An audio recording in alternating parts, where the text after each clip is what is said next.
guys? Welcome to the 109th episode. I'm sick as a motherfucker right now. Tonight we're going to have a couple of guests on. Yipes will be joining us a little later, as well as Melanie, a.k.a. Moxie, from Chicago, which is a woman in the FGC side that was having issues with SuperYan. We're going to get more details on what exactly had happened and why the war of corn / yan has spilt over to the Twitterverse and the Facebook universe. Let me go through my sponsors quick. We got Combat Network, Ultra Spec Cables, Kick Punch Block, VXG, Final Round, TFC, which is coming up, guys. Make sure you get out to that. Pre-reg if you can. That's very important for bracketing. Ultra Arcade, Big E Gaming. Ultra Arcade as well has their Halloween event coming up in San Antonio, which stands to be pretty good. With Distartica, which is the band that creates the song for us. Go check them out on Facebook. And then we got Final Round Bats. We got the Force that could be, the Force that could not be, the EMP Empire Triforce in Arthur Red Hill. We got Beef Wtih. We got Put That Back, which is Chris Bond. MKU, Notifuro, which is a clothing designer for gamers. Dynamic Beadwork, who are the guys who make all those kick-ass 8-bit beadwork that you can get at events predominantly on the East Coast, but they bounce around as well. And, of course, last but not least, Mr. Mark Band of Mad Cats. As far as Notifuro goes, guys, here's just a quick look at some of the stuff you can get. You can't get the Asian girl, but you can get OBS sponsoring NEC 15. I'm gonna hit up on that in a minute. Psychotronic. But for Notifuro, guys, put in the promo code on blast, get 10% off on your order. They got a large selection of pretty kick-ass apparel. So definitely go give them a shot. Check them out and. You know, get yourself a cool-ass shirt for when you're on blast code and get 10% off on your order. And let's see. Again, also, Distartica, as I said earlier. Here's a link to go check them out. Hopefully some things start getting, picking up for them as well. I know they've been playing a lot in the San Antonio, Texas area. So, hopefully some things pick up for these guys in the future. Also, Rodney and crew at Kick Punch Block. These guys are a great bunch of guys who are always at events. They come in numbers. They come from the Westchester, New York area. They have the usual get-togethers and whatnot. So, for their casuals, they also do a lot of charity stuff. Just a great bunch of guys. So, guys, go give them a check out over at facebook.com, Kick Punch Block. And back to me. And yes, guys, as you see, I'm pretty fucking sick. Basically, a lot of stuff's been going on. I know the show's been a little bit unstable as far as timing goes. As far as, who's this?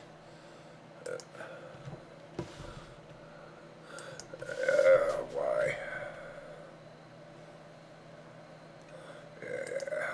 I know about that. As far as the stuff that's going on with me right now, Duke Bug, I'm pretty sick. But I'll get over it, of course. Also, in my family, I got some sick shit going on as well. So, one of the reasons is, my mother is a little sick. So, kind of going to be spending more focus on her. I'm not saying the show's going to be over. I'm just going to say right now, obviously, my mother is priority. And basically, sometimes the show's going to be on. Sometimes it's going to be it's going to be bumpy. I mean, the show's still going to go on. It's just a matter of things are going to be toned down. And as far as where is it? Psychotronic about sponsoring that as well. You know, due to this that's going on in my life, the IRL shit, the sponsoring is going to kind of dwindle down a little bit for a while, only because I want to put more of my focus on my mother. So, I don't know, you know, I know I've promised a lot of guys, for example, Ultra Arcade out in Texas, coming Halloween weekend. I told these guys that I would get down there. I had spoken with Brandon. I let him know, you know, my situation. And with them letting them, you know, letting them know my situation, I said I can't promise I can be at events for a while. You know, it definitely, a lot of this came as a shock. A lot of this came as a shock, so it's not something that I had put, you know, I'd put any type of thought in my process of things going on. With that said, guys, you know, go to the bottom right corner of the screen. Donate to Pink Together if you could. It's the National Breast Care Foundation. You know, in the write-up I wrote, you know, it could be a mother, a sister, a friend, but you will come across somebody in your life that is affected by this. And, you know, basically, donate what you can. You know, you never know when it's going to come and bite you in the ass, or a woman never knows, you know, if it's going to bite them in the ass. And I see, you know, I know, you think to yourself, yeah, you know, I see justification for things where people basically have said that, you know, X percentage of it only goes to this. Something, though. You know what I'm saying? It's something goes to it. I mean, I'm not one of these people that say, well, you know, like the ALS. I've seen some people breaking down the numbers that, you know, the executives are making X amount of money, and not all the money goes to the people or to the research. And that's where I tell people pretty much something's going that normally wouldn't go.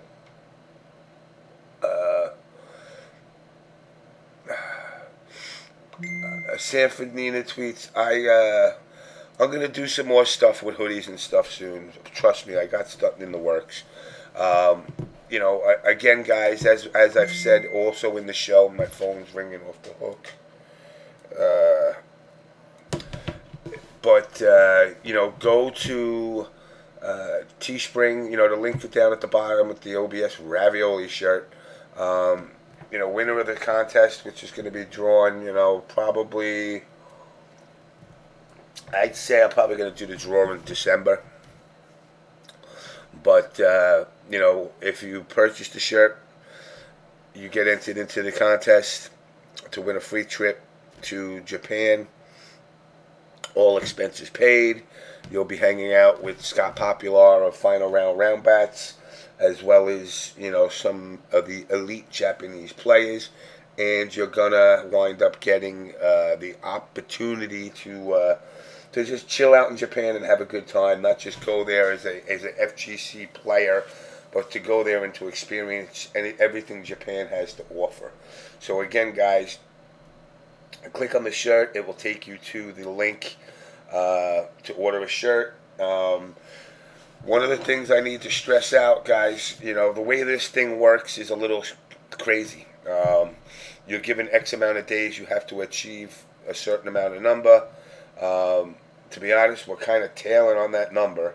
So, you know, I definitely would like to see some people pick up on these shirts. I can continue it. It's just, it's a matter of, you know, again, the more shirts, the more people buy, the more that person gets. I have stated this in the beginning. I'll state it again. Not one of the dollars that come off this shirt go to me. It goes to the person that's going to win the actual sweepstake itself. So get out there, get a shirt, get into the contest. make sure your ass has got a passport. I don't want to hear last minute, I don't have a passport. So if you're entering the contest, you got to make sure you can actually get out of the country. So again, also you can hit us up. You can hit us up on Twitter. You can hit us up on Facebook. You can hit us up on YouTube. You can hit us up anywhere. If you have anybody you want to put on blast, if you just want to come chill out, be sure to hit me up. But like I said, it's as far as the show goes, the show is going to continue to happen. It's just going to be a little bit rough for a while for me. No, I didn't get a chance to play Destiny. I didn't even buy a PlayStation 4 or an Xbox One. I refuse to.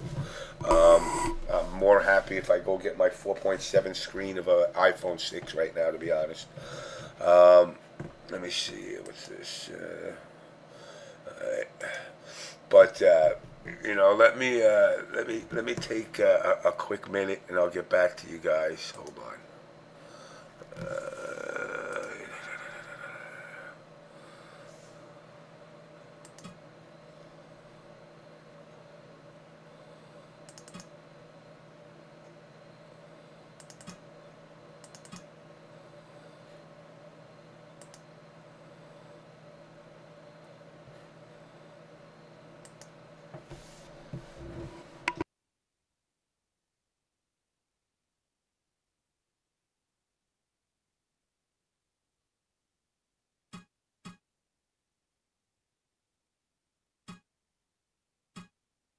Is in transit, so she's in Chicago time, so we're a little different.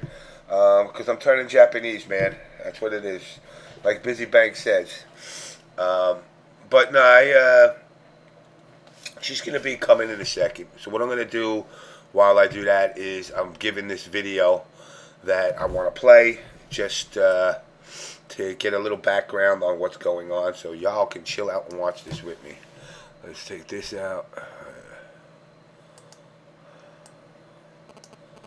Hi everybody, I'm filming this video as a rebuttal at home on my laptop because this video blog that I recorded blew up like within less than 2 days, and I've gotten all of this weird slack from it, mostly from the internet. Of course, no one can tell me in person or call me or any of that. So I spent about 3 hours writing this Dr. Martin Luther King type speech to correct a lot of misperceptions, and it's really just sad that people take the internet and take pieces of your words and then skew it.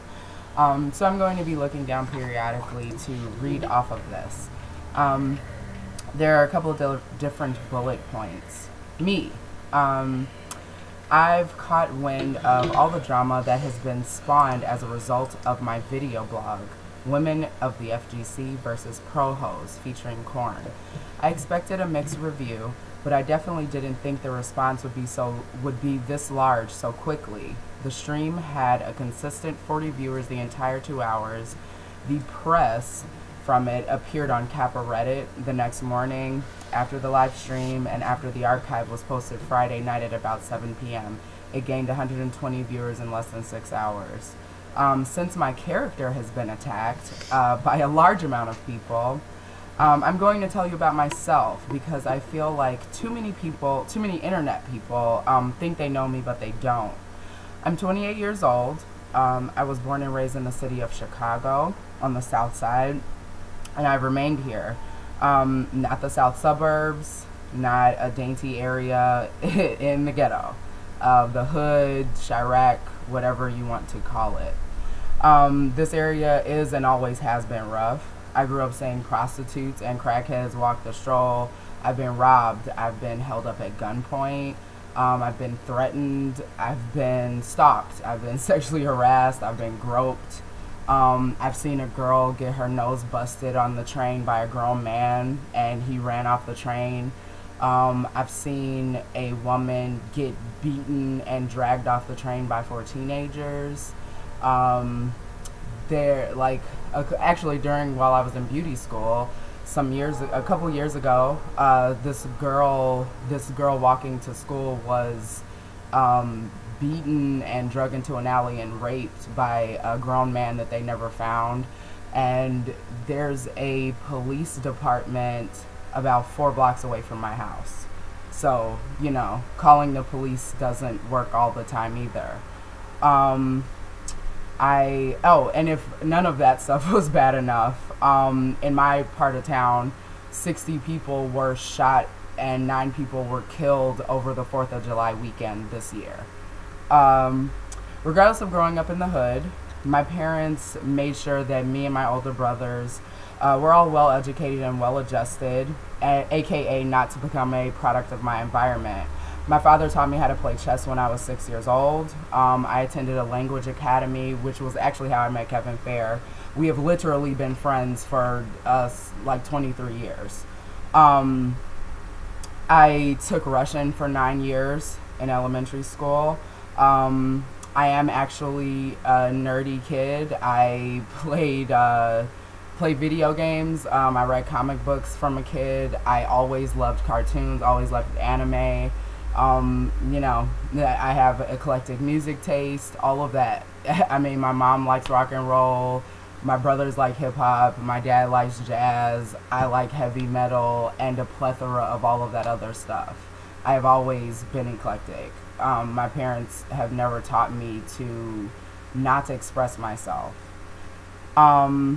Let's see. I've painted and drawn since I was a child. I taught myself how to sew and make costumes and props. I mean, pretty much if it is something that is handy or manual, if I can see someone do it, I can learn how to do it just from watching someone do it. After attending Catholic high school, it made me realize that I wasn't religious whatsoever. But during the summer of 2004 to 2007, so until I was 21, I worked at a place called Gallery 37, which was a city program for inner city youth that was started by Maggie Daly, who was the mayor's wife, who's now deceased. And it was pretty much a program where you got paid to learn art.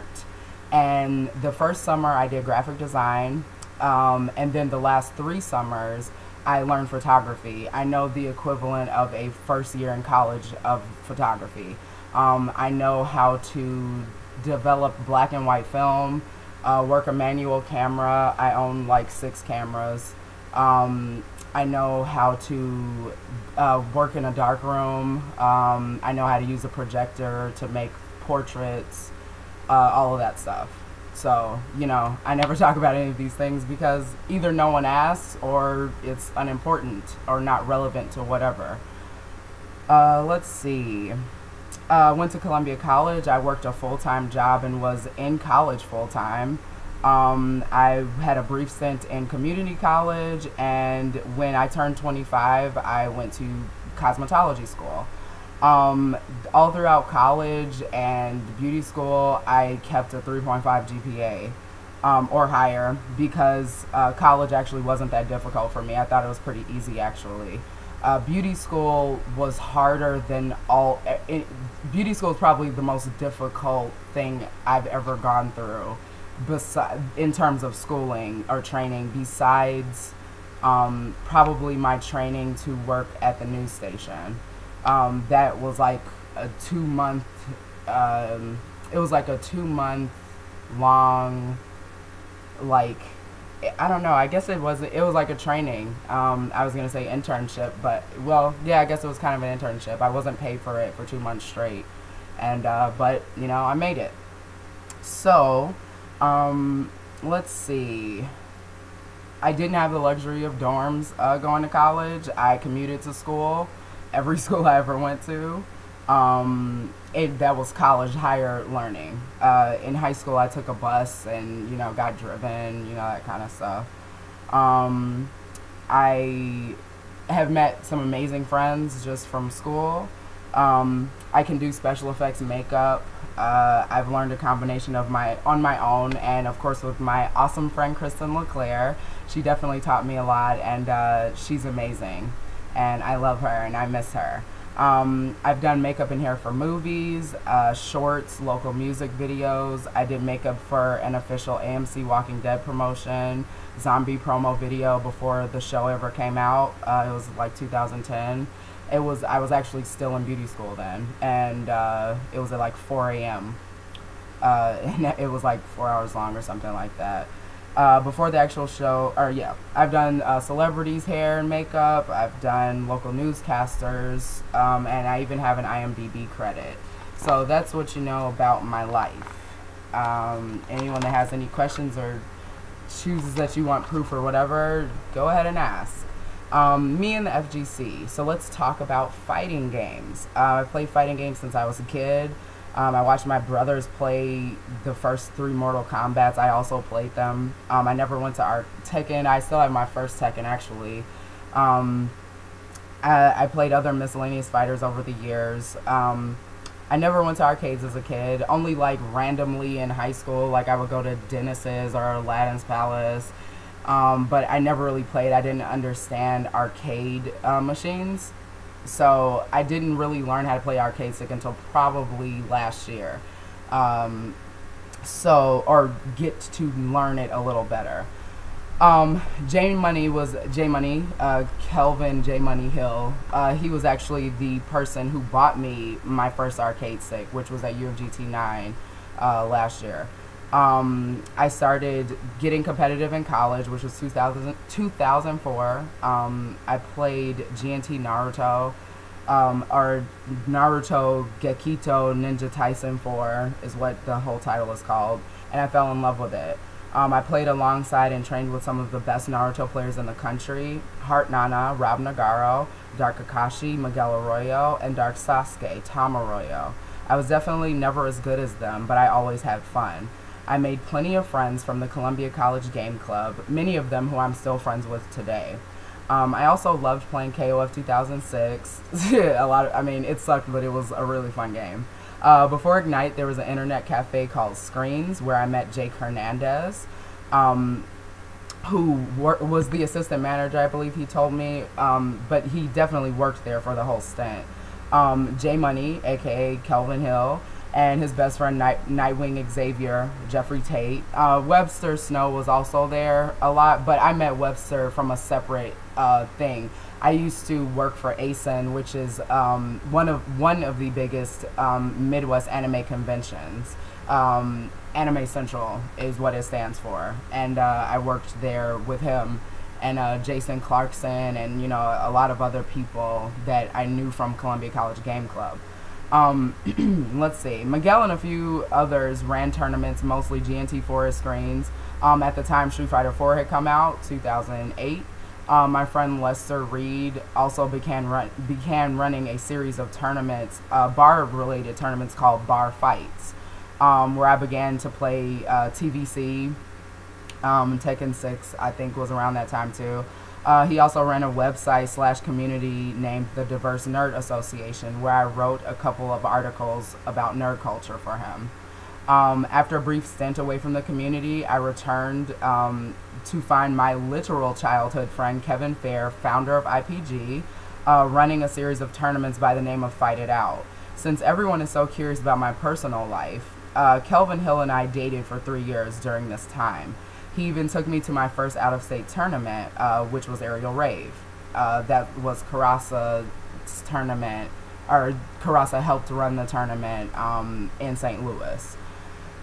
We discovered that we knew a lot of the same people within the FGC. He introduced me to an even larger group of them. At that time, a lot of people were playing at GameWorks in Schaumburg, which is a suburb in Chicago. And there was the TVC cab there, and I remember there were like Street Fighter 4 cabs there that like had all the characters or something like that. I never really got into Street Fighter, so excuse me for my mistakes. Let's see, I met Carasa from the End of Summer tournament in Chicago. Chicago, and so we all and Chicago, we all or Chicago, we all women, all women, all me, and or all women, or me had a all Chicago, me had me had a me all women,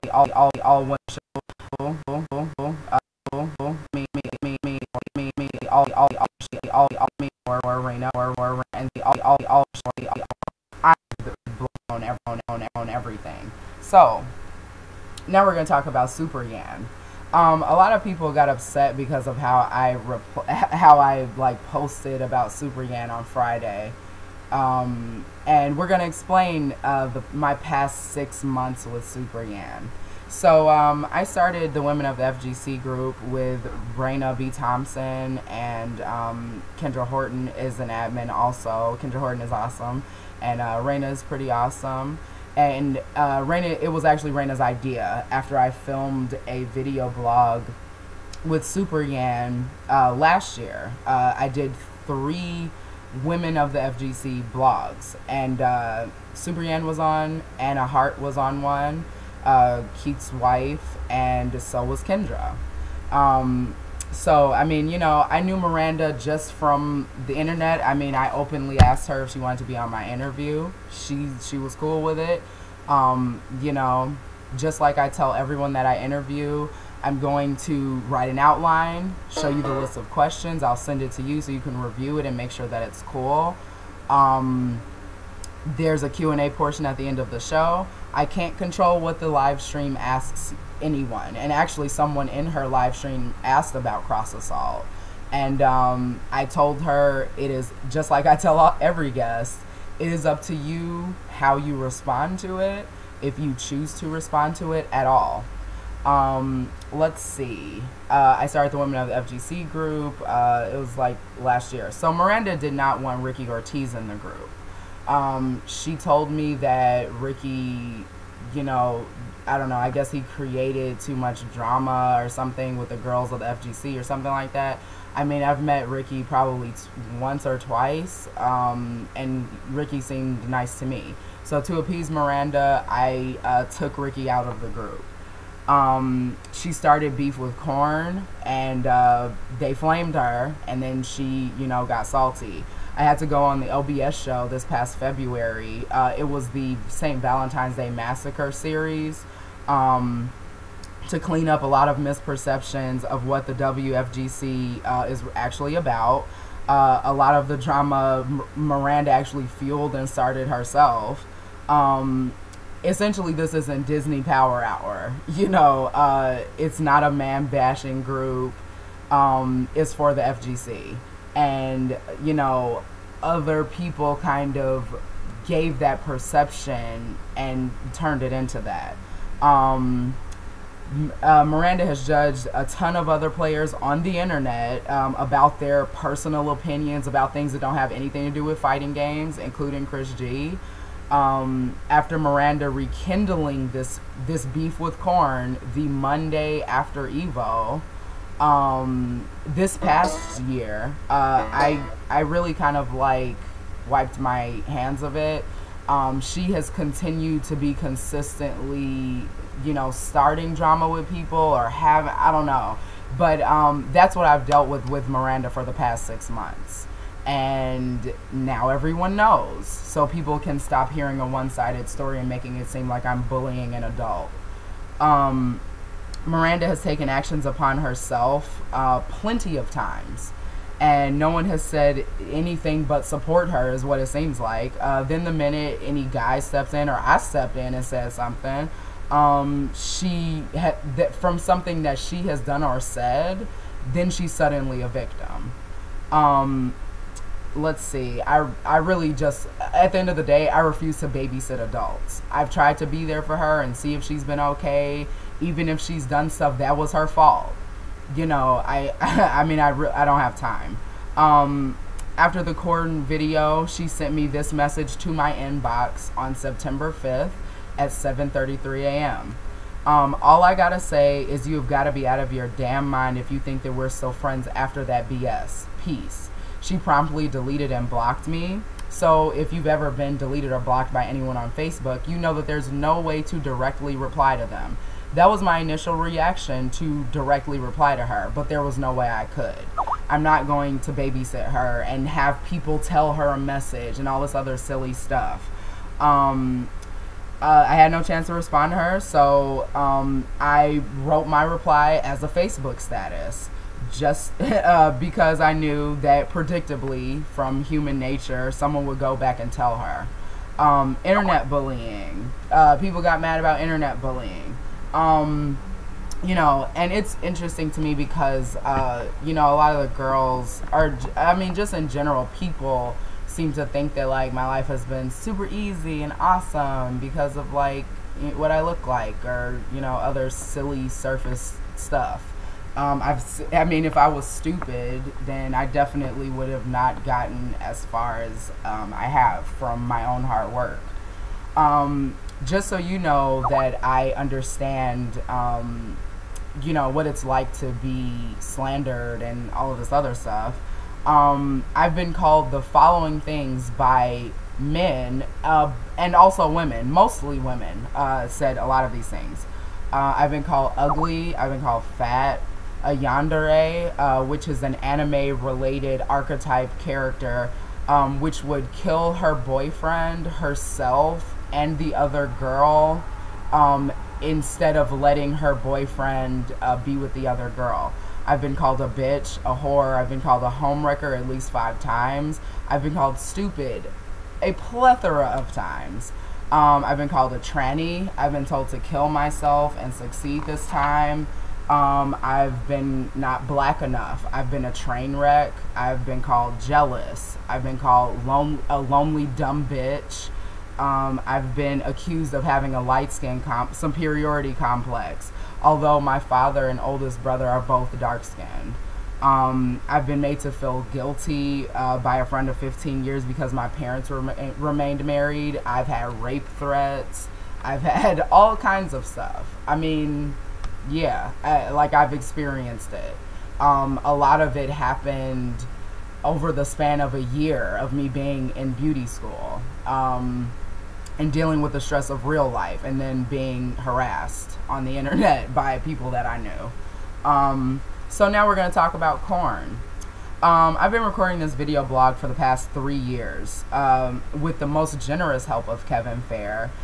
This vlog has always been my idea. None of my views or any of my guests reflect on Kevin Fair or on IPG. Kevin simply has the equipment, the resources, and the willingness to give me free reign to speak my mind and discuss any topic I choose to. I would hope that after describing a bit of who I am, you would gather that I'm not stupid. I put a lot of time and effort into my videos, just for the love of giving advice and covering topics and interviewing people. You know, this, I wanted to, okay, speaking of corn, which is just really funny, when I first met Adonis, which was at Final Round this past year, I mean, I've known Corn for like 4 years. I've been cool with them for a while. I met Adonis for the first time in real life at Final Round. And I mentioned to him then that I wanted him to be on my video blog. And I originally wanted to have a roundtable discussion about the word proho with 3 FGC females, 3 FGC males, and just have them discuss like adults. But clearly the FGC doesn't know how to do that. It never came to fruition, obviously. I spoke with him again when I saw him at UFGT about my video blog, and, you know, we talked about it miscellaneously. The video blog that I filmed this past Thursday, Adonis, Mr. All Caps, and myself were in discussion with this video blog for 2 weeks prior to it filming. It wasn't like we just got on Twitch and decided to do it. I wrote an outline, I wrote interview questions, all of this stuff, like I do with all of my video blogs. I sent it to them, they read over it, they were cool with it. I had to juggle not only my work schedule, their work schedule, and Kevin Fair's work schedule to get us all in the same place at the same time and record it live.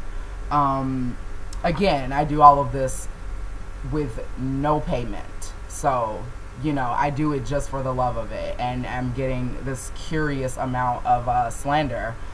So let's see. I told both men that they have free reign to be themselves and have fun with it, like I tell everyone. My goal was to give them a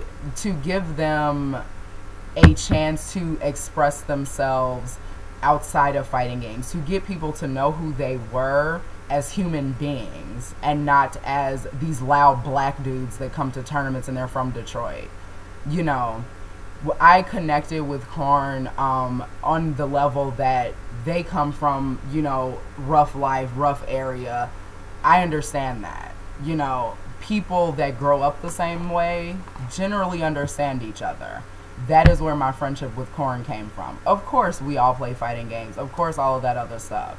But essentially, it came from me understanding them going to tournaments to get away from Detroit. I mean, the city of Detroit is bankrupt.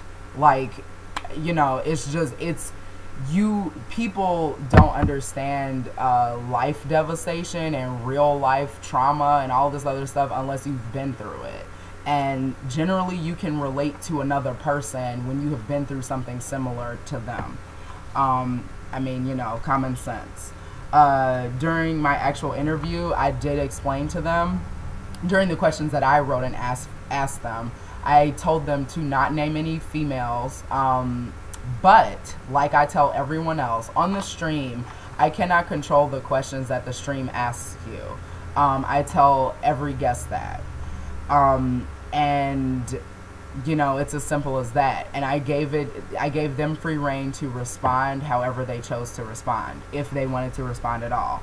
And that was where the Miranda thing came in. I just really don't think a lot of people even watched the video blog. They saw the title and thought it was inflammatory and judged me based on some silliness. So, you know, if anyone ever actually listened to the video blog, all of this stuff would have been explained for you. I mean, Corn, like, none of them are stupid dudes. Like, they're actually, like, pretty nice, intelligent guys. So we're going to bring it to this. I'm not going to apologize for Corn being themselves or any of their views or actions.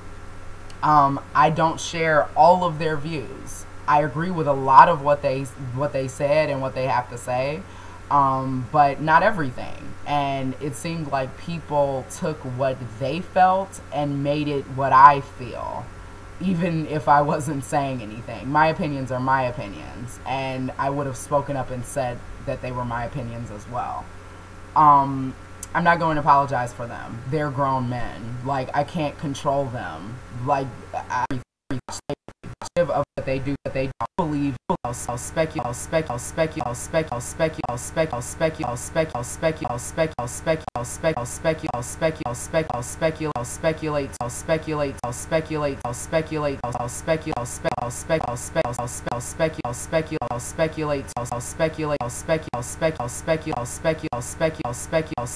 too much stuff off of the internet and think that they know you because you know, you have a Facebook page. It's like, if you really know me, you do.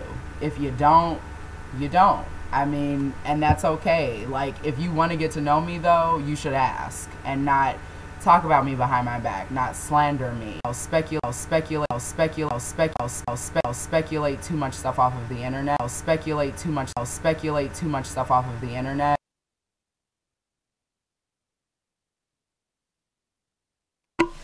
Alright guys, so I'm back. Alright, so I got the gist of what's going on. It just seems like the women of the FGC has gotten a little bit, a little out of hand. I really don't want to speculate, but, you know, I'm leaning, I hate to say it, I'm leaning towards the usual self-entitlement of people who think they know more than everybody else. Therefore, you got to listen to me. I yell the loudest. Therefore, you got to listen. Anyway, let me reach out now to Melanie.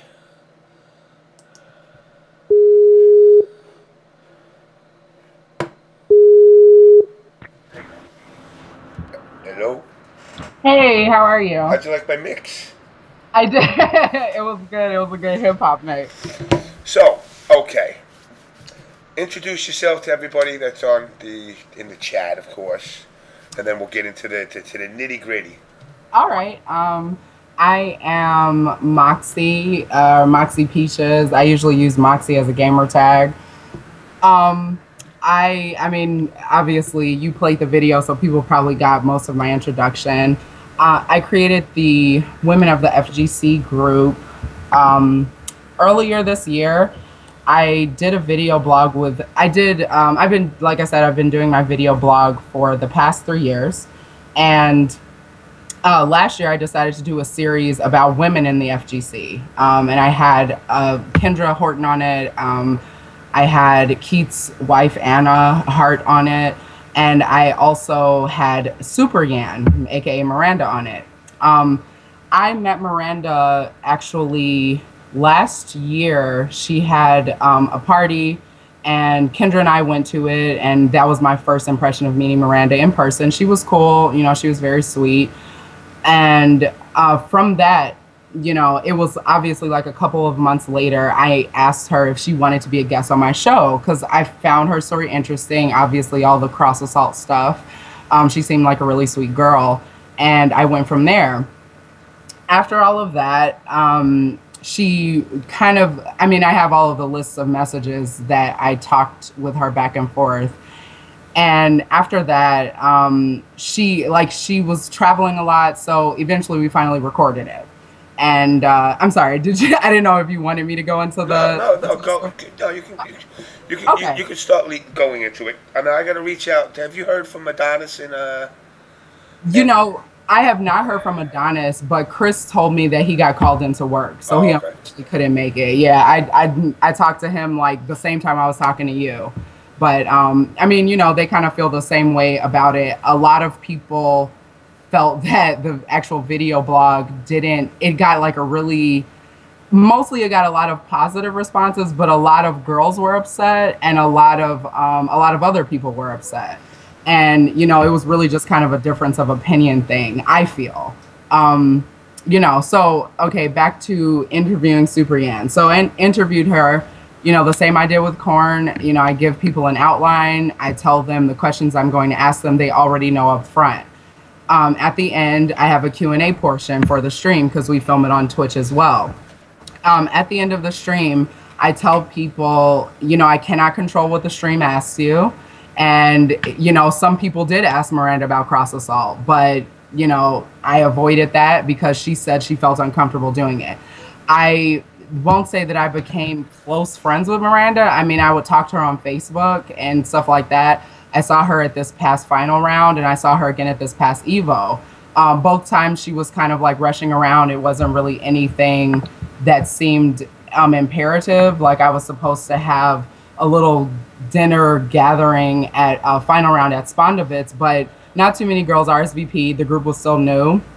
So, you know, and it was actually not too soon after I was on the Unblast show back in February. So, okay, so the history of you know, Miranda. So during the time of me talking to her, she kind of progressively became inflammatory. And she made like a spoof group because we all kind of found it funny that so many of the guys wanted to be, they were trying to like join the group. And during that time, you know, it was just really like, it was really funny because they thought that we started the group to just like talk about the guys and all of this other kind of stuff. It's obviously my group. Kendra Horton is an admin. Brianna Thompson is an admin. And Lynette is an admin. Lynette is a local girl. She's a very close friend of mine and has loved fighting games for as long as I can remember.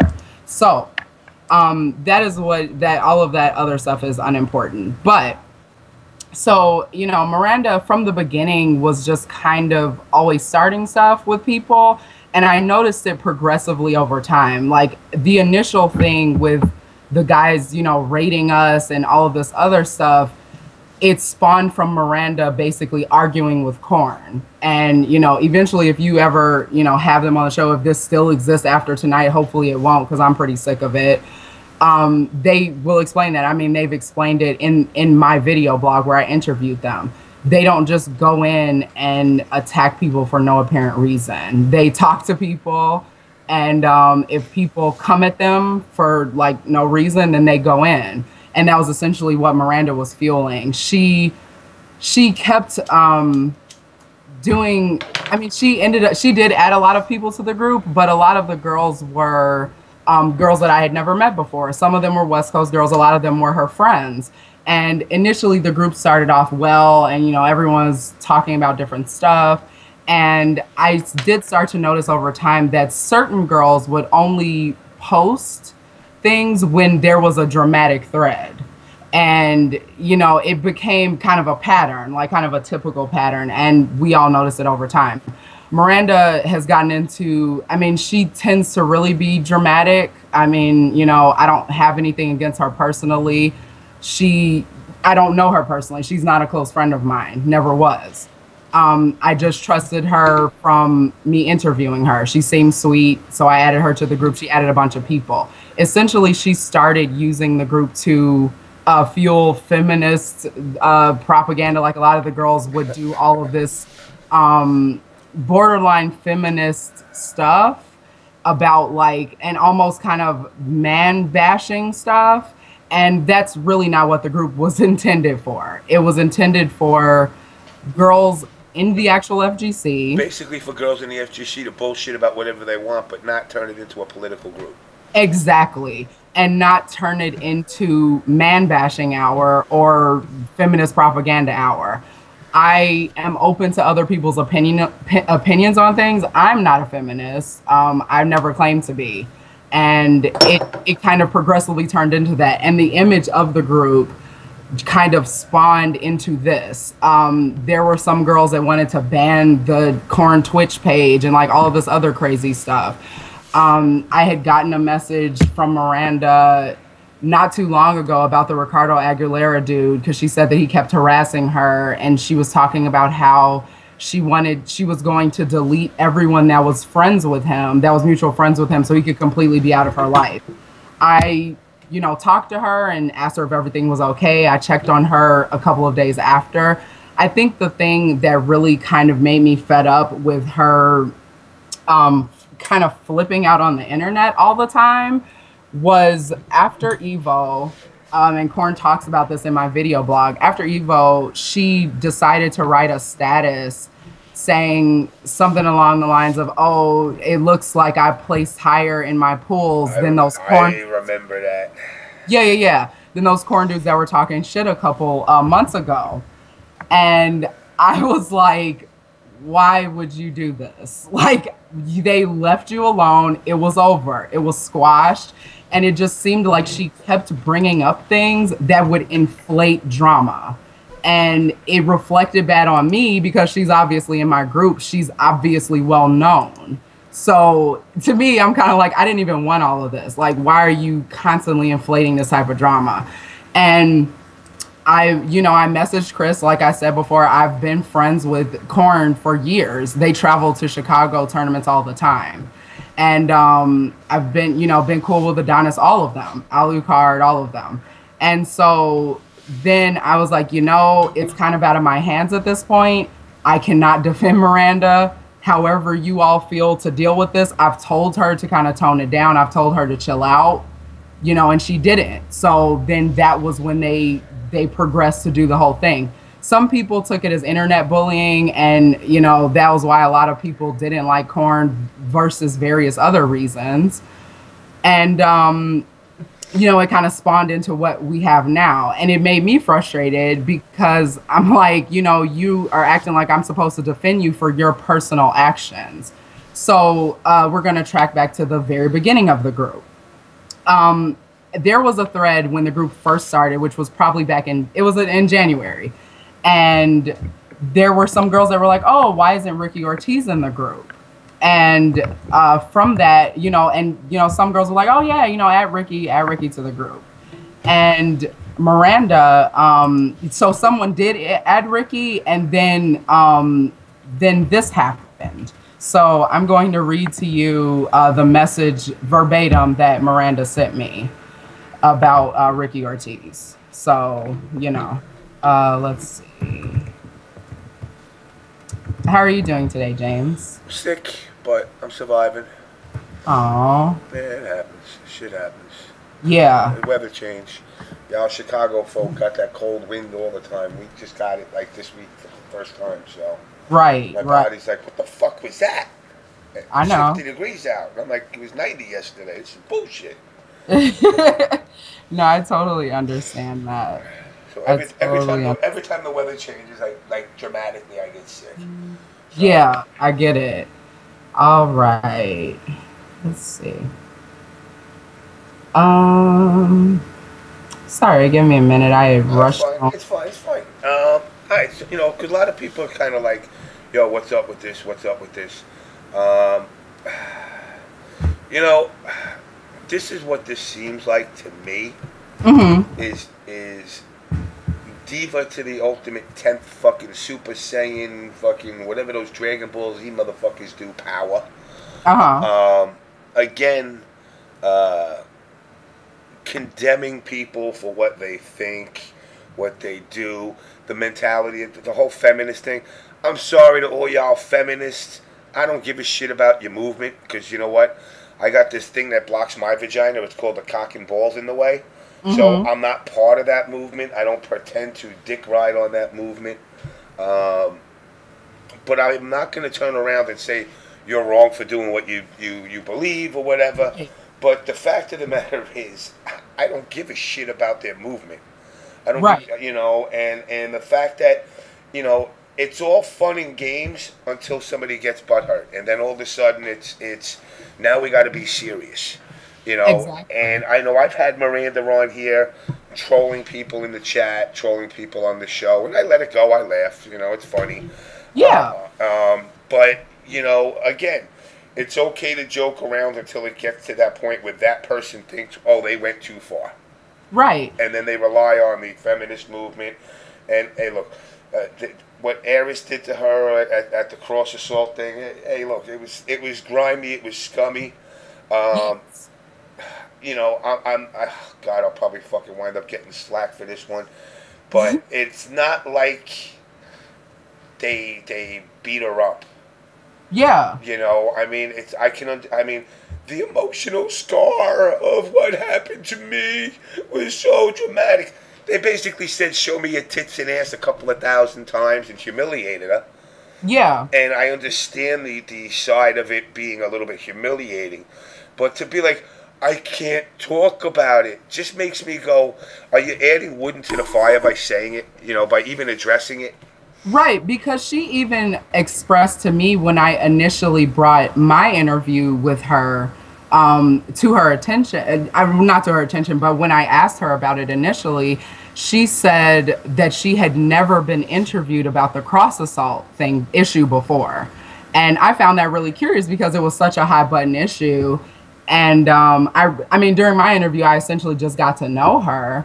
And, you know, I felt like a lot of people with the Korn interview specifically got upset because it was entitled The Women of the FGC versus Pro-Hos. And it was meant to be playful. It was meant to be fun and funny, but clearly everyone takes everything seriously over the internet. So I found the messages from Miranda. So this was January 25th of this year.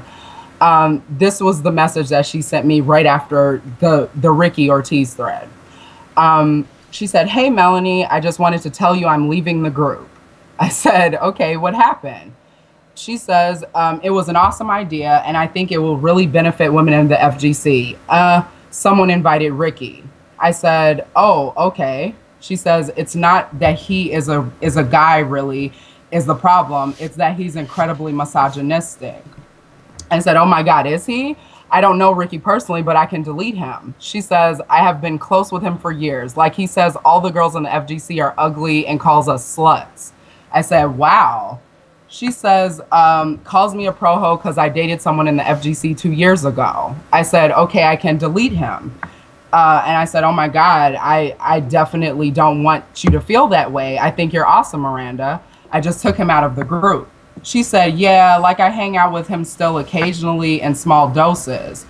I said, I totally don't want any drama, and I don't want people like that in the group. She says, but I feel weird speaking up on issues in the FGC when one of the problems is right, you know?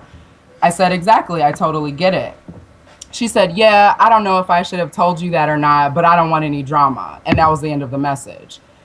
She essentially was the main reason that Ricky wasn't in the group, you know, from the beginning, because I had a lot of people ask me that when I was telling people, oh yeah, you know, started this group just for the women of the FGC to get to know each other. Because ultimately I realized that, obviously I realized the community is mostly male, but there were girls, you know, speckled in between. And I also realized a lot of the girls, unless they had already been friends, didn't really know each other. That was the goal. It wasn't man bashing. It wasn't, you know, all this stuff. It was really just so we could get to know each other, get along, that kind of thing. The end. You know, so, I mean, and I actually did send that to Ricky. I spoke to Ricky. Ricky is extremely sweet. And, you know, Ricky was like, hey, your group sounds awesome. You know, I don't know why I would ever say any of that stuff about you or your group. Like, you guys are doing something really positive. Ricky was super sweet. And, you know, it was just funny to me that Miranda has just, I mean, I don't know, like, what she has going on.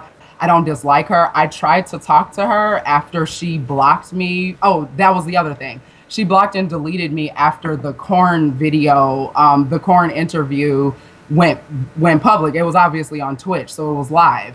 And then after the archive went up, Miranda sent me a message saying, you must be out of your damn mind if you think that we're friends after this. Peace. And she deleted and blocked me. And so I clearly had no way to reply to her directly. So I wrote a response to her on Facebook. I figured someone would tell her, and then all hell broke loose. And it just kind of turned into this, oh, you betrayed us and this and that. And I mean, I just felt like I was doing what I had been doing for the past 3 years, which was talking about topics, you know, various topics on my video blog and interviewing people. I've had, including Korn, a total of 5 interviews, or episodes about the FGC specifically.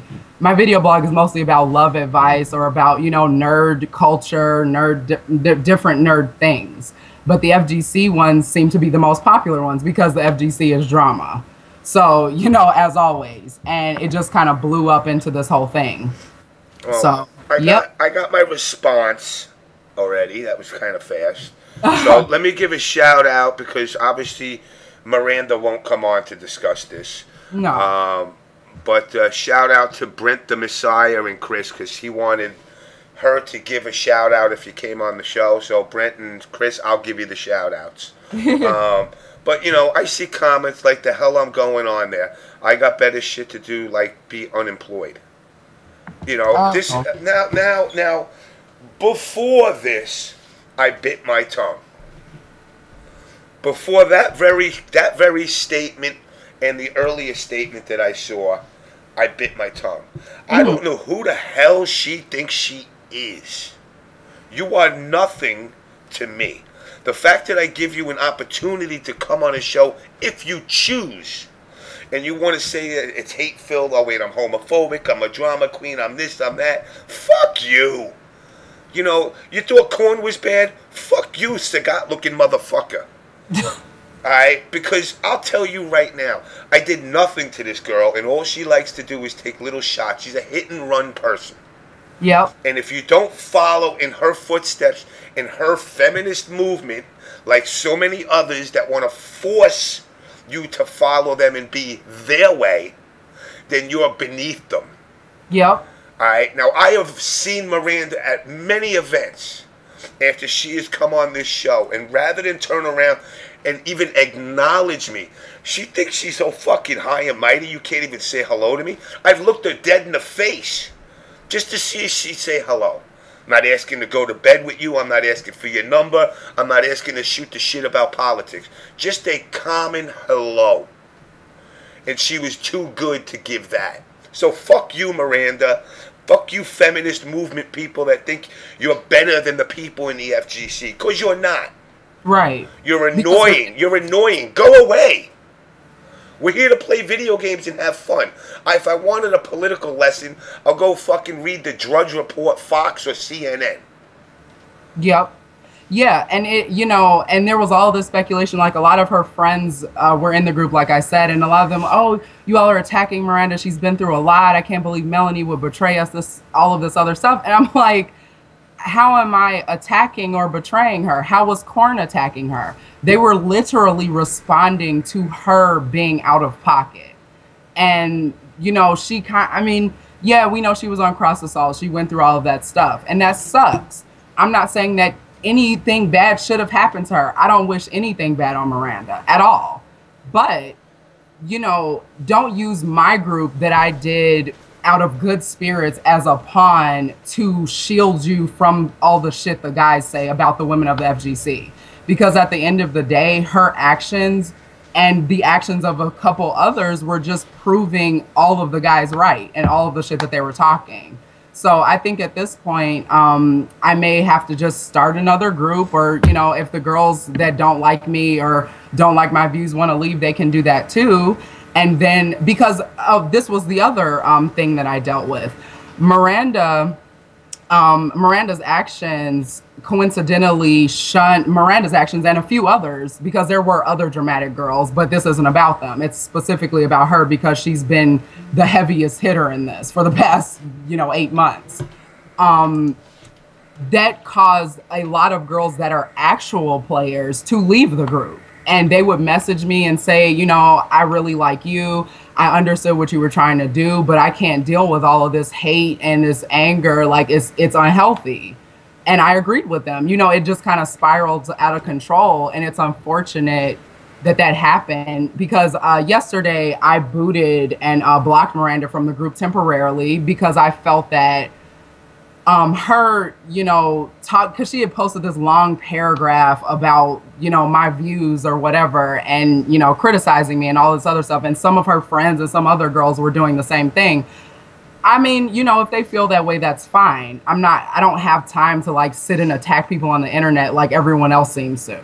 So, you know, it really, I expected an explosive response from my interview with Korn, but I didn't expect for like girls to feel like I betrayed them because I agreed with maybe 80% of what Korn talked about. I mean, you know, it was just silly to me, and it was immature. And, you know, that's essentially what it goes down to. Let me address this. Burn your bra. You know what? You're right. I don't have to resort to it, but it gets so goddamn frustrating when people look at other people in this scene as if there's something special over another person. And, you know, I've gotten called many of things, and the fact that I've called other people shit, it doesn't make it right. But you know what? At that very moment, yes, it makes me feel better. Yeah. And that's just the reality of it.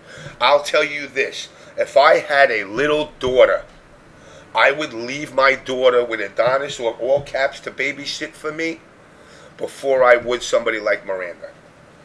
Because I know for a fact that they would look after her and treat her like their daughter. And they wouldn't give this whole political fucking bullshit crap that, you know, the other one was this Krispy Kreme Micheal back in the day that was breaking my chops. Listen, I don't care about no political movements. Yeah.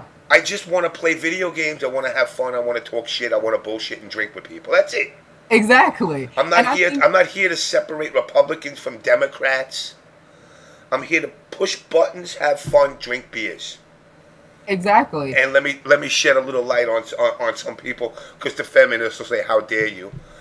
Also, sometimes to try and get laid. Oh my God, did I say that? If I go to an event and I meet a girl, does that make me bad? Do what you want to do, but keep it to yourselves. Right. Yeah, and the only reason that I chose to come on here tonight was because of all of this backlash, all of this speculation, all of this assumption, because I posted my rebuttal video in my Women of the FGC group, and it really, first of all, I don't think a lot of the girls who were angry with me even watched it, because some girls even said they were turned off by the title alone and admitted that they didn't want to watch it because it had Proho in the title. Instead of listening, they chose to react first. And a lot of people did that.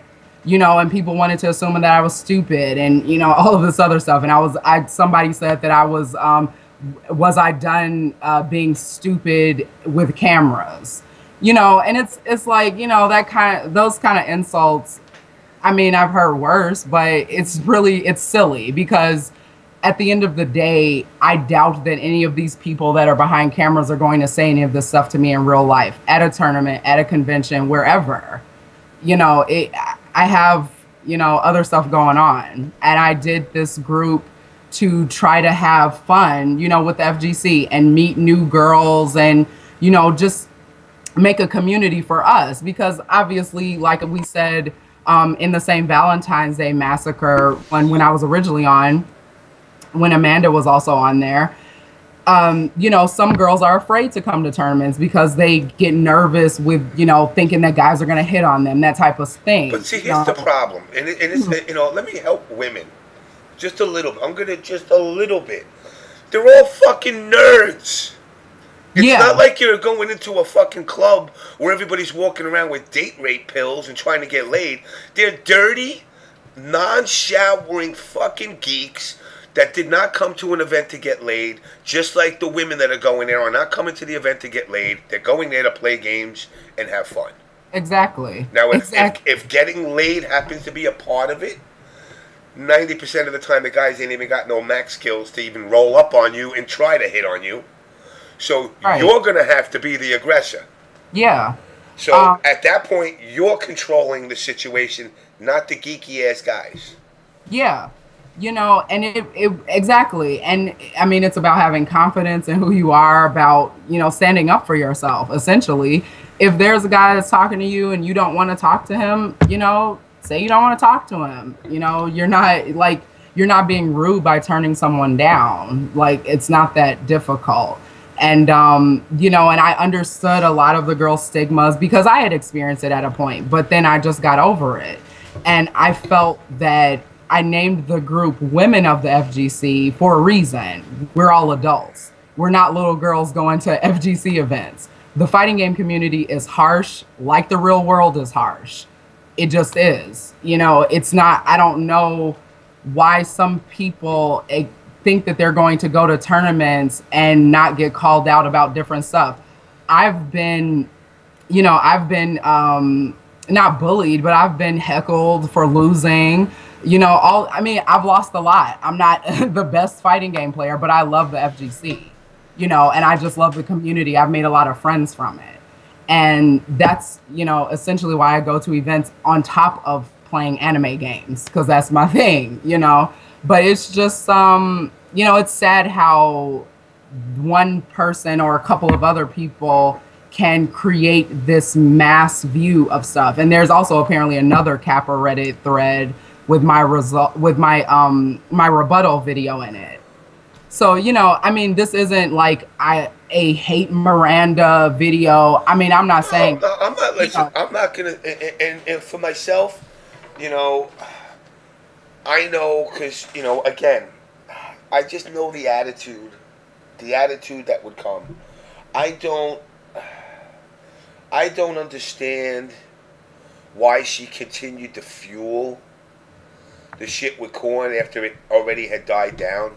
Exactly. After Evo. I mean, was it that boring in the West Coast? No earthquakes or nothing that week, and you were like, fuck it, let's start some drama? I don't understand. And then it continued. I mean, I follow it on the down low, you know, the OPS Illuminati. Yeah. But I don't have to go and post to it all the time. I see all the BS that goes on, and I'm like, now you're calling Chris like Blanca, and I'm like a gap tooth, and I'm like, yeah. It's like, all right, you know what, Sagat, Blanca, you know, call me fucking Sandman from ECW or Mickey Rourke or Crater Face from Grease or whatever you want. You can't throw any insults at me that's going to hurt my feelings, because I don't have any feelings. So it solves the problem right there. Right. But, you know, and Burn Your Bra had mentioned it earlier, and she's right. I took a little extra jab at her on that, because that does piss me off when I see that, like you're so above me that you can't even address my little pissant show. Right. So, you know, I did, you know, Sagat, calling a Sagat was a little unnecessary, but since everybody else has done it, I just figured, fuck it. So I'll apologize for that. But I'm not going to apologize for what I actually feel, which is you think you're better than the others in the community.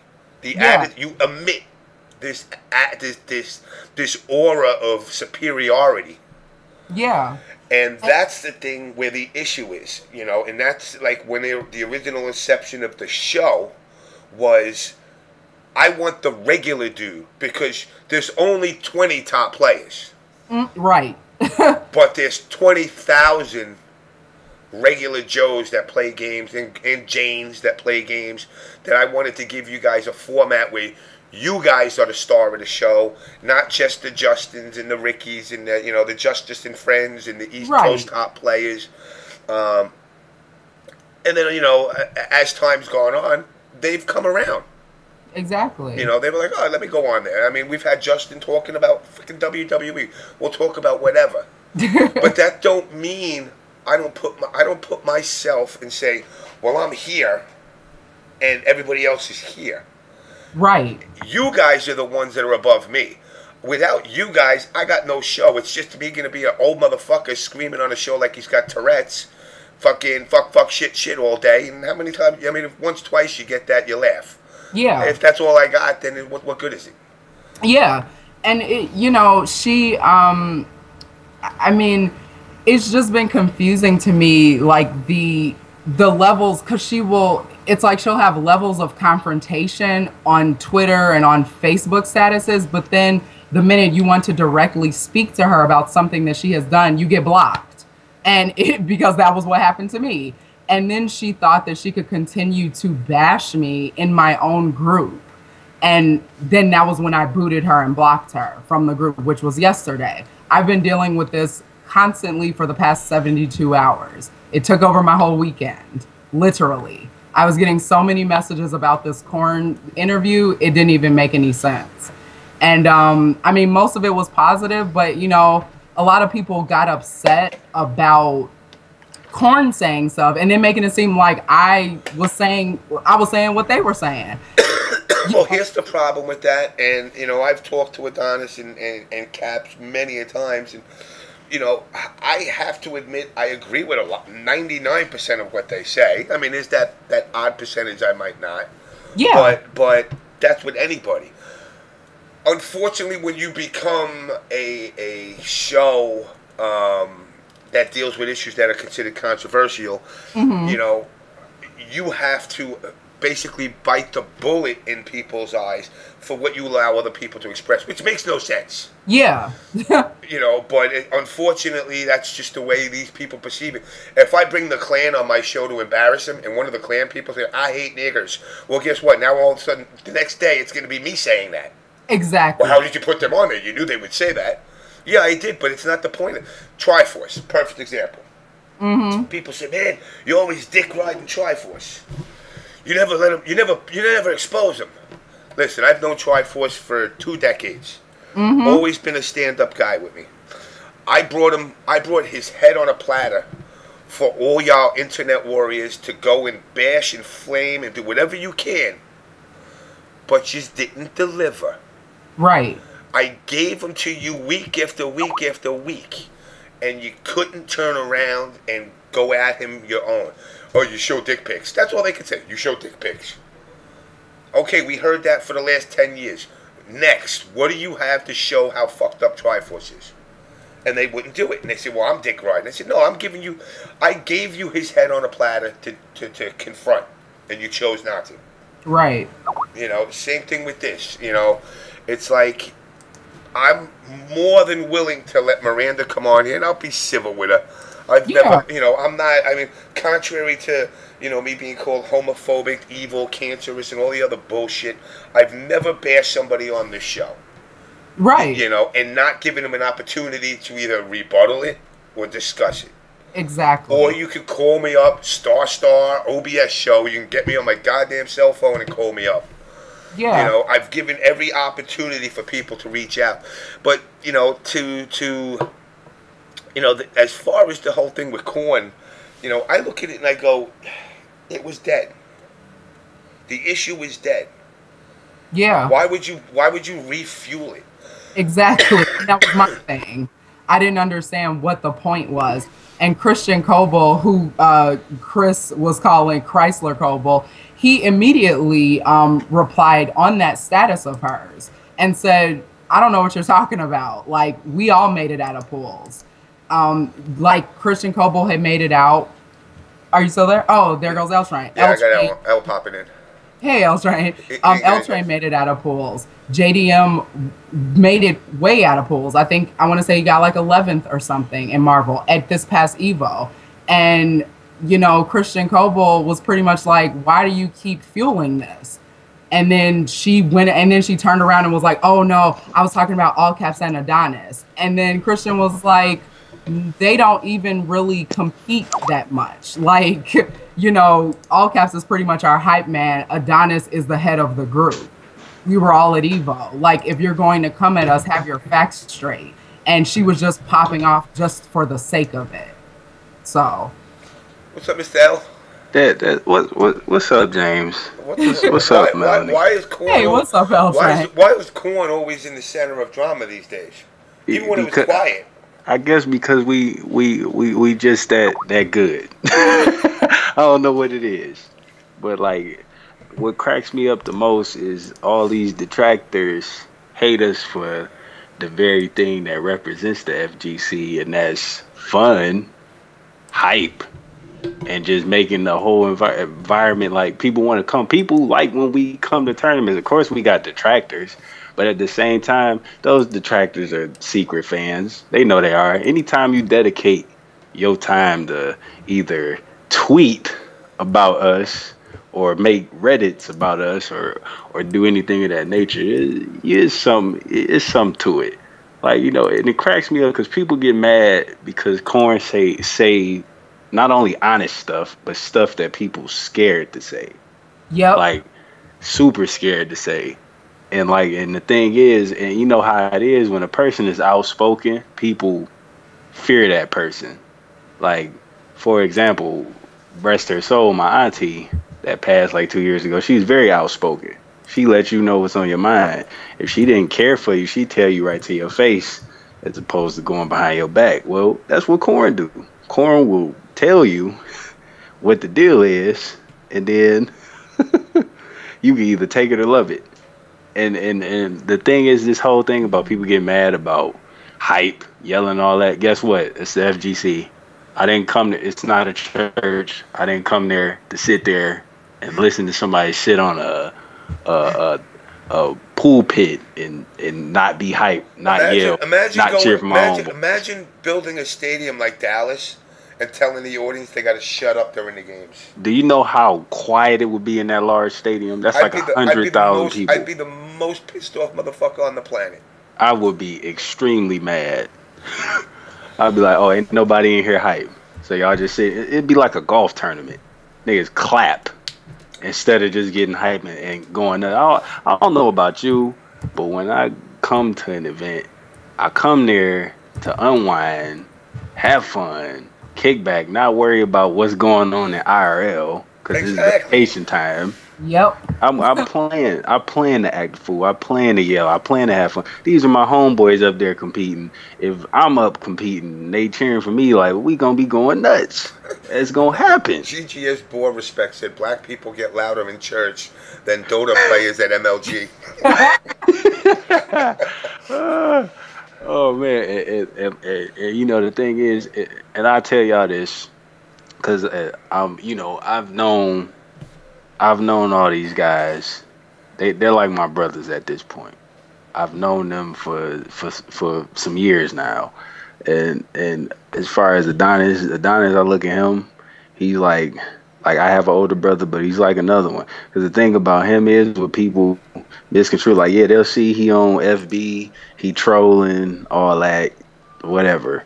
The thing is, the dude is a real cut dude. Like, he would tell it to you straight.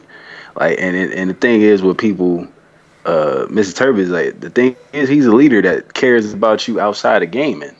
See, most of these groups don't even, their leaders, whoever run it, don't even care. There are times Beaton sat down and chopped it up with all of us. Chop, he'll get up if we ain't on our shit. Like, I was talking you ain't to got him. no job right now, man. I was talking to him one day on the phone, and I don't know if it was Foot. It was somebody that car fucked up, job was getting fucked up, and he's in the middle of calling, and they came in, and he's like, "Did you get your job thing straightened out? Did you get your, you get a car going again?" It's not, hey, you know what? Did you go home and practice fucking MK3 for fucking 30 hours today? He's sitting there, he's looking at it and trying to grow people, and this is the thing that this is one of the things that the FGC needs to learn. Exactly. Most of them don't even know what business prospectus is. Most of them don't know what having a job is, what taxes are. Exactly. None of that type of stuff. Real life. Real life. They don't know nothing about that. They don't know about bills. They don't know about nothing. I wouldn't be shocked if it was a good amount of them that still get allowance. like for real. Just this one last thing about the Miranda situation. After she blocked me, and like I said, she continued to like talk shit in my group and rally not all of the girls, some of the girls against me. So Kendra Horton talked to her, like, because she messaged her and was talking about how she was hurt, or Miranda was saying she was hurt and she thought that we were good friends. And I'm thinking, most of my relationship with you has been on the internet and has been you creating all this drama. She has not talked to me for more than about 5 to 10 minutes at any tournament I've ever seen her at. So, it's not like we developed this real life. It's exactly like she's come on this show during the women's segment. She's come and trolled people like on the backside and like, oh, can I just come on and fuck with people? I'm like, yeah, all right, cool, no problem. And she come into the Skype and she was bouncing around. I thought we were at least on a term to acknowledge each other's existence. Yeah. Like when I seen her at the event, it was like she gave me that look like, oh, it's you. And I just kind of went like, all right, you know what? Fuck y'all. I'll move along. Ain't nothing to see there anyway. Yeah. And the one other thing also. So we got a prima donna. We got a prima donna that ain't done no prima donna stuff. Exactly. Besides be on. I mean, no offense. I don't personally know her, but at the same time, when you come at my clique like the way you do, and not expect nothing to be said, like real talk. When I saw she talked about Caps and didn't have the balls to add them, I kind of knew. I'm like, nah, this is all for the internet. I'm sorry. Yeah, because that was the thing that she did. Sorry, L-Train. Caps was at Evo. She was at Evo. The last night before I left, it was a few of us all together. It was me, CD Jr., PR Raw. Everybody was in a circle drinking, talking. She wasn't popping all that crazy stuff at Caps in person. But Caps was strolling her right in her face. We all know Caps. He gonna go in. Oh yeah, he gonna go nuts. The one other thing, the reason I mentioned Kendra. So Kendra was talking to Miranda, and she was telling Miranda, well, why don't you just talk to Melanie? And she kept saying like that she was afraid or she didn't want to. And at this point, since I booted her out of the group, even though she was talking shit about me in my own group, she refuses to talk to me now. So it's kind of like, you're going to block me and then talk all this shit and then still expect for me to kind of worship you almost. Like, why would I keep you in my group after you've already created all of this bad press and drama? And one of the girls who has been awesome in my group, she just messaged me. And the group hasn't been all bad, because there have been on countless occasions that girls have posted their stream. Girls have posted, ways to like get better, to level up. They've tried to do training sessions with each other. Those were the least responded to threads, unfortunately. And that showed me to this point that a lot of these girls were not there to talk about fighting games. They were there to fuel drama. They were there to man bash. They were there to do a lot of other stuff. Again, it is not all of the girls. And I had plenty of girls message me all over this weekend and just say, I really like what you were trying to do. I really like your group. And it seemed, initially like it was positive, but I can't deal with all this drama because the dramatic threads would literally spiral out of control. It didn't make any sense. And I'm kind of like, okay, this is women of the FGC, not little girls crying about, men talking about them.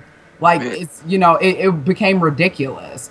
And that is why I came on the show tonight, to separate myself and the women in my group who are mature and are adults from all of this drama that Miranda has created and spiraled through, and a couple of other girls that are no longer in the group. Who I won't mention. This isn't about them, but yeah. So and the funny thing about it is, and the thing with the group, because that's at first, before anything was known, that's what people thought what the group was. And then when when Melody reached out and chopped up with some people and said what it really was, then it kind of was like one of the things, having the rotten apple in there and then trying to ruin it for everybody. Yep. And like, the thing is, you're supposed to be adults. Here's my thing. Here's how I handle if anybody speak on me. I really don't care what you saying, like, honestly, because it's not gonna stop me from living. It ain't gonna stop my day. I still gotta get up, go to work, and do all this like everybody else. So what you saying ain't gonna slow me up. On top of that, second, I'll address you, and two things are gonna happen. You either gonna own up to it, or you gonna cower and bitch up. Period. Yep. That's what's gonna happen. You know how many times I've come on this show, coming down to me issuing out personal apologies to Wizard, and the Cannons, to personal apologies as well that I didn't air publicly, on top of the fact that with the whole breast cancer awareness donation stuff. That's the problem. People could say whatever they want. When I'm wrong, I'm wrong. I don't try to lie my way out of being wrong. And unfortunately, too many people in this community would rather just, once they realize they're wrong, they just shut up and slowly roll away.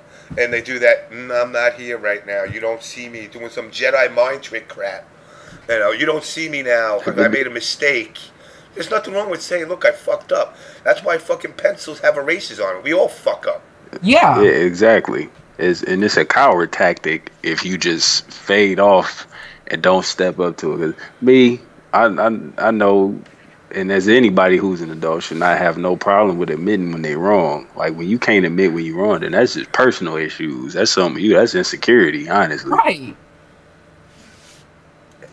But I mean, at the end, she ain't gonna come on. She took her little jabs at the show, of course. I see the jabs. I mean, again, people hit me up and like, oh man, did you see this person? I mean, I don't know. Maybe I'm like Hugo Chavez now, and I got my Chavistas that run around. I don't know. But people be hitting me up, and they be like, yo man, L just said this on Twitter about you, and I might not even be following you, so I don't even know. And I'll be like, huh? And then they'll send me the link, and I'll be like, oh shit, why are you talking shit? Why is my name in your mouth? And like, and the funny part about it is you doing it over the internet, so I know you ain't about that life. Right. You not. You really not. Because if you about it, you would still be the same in person. I'm sorry. That was one of the reasons I got so upset, because I got all, people saying all of this stuff on the internet, and I'm like, you have seen me and talked to me in real life. I know for a fact that the next thing that I go to, you will probably either avoid me or not say anything, because I mean, like, it's just coward moves. Like, I don't get it. It's confusing because the FGC wants to pop off and do all of this tough shit on the internet, but then when it comes to real life and you're physically at a tournament, no one wants to say shit. I mean, like, keyboard gangsters. Keyboard, exactly. Every woman I've met, and I'm not trying to put her on blast. Every woman I've met in the FGC, though, has been nothing but respectful, and I've treated them with respect. That it's always been, except her. Yeah. I have to say that. I mean, it sucks to say, but you couldn't. Like I said, it really bothered me. I guess it's my old school mentality. All I ask you, even if you don't like, listen, I can't stomach Ski Sonic. It's no fucking mystery. All right, but if he were to acknowledge me, I'll acknowledge him back. A simple hello. I can't bring myself to that point. You know, people always ask me, why do you hate him so much? He told me to take the NRS community and go make your own community. We're not wanted in the FGC. That kind of irked me. Like, who the fuck are you? You're just some little motherfucker that, you know, writes for SRK. You're not the Cannons. You're not the Illuminati. You know, so it's like, just get over yourself. Oh, let me add this. You know, the nobodies are always the ones that think they somebody. So I have someone else that has been messaging me who wants to join the chat. It is Mr. Chauncy Chips Ahoy, Chauncy Talon. My boy Chauncy. He was awesome. Tell him to add me on Skype, JamessMK. That way I got him. Get my boy on here. Yes, sir, Mr. Chauncy. But like I said, as far as the way how people feel about me and my brothers, like, hey, hate us, love us, we still gonna come to tournaments. We still gonna bring hype. We still gonna have fun. Corn gonna be corn to the day we die. Yep. Sorry. And it's not. And you know what?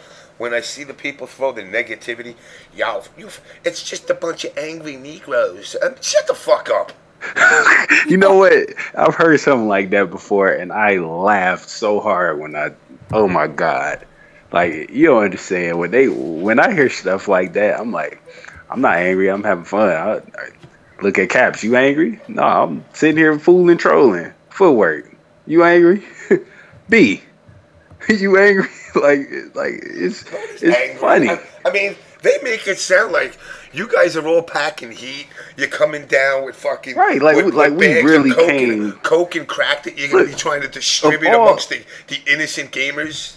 First off, of all places, do you think we would come to a gaming tournament on the tip, like on some Detroit? You know what? I'm gonna just keep on some Detroit shit. Will you really think we would come on some Detroit shit to an FGC tournament? Honestly, no. Like, really, we're gonna come in there, nigga, Cartier frames on the face, Detroit caps, straps, everything, about to beat on some gamers who probably never fought a real fight in their life.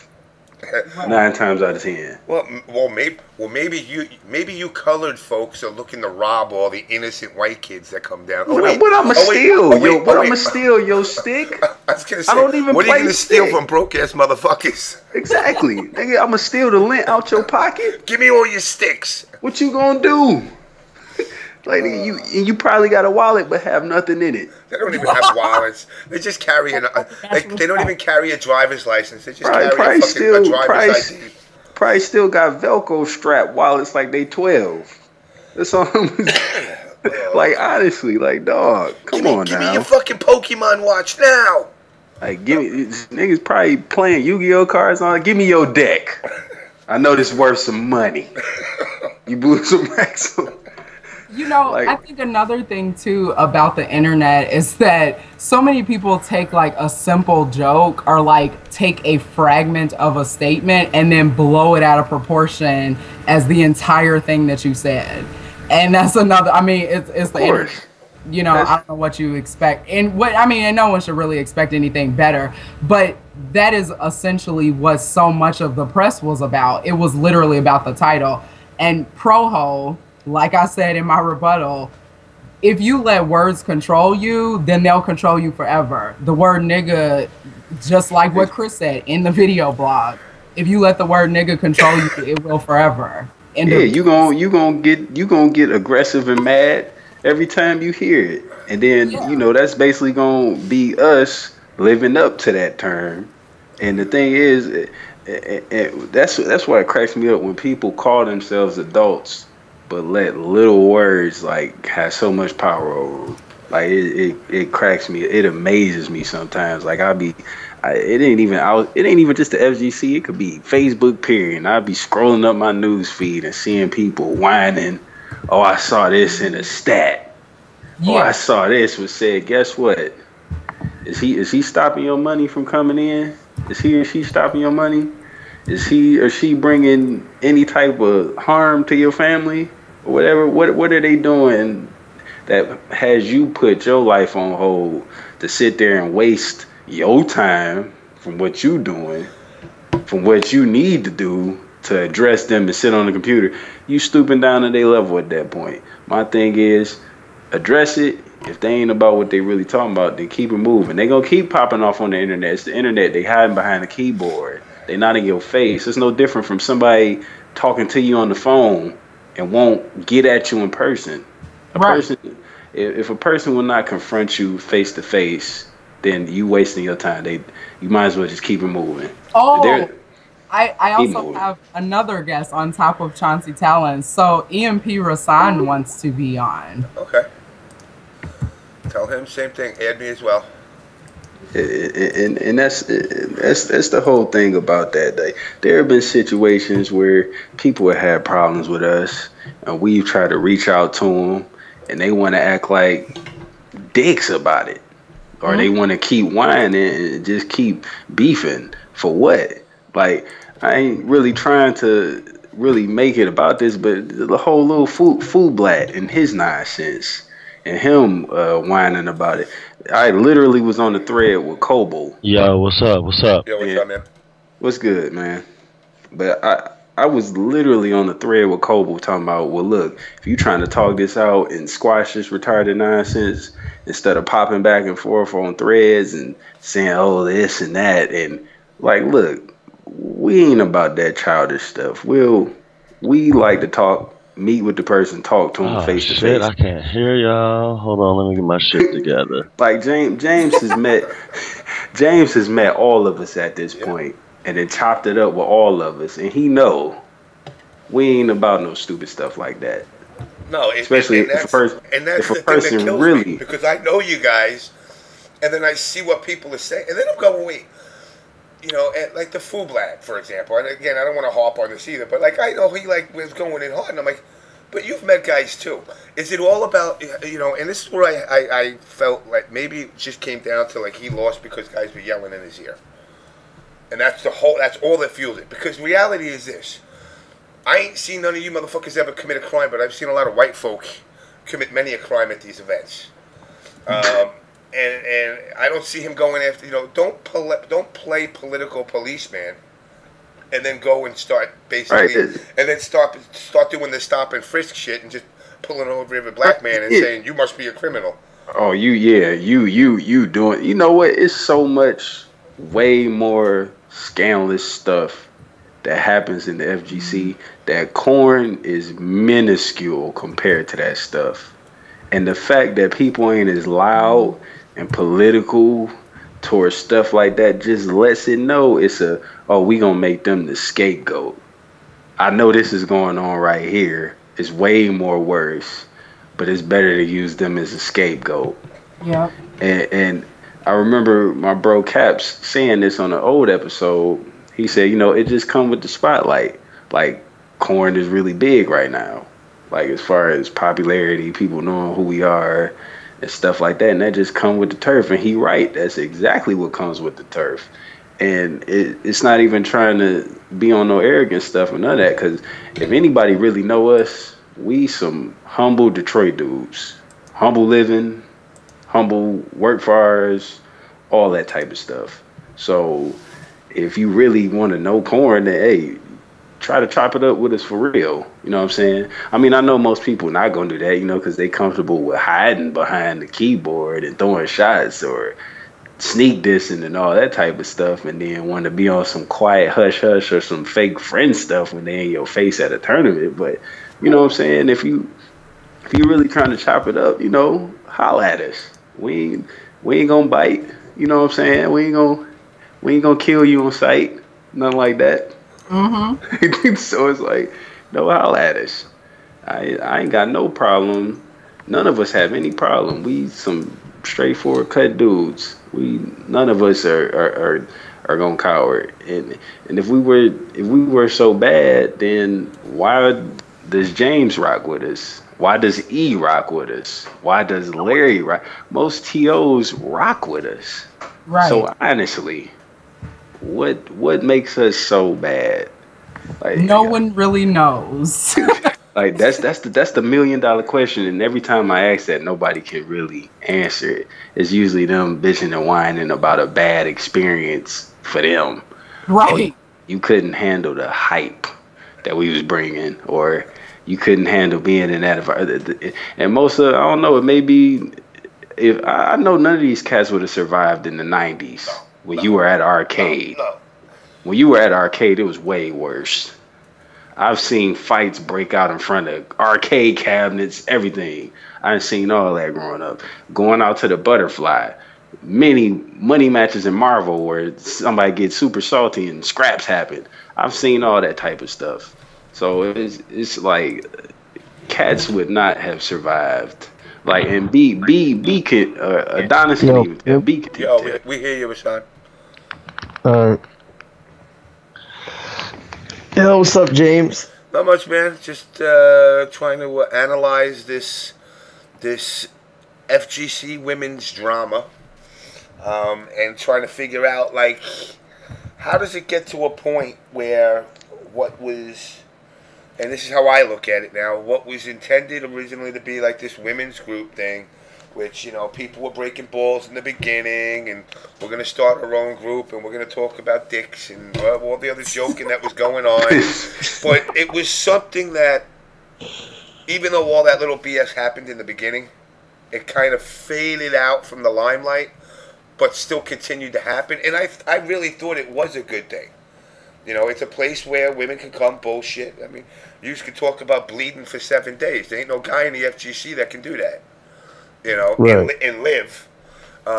You know, you guys could talk about whatever, fucking feminine hygiene, fucking Street Fighter tech, you name it. It's no different from men having a barbershop and them Exactly. having a hair salon. That's pretty much what it is. In a barbershop, what we men talk about, sports, women, all types of stuff like that. Them, they may talk about fashion, all that type of stuff. That's all it really was. I mean, contrary to belief, and Melanie, if you don't know, I'm going to shock you. When 10 guys get together, we talk about tits and ass. Yes, we do. I'm sorry. I have to admit it. And we don't talk about just any one girl. We talk about every motherfucking girl. Your grandma can walk by. Your sister's aunt. Your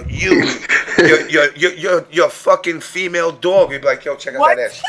It don't matter. When a girl passes by and there's 2 or more in a crowd, the first thing we do is, yo, did you see that ass? Oh, I do that every day, man. I do it. Even when I don't have somebody with me, I do it to myself. And I answer myself. I'm like, yo, you see that ass? Yeah, that was pretty fat, man. I tapped that ass, me too. You know, and that's whether you do that or not is, who cares? Right. You know, we're all throwing out our fucking pheromones and all that other shit trying to get some. You know, so it's like, what? You're not allowed to?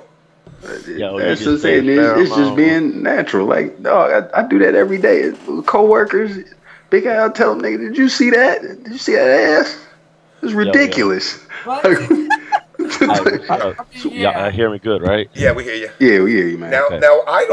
what I don't want is what I don't want, and again, like what Melanie and Elle were saying earlier, the words that we use in this community. All right, I'm gonna tell you straight up. I don't like the word rape, even if it's used in a term that's obviously not to display violence or sexual abuse to a woman. Like, I could be like, yo, L Train, I raped you in Tekken. That shit corny as fuck. But that's my lingo. You know, and what kills me is, like, all right, the word faggot, you know, somebody will make a post on something and be like, yo, L Train, you a faggot. All of a sudden, there's that one person that got to come in. All right, why are you being homophobic? I'm like, whoa. Me and El were talking about, we were playing cards the other night. You know, what are you talking about? He beat me for cards. I called him a faggot. Oh, well, that's that word and this and this. Don't be the political word police. You know, yeah, I can't. This is why I don't care for white knights. I hate white knights. They are not called white knights. Fuck that shit. They Captain fucking Kirks. Yeah. Oh yeah. You know what? Yeah, that's even a better. Yeah, these Captain Kirks. Nah, I can't get because I respect Kirk, so you can't use that one, man. Captain So no Kirk. Captain So Kirk okay. be fucking blue bitches, white bitches, green bitches. He be fucking anything. You gotta give him respect. So we got to keep it at medieval. We got to keep it at medieval status. Then, all right. These white knights. But if you notice, I'm sorry for talking over to you, L Train, L Boogie. But if you notice, there's so many people that's trying to be Captain Kirks at tournaments and shit. Real talk. Man, me and my girl used to sit there and be like, yo, is that another Captain Kirk over there? Yes, Captain Kirk. And they do it. They do it in hopes of getting the booty. Right. That's all it is. They ain't no better than chest at the end of the night. Exactly. They ain't no better than the person that's directly trying to get the booty. They trying to discreetly do it. Right, I said it. That's I respect the guy. I respect the guy that just comes off like a slobbering, hoary, scummy dude and just roll up on a girl and be like, yo, I'm trying to get some boxed lunch. You got any? Compared to the guy that'll go like a fucking snake and be like, yo, Melanie, I feel that the women in society are treated very poorly, and I would like to solidify myself amongst the feminist movement. So perhaps one day we can go to the library and read books and maybe something after. Hey, they're like, man, get your ass out of here. You know, that's where you go. That's where you got to be like, listen, I can respect. I may not like some of the direct approaches that might come off pretty brash, but at least it's direct. It's not funny. It's not some backdoor shit. It's women that respect that. They may not totally like how you approach, but they respect that you had enough balls to approach them. But see, that's the thing. Not to cut you off, but a lot of the guys in the FGC have no idea how to approach women. No, they don't. So this is like maybe somebody who knows how to approach women would have option A, the direct approach. You know, maybe, you know, not always over the internet, you know, or at least knows how to get a woman to actually physically meet you in person without coming off as creepy. Because a lot of ways that guys invite chicks to tournaments, like, oh, you know, I'm not gonna put anybody on blast, but the way they say they want to have sex with a girl at a tournament just comes off more like they want to throw them in a van with no windows. You know, it doesn't seem. They don't know how to really court a woman out to get them off the internet without sounding like a pedophile, basically. Like, so. Hey, so you want to have intercourse? Exactly. You looking like the wolf in the Tex Avery commercials, like, ooh, look at that. You know, drooling all on their ass and shit. Too many sheep with wolf skin on. Trying to float themselves up like they're hard. I'm like, really? That's. I'm not gonna lie. That's like 85% of the FGC. It really is. Exactly. Also, I've never been to a scuff fight in life. I'm gonna be real with you. If I smack like 10 people in a row in the FGC, I'm pretty sure maybe 2 of them might fight back. Unless I'm in Detroit and I'm also everybody and their mama gonna fight back. That's why I don't act. Oh yeah, the little infant will beat on you here. The infant is scrap with you. That's the same as down here. Like where I live in Lafayette, Louisiana. Like everybody ride on you, but they'll probably be coming on horses and shit too. Because you get some whole cavalry of niggas just coming out of nowhere when the fight breaks out. I ain't gonna lie, L Train. When I hung out with Adonis the second time, right? He you know, we knuckled up, and then he pulled out the finger. I was like, yo, I don't know what set you was from. I ain't throwing up a finger either.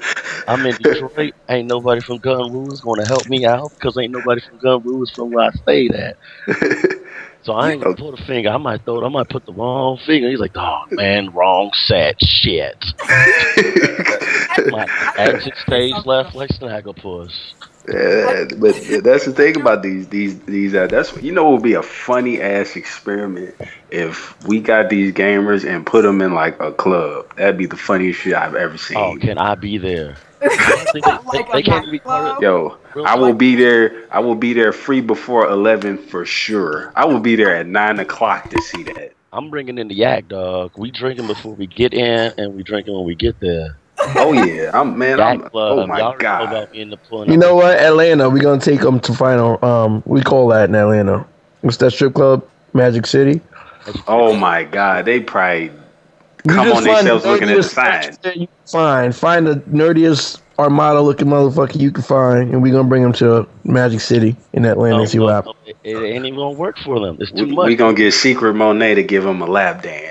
No. I'm gonna be real with y'all. If y'all ever notice, most of these motherfuckers be like seeing the girl that's nice and everything. They're like, oh, she's out of place. That's too much right there. No. Bitch, you like an iron board or something? No, they use mental justifications. Like, she's probably a lesbian. Yeah. How do you know if you didn't ask her? Roll up on her, say something. How about just hello? Buy the girl a drink. Go ahead, Melanie. I'm sorry. No, it's okay. I'm sorry. I just wanted to say about the first time that I met Adonis. So Adonis had been my friend on Facebook for like 2 years, something like that. And he would always post these inflammatory things. I thought what he would say was funny. I thought Chris was funny. All of y'all were funny. And the first time I met Adonis in real life was at this past final round. He didn't come up like weird or nothing crazy like that. Like he was totally really nice and respectful, like all of one has been, like Rashean has been, like Chauncy Talon has been. Like, I mean, no one, like, it's almost like there's this fear of like the big black man in the FGC, and it's just kind of like, calm down. Like, you guys are on some Green Mile type shit. Right. Hey, there's a big black man coming in. Matter of fact, wait a minute. Big corn-fed niggas. Fucked up, man. You the only motherfucker that ain't light skinned in this shit. Oh man. Who that? Who's the oppressed one in this Skype right now? Who's the oppressed one? Oh man. Who's the Count Chocula? Come on, out yourself. It's me. I admit it. Kill my dog, bro. You already know. It's a tournament, and anybody looks funny, I got your back 100%. You got mine, but I'll lose second guessing. I mean, it's you know, the fact that, like I said, Corn gets some of the flack that it gets. It kind of amazes me, especially like I said, you know, knowing everybody and seeing how it gets. You know, where it's like, you know, this guy, you know, oh, they got to be banned from tournaments, and I'm like, based off of what? right. Oh, those guys they're bringing too much hype. They're bringing too much hype. It's too much. Too loud. They're too loud. Too loud. Rashean, before Corn was, and like, you know, before they formed and everything, they was already in Detroit and everything. But you can ask Melanie. I used to get on people's damn nerves. Show up in pajama pants and enjoy, not giving a fuck, drinking, pulling out fifths of Hennessy. Oh, that's the best. That's, dude. Anytime at CEO this year, I think Smash was on the stream for like 4 or 5 hours because they gave him a lot of stream time. I was so hammered in the fucking ballroom the whole time, bro. And I mean, I understand where you're coming from. Like, that makes it fun. I feel like people treat it like it's high school and want to gossip when they really should just treat it like a big party. You know, it's like that's all it is. Let me tell you, a UFGT 10 before my little legendary commentary moment happened. I was drinking. I got up there and it was looking dead. I said, I'm about to bring some fun to this. I get on the mic. I start fooling. And now everybody and their mama is doing all the grunt sounds that I did during the commentary.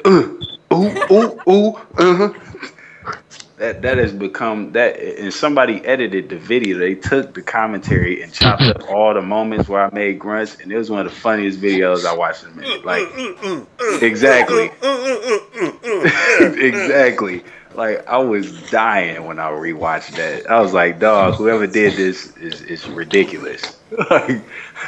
like they chopped up every part perfectly. Like, it cut. Ooh, hit him with the hit. Ooh. Like, I was fooling. But I was trying to bring, because it was so dead. I'm like, oh my God, the hype is non-existent over here. Like, we got to let them know we here. See, this is what when it comes to the hype, like, this is where I get confused. What do they want? Do they want it to be a library environment? They don't know what they want. They don't want me to pull out the fist and But start do they pouring want on people to cheer? You know, it's almost as if it's like, you might as well just say, like, if you're going to cheer, you got to cheer for me. If you're going to cheer for somebody else, do it quietly. Right, like, nigga, what? I'm sorry I don't like you. Not a fact. I'm not going to cheer for you. I'm acting the fool. If it's somebody I really mess with, I'm going to act the fool.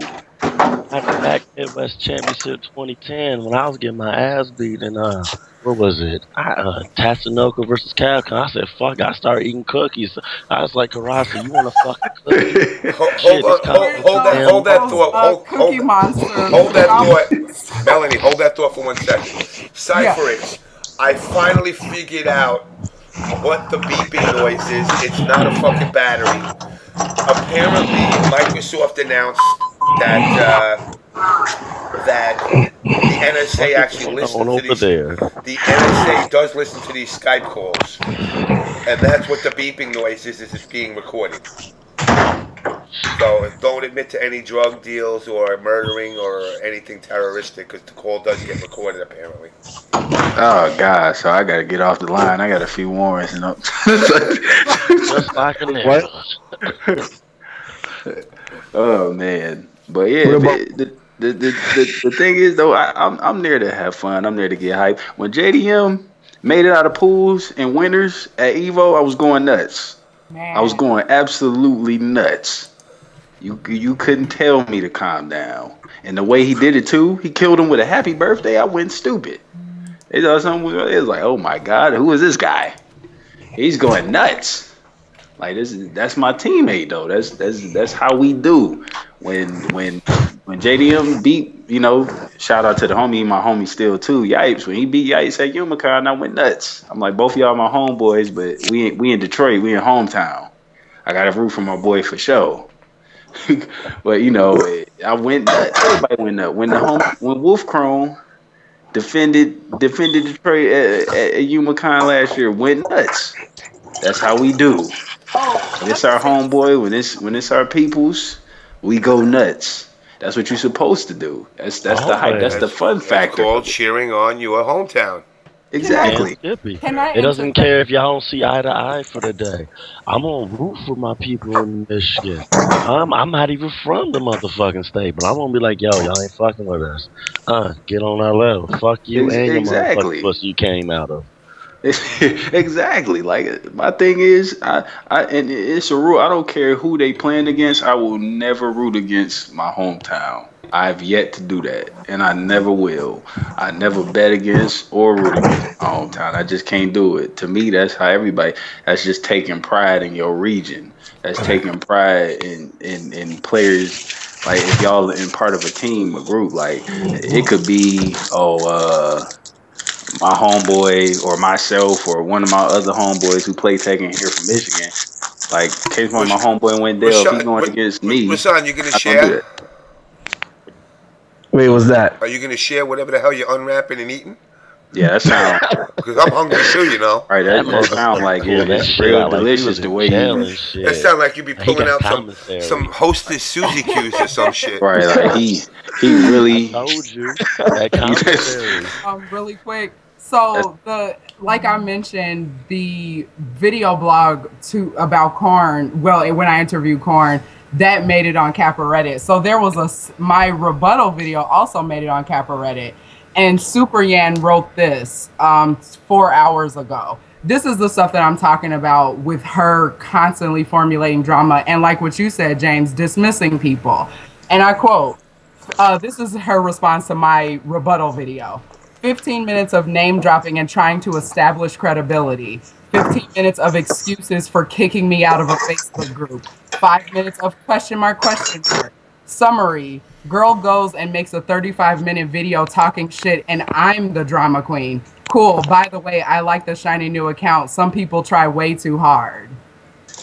Man, look, for you guys. Please, Linda, please, like that little kid, please, man. Look. So she said you try hard and wrote that. Right. Exactly. No, man. She's trying to see if one of y'all motherfuckers can see if she got a glass jaw. That shit ain't gonna shatter, man. I'm telling y'all, she ain't going down.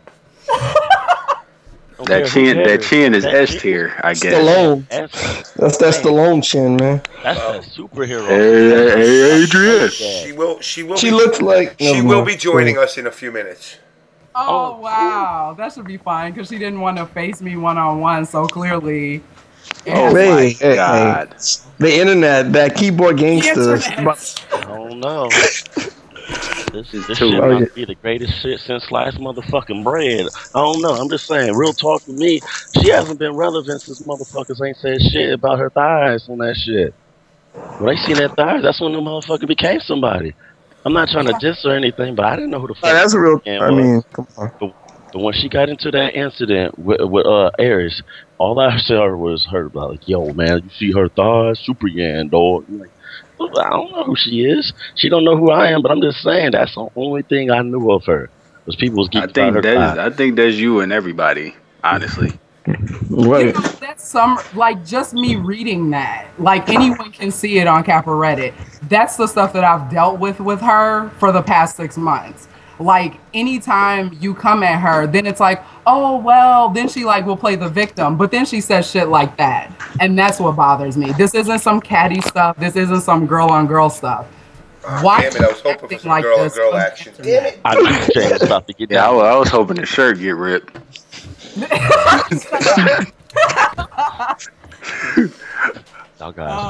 No, she don't want none. That's all I gotta say.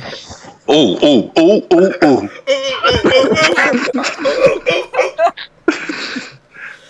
Wow. God. So she's gonna be joining us in a couple of minutes. She just hit me up. Okay. She wants to say a couple of things, so I'm absolutely fine. You know with what? And I would love for her to actually just speak on it. I would love to. My purpose ain't even to diss. It's to figure out what the deal is. That's it. Like in all honesty, going to the commissary, man. You got me hungry as a motherfucker. Hell shit. I went to the snack cave and shit. Right. He just went to the vault. I'm putting you guys on vault. I just had about 2 Marlboro Lights back to back, so I'm putting you on hold a second, guys. Hold on. All right, guys. I'm gonna take a break for a little bit here. Talk about Ultra Arcade.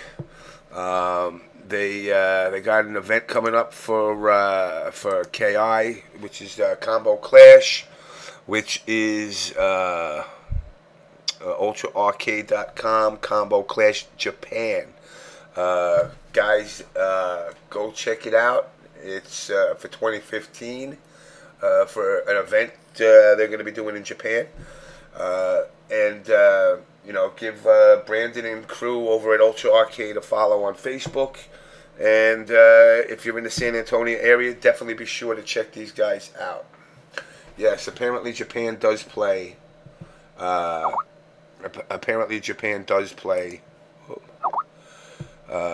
could put. Oh, okay.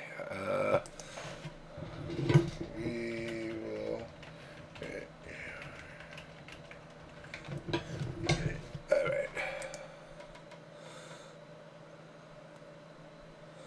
All right. So, guys, definitely go check them out. It's ultraarcade.com, and check out Combo Clash Japan. And let me get back to y'all. I gotta do those little shameless plugs, but I like Brandon and Ultra Arcade is a real chill place, and I definitely want to get down there myself. All right. Yes, finish my sentence. I know. Konnichiwa. I'm at it. I'm fucking getting my fever's getting through the roof. I could already feel it. But what the fuck? I live. You a trooper. You a motherfucking trooper. I would have said, fuck all y'all motherfuckers. Eat a dick. I'm taking a nap. Yeah, I tried to actually. Trust me. I woke up. It was like 5 to 10. I'm like, oh, God. Gotta go set up for the show. That's why I fucks with you, James, man. Ever since you said what's up to me back when I talked to you in Season Beating some years ago. That was when I first met you. You was like, yo, this is what I do. If you don't like me, fuck you. I'm just gonna be Suck me. my dick I don't and give cut a my balls. I love that line. Yep, because Webster introduced you to me. I mean, that's how we introduced each other. It was Webster that introduced me to you. And you just tell me straight up how it is. I don't give a fuck. This is what I've been doing. Just because you ain't seen me or heard of me doesn't mean that I ain't been in this motherfucker forever. I'm like, yo, that's the realest, one of the realest shit I ever heard. If you don't like me, get the fuck on. Exactly. Listen, that's how my whole thing is, look, not everybody's gonna like me. But the ones that stay to tell me over and over they don't like me, what's the point? The minute you told me, it's because they like you. It's the minute you tell me you don't like me that I just shut off. It's not my job to make you like me. If you don't like what I say, if you say I'm homophobic or I'm racist or I'm mean, or I let people say stupid things, and apparently if they say something stupid, that's what I think, you know. And I've told people all the time, if you want my views on certain things that have been talked about on the show, why don't you just ask me what my view is? That's what this fucking Ask FM shit's for. Right. You know, would you want to know what my stance is on abortion? Ask me. If everybody on the show says they're pro-abortion, guess what? We're not on the same page. You know, people forget that everybody has their own opinion on everything, and then on top of that, everybody ain't gonna like you. Big whoop. I don't plan to make friends everywhere I go. I don't plan to have everybody like me. That's not the point. If you want everybody to like you, you live in the dream, bruh. It's gonna be somebody that's gonna hate on you. You may not even know who they are, but they hating on you. Just like Red Fox said, everybody got an asshole. Yours might be a dime, the other motherfucker might be a quarter. But he ain't gonna wax everybody's asshole off. Exactly. Exactly. People, and then we adults here. Why are you really trying to have everybody like you and you an adult? That's some high school shit. It is. I'm a superstar, goddammit. Y'all just haven't heard yet. You gotta understand something. People measure their worth in different ways. Some people measure their worth in money. Some people measure their worth in how many girls they can get or guys they can get, you know. And then some people measure their worth in how many people accept them. And a lot of times those people have like issues that, you know, don't have nothing to do with you, but, you know, some kind of baggage that they have, and they maybe didn't get accepted as a kid by their parents or something. Who knows, you know? So. Oh yeah, you know, in a lot, it's some cases where it be deeper than the surface level. You know what I'm saying? I'm the type of person. I'm the type of guy that I understand or look at every viewpoint. Like, I'm not biased or nothing like that. I'm biased in a motherfucker. I don't give a fuck. Hey, at least you admit it. If you a dumbass, I'm gonna call you a dumbass. And you know what? I respect you for admitting that. A lot of people wouldn't even admit it, but hey. That's what it is, though. But like, I'm the type of person where I may when a person comes around and they bring this type of vibe, you know, I peep it. Hold your thought, L. Yeah. Oh yeah. You're gonna be the host for about 10 minutes. I gotta go get cigarettes in my car. So God damn, L Boogie's a motherfucking host. He's civilized. Dan's like, I gotta hit that smoke break real quick. I gotta take 5. An agenda today, L Boogie. You better look at your cards, you know, your cue cards. You know, tell people to watch their words like a teleprompter. No, I don't do cue card. I'm straight freestyle. I can't. Oh, shit. I'm a rapper. I can't cue card it. Y'all beat the motherfucker. Oh man, and this motherfucker said, shit. Yo, can I get some shout outs real quick? I want to shout out PPJ, 16-bit, the whole most of the Injustice community. Carl, Perfect Legend White, of course, my training partner, and you know, everybody else is still playing. It's a great game, so. Shit. If you going through shots out, I'm gonna do one too. Y'all know what it is. It's your boy Chauncy True Talon, Mr. I play more pipes than a plumber in a hot summer afternoon. Motherfuckers can't fuck with you. And you know, I like to give the shout out to you answered your name right, motherfucking here. Go. That's my motherfucking shout out. Oh yeah, real talk. Shout out to Brookside, Kokomo. I know what it is, North End. You know, motherfucking Micheal. Y'all know it. Also, Lil Micheal family. Y'all know. You forgot to shout out your man. Make Forgot sure your my barber. yak is on point with my white grape juice. Barber, dude. Hey, he doing the shout out where they got the camera right on him, and it's at the look at me mom angle. You know, I got my pose too. You know that straight out of jail pose. Nigga just right, throwing up them sets in the camera. Hell yeah! I just touched down. I'm about to get them Jordans or Forces and that new fit hitting the club tonight. All right, so whoop. Y'all know that stroke. That stroke, baby. Hashtag that bitch. I'll be right back. Hopefully, by the time I come back, she will be on the show or whatever. I don't know why it's taking so long. Be right back. Bring back some peanut butter Twix. Peanut butter Twix, the new shit. Oh man, dog. Well, I'm gonna take the time to plug this in. I gotta go to UMaCon, man. I gotta get out there. See, yeah, that's exactly what I was about to put out there. Everybody, whatever you doing that weekend, that Hollow weekend, you need to come to Detroit and come to one of the best events, period, that can happen in the UMaCon. Anime Gaming Convention is happening from the 30th to the 2nd. So from that Thursday to Sunday, it's 4-day deal. Come there. It's a lot of great things to do. We have the dealers in the comics and all that in the Kobo Arena. You go there. You come to Renaissance Center. That's the gaming spot. We also have a big rave, which is too fun. Matter of fact, last year was way too fun. But be sure if you're there, come there.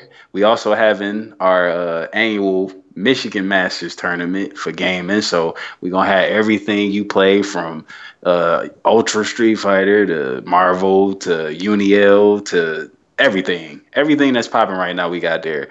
And Marvel, Ultra, and Uniel have $500 pot bonuses. So be sure to come on out, enjoy yourself, have a little fun, hit up the convention, hit up the rave, do everything while you're there. It's going to be a fun event. So please come to UMaCon that weekend if you can.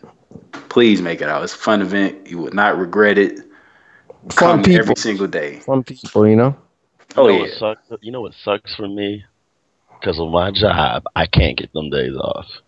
Oh, that sucks balls. What's that like? Yeah. It's Halloween. You work on Halloween. I mean, that's not really a holiday, so. Oh no, I work in the casino. Oh yeah. Oh, see that? Yeah, see that's a 365-day type deal. Yeah, holidays is a no-go. Holidays is a no-no. Yep. Yeah, it's probably more hot around Christmas time because people need that money, you know. So. Yeah, they just blew that bread and they trying to win it back. Exactly. She's still not here? No, not yet. Of course not. See what we waiting for. Cause right now we on the L train show. You know what, Melanie got the she on her Floyd Mayweather. She in the corner ready. She got the shoulder roll and everything going on. She's like, bring her in here. Tuck the chin. You don't want none. Bring her in here. I'm 47-0. Bring her in here. She ain't gonna do nothing. What did you do? You did something. You said you had to go. I know you did not do. I just hear DMX in my head right now. I just hear DMX. That's all I just see DMX back and forth in the tank top on stage. going nuts.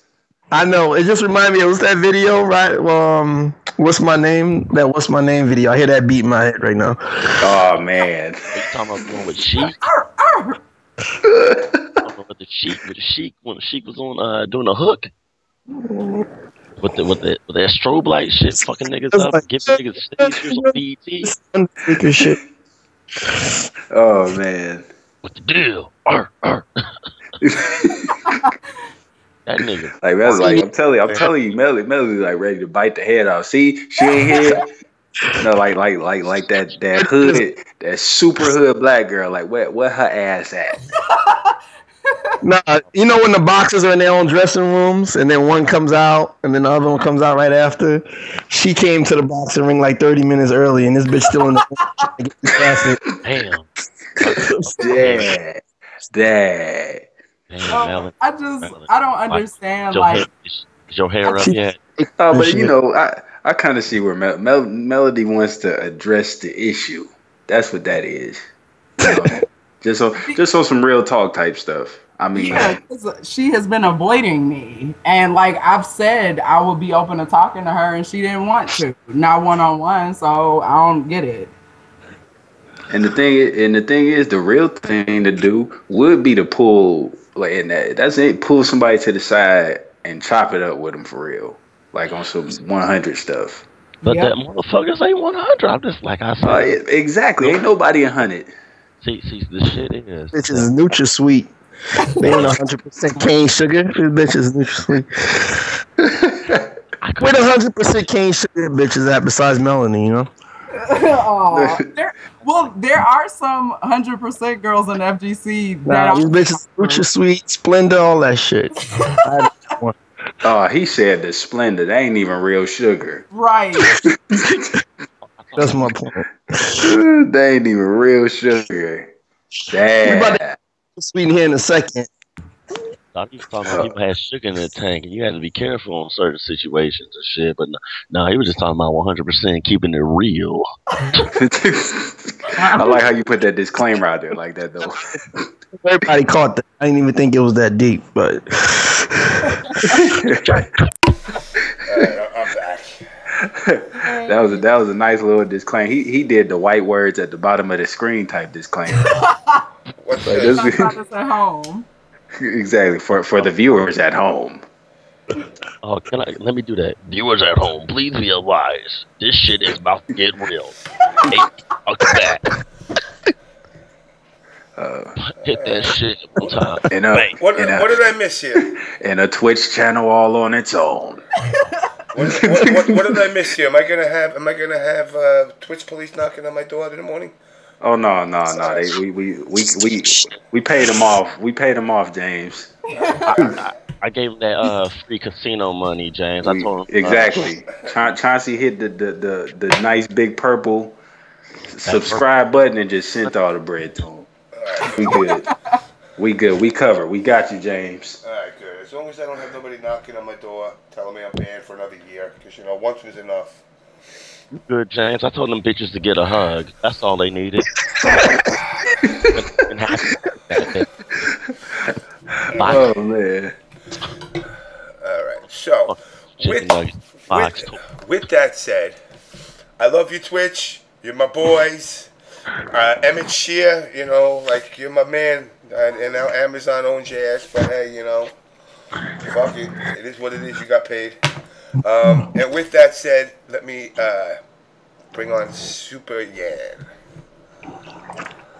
Yeah, I hope he gets a fucking Amazon Prime for being a subscriber on Twitch. Goddamn it.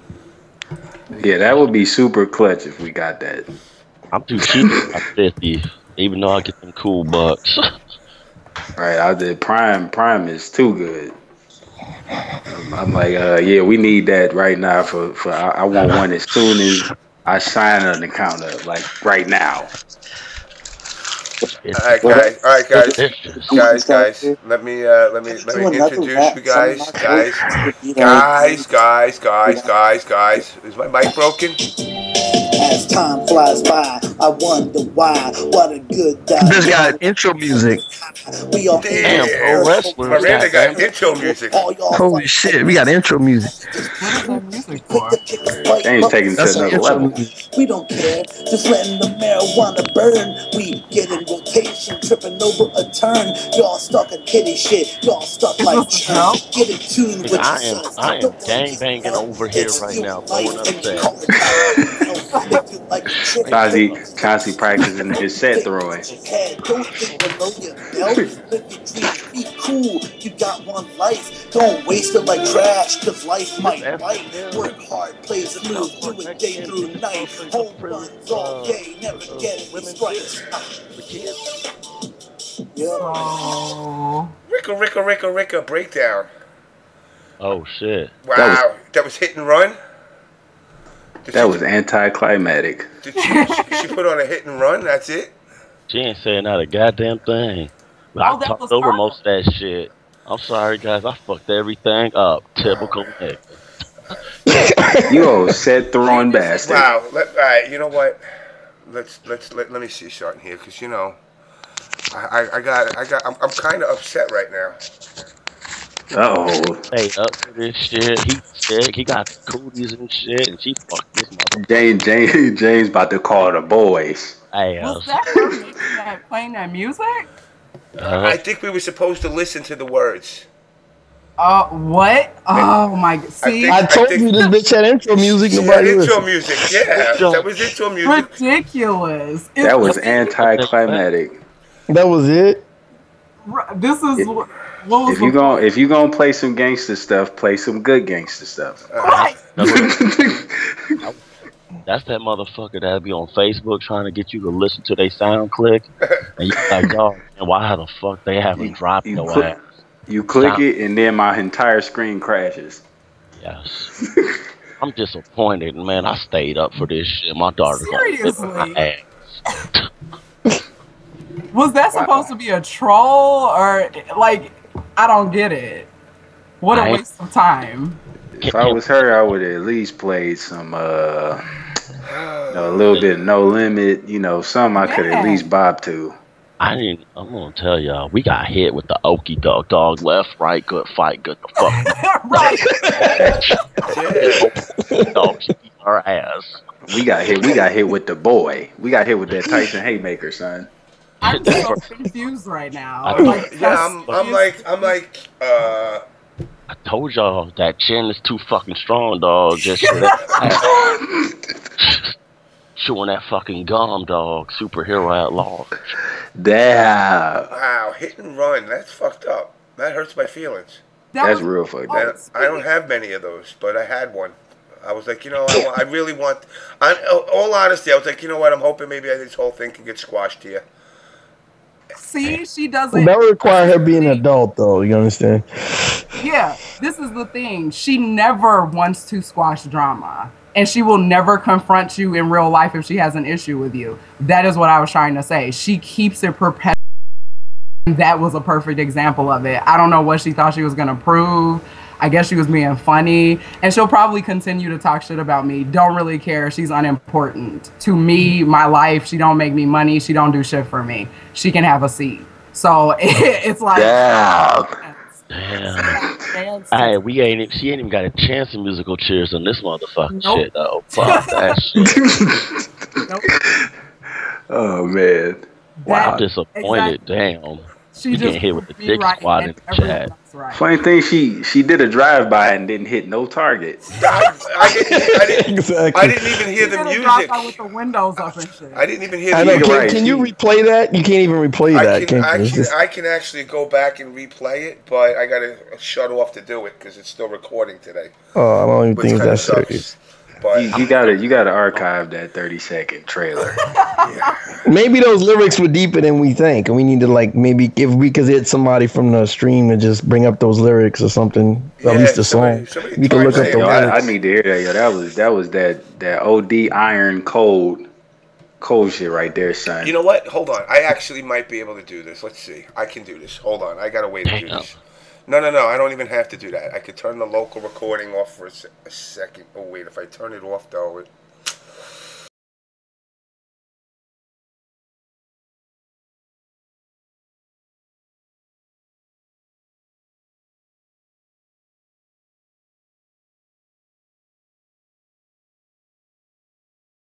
I'ma steal your stick? I was gonna say, I don't even what are you gonna steal stick from broke ass motherfuckers? Exactly. Nigga, I'ma steal the lint out your pocket. Give me all your sticks. What you gonna do?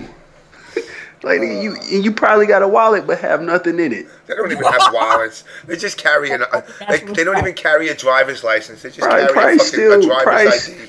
Probably still got Velcro strap wallets like they 12. That's all. Like honestly, like dog, come on now. Give me your fucking Pokemon watch now. Like give me niggas probably playing Yu-Gi-Oh cards on. Give me your deck. I know this worth some money. You blew some racks on. You know, Like, I think another thing too about the internet is that so many people take like a simple joke or like take a fragment of a statement and then blow it out of proportion as the entire thing that you said. And that's another, I mean, it's the internet. You know, I don't know what you expect. And what, I mean, and no one should really expect anything better. But that is essentially what so much of the press was about. It was literally about the title. And Proho, like I said in my rebuttal, if you let words control you, then they'll control you forever. The word nigga, just like what Chris said in the video blog, if you let the word nigga control you, it will forever. You gonna get aggressive and mad every time you hear it, and then you know that's basically gonna be us living up to that term.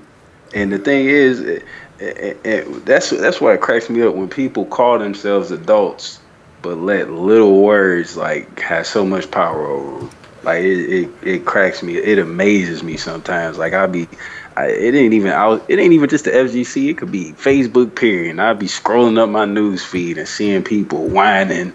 Oh, I saw this in a stat. Yeah. Oh, I saw this was said. Guess what? Is he stopping your money from coming in? Is he or she stopping your money? Is he or she bringing any type of harm to your family or whatever? What are they doing that has you put your life on hold to sit there and waste your time from what you doing, from what you need to do to address them and sit on the computer? You stooping down to their level at that point. My thing is, address it. If they ain't about what they really talking about, then keep it moving. They gonna keep popping off on the internet. It's the internet. They hiding behind the keyboard. They not in your face. It's no different from somebody talking to you on the phone and won't get at you in person. If a person will not confront you face to face, then you wasting your time. You might as well just keep it moving. Oh, I also have another guest on top of Chauncy Talon. So EMP Rashean wants to be on. Okay. Tell him same thing. Add me as well. And that's the whole thing about that. Like, there have been situations where people have had problems with us, and we've tried to reach out to them, and they want to act like dicks about it, or they want to keep whining and just keep beefing for what? Like, I ain't really trying to really make it about this, but the whole little food blat and his nonsense and him whining about it. I literally was on the thread with Kobo. Yo, what's up? What's up? Yo, what's up, man? What's good, man? But I was literally on the thread with Kobo talking about, well, look, if you trying to talk this out and squash this retarded nonsense instead of popping back and forth on threads and saying, oh, this and that, and like, look, we ain't about that childish stuff. We like to talk, meet with the person, talk to them face to face. I can't hear y'all. Hold on, let me get my shit together. Like James has met all of us at this point, and then chopped it up with all of us, and he know we ain't about no stupid stuff like that. No, especially if a person kills me, because I know you guys, and then I see what people are saying, and then I'm going, wait. You know, like the Fublat, for example. And again, I don't want to harp on this either, but like I know he like was going in hard, and I'm like, but you've met guys too. Is it all about, you know? And this is where I felt like maybe it just came down to like he lost because guys were yelling in his ear, and that's all that fueled it. Because reality is this: I ain't seen none of you motherfuckers ever commit a crime, but I've seen a lot of white folk commit many a crime at these events. And I don't see him going after, you know, don't play political policeman and then go and start basically, and then start doing the stop and frisk shit and just pulling over every black man and saying, you must be a criminal. Oh, you doing, you know what? It's so much way more scandalous stuff that happens in the FGC that corn is minuscule compared to that stuff. And the fact that people ain't as loud and political towards stuff like that just lets it know we gonna make them the scapegoat. I know this is going on right here. It's way more worse, but it's better to use them as a scapegoat. Yeah. And I remember my bro Caps saying this on an old episode. He said, you know, it just come with the spotlight. Like, corn is really big right now. like as far as popularity, people knowing who we are and stuff like that, and that just come with the turf. And he right, that's exactly what comes with the turf.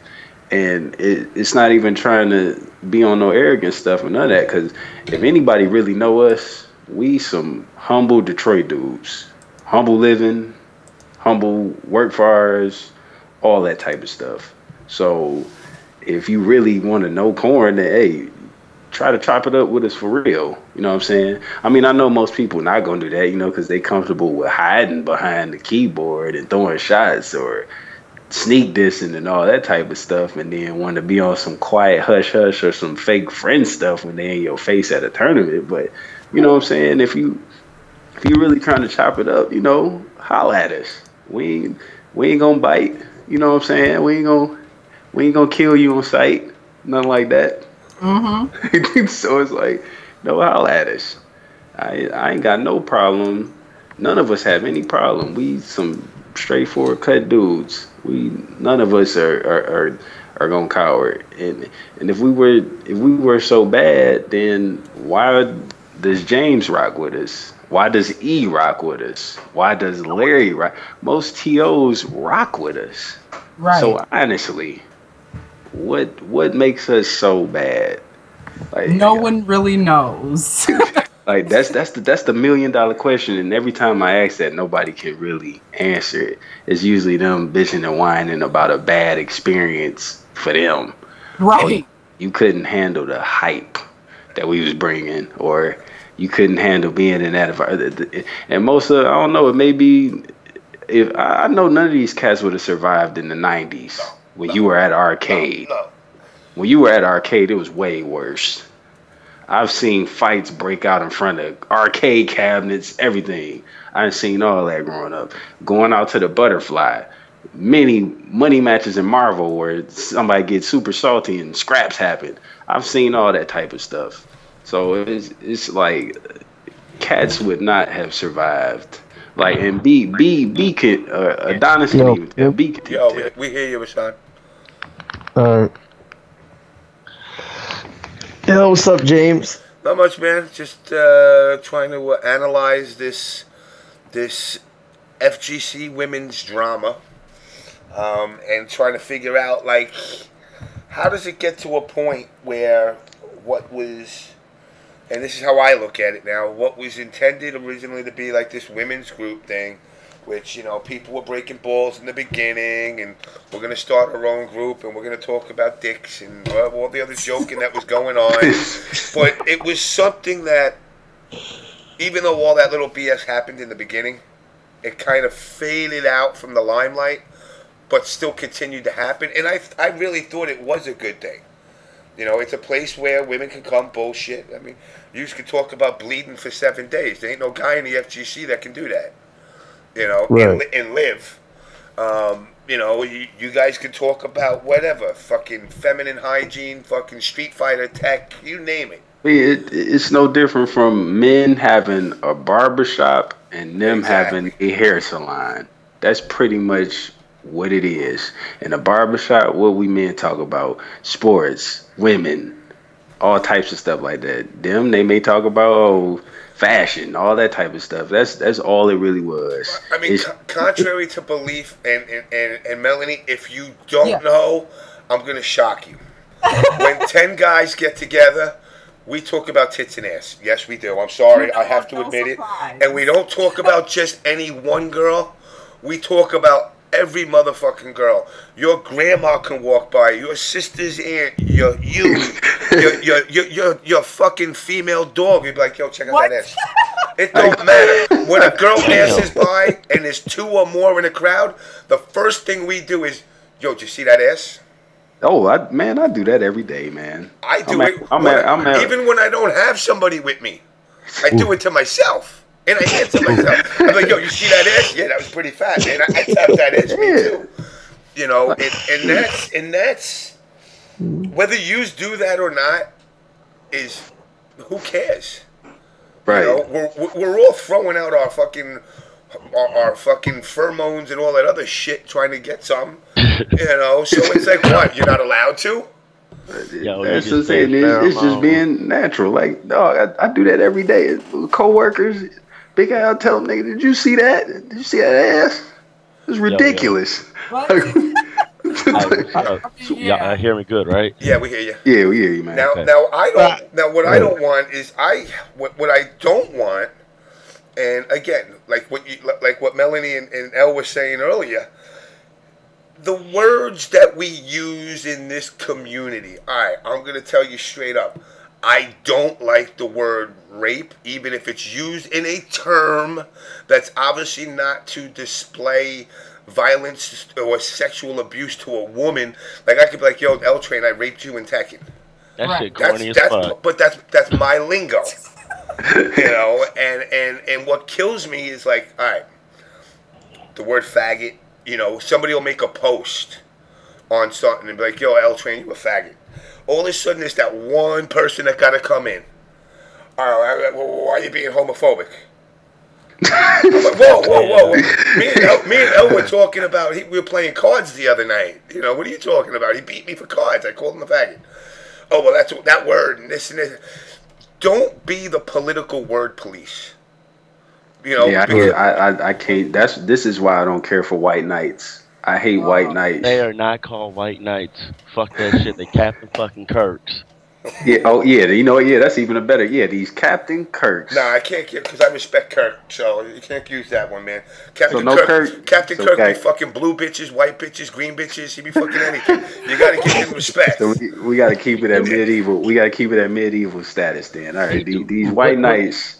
But if you notice, I'm sorry for talking over to you, L Train, Okay. L Boogie. But if you notice, there's so many people that's trying to be Captain Kirks at tournaments and shit. Real talk.